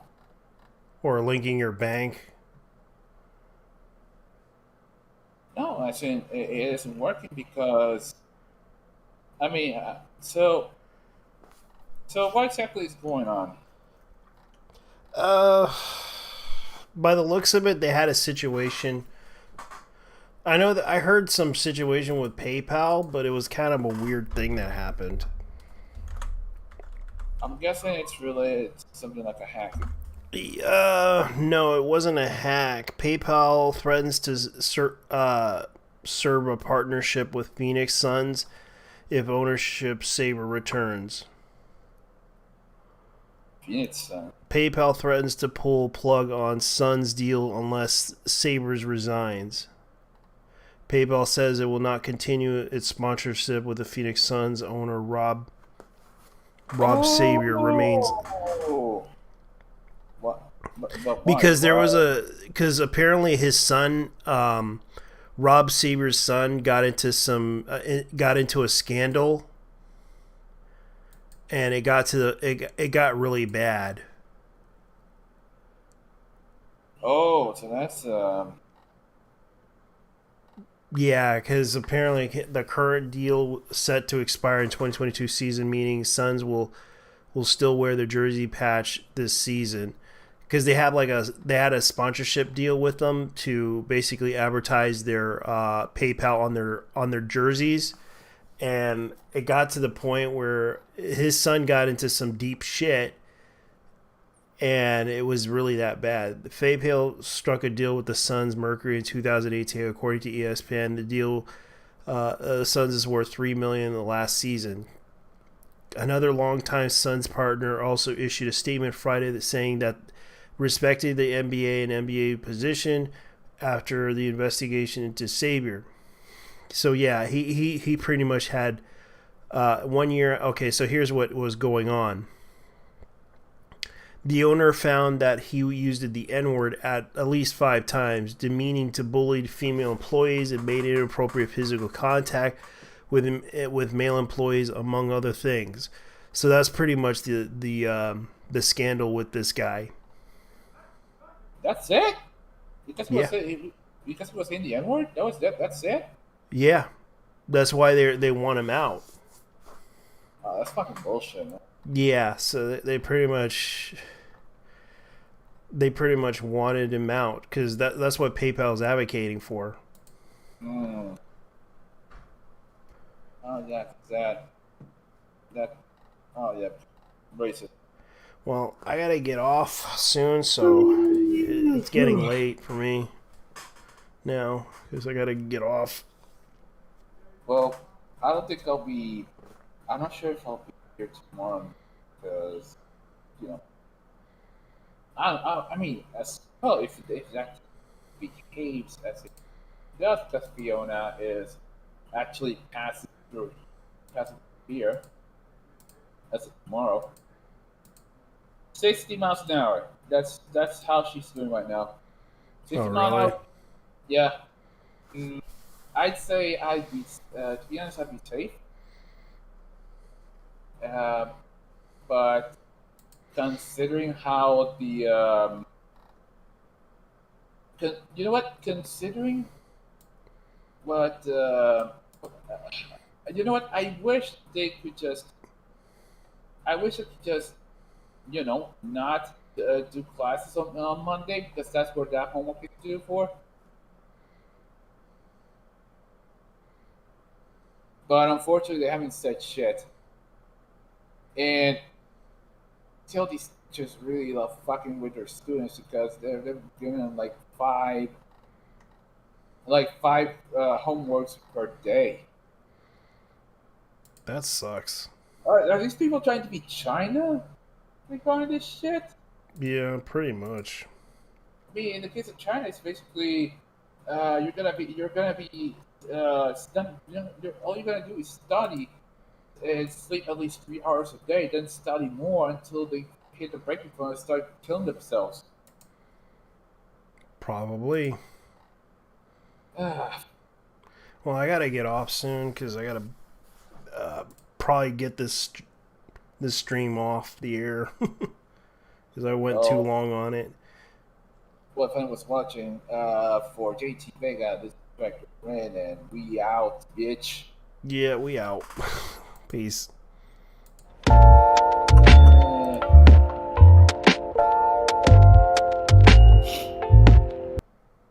Alright, we're out of here. You know, I thought that was Aoyuki in Nakonabia. I thought that was Aoyuki, but then I remembered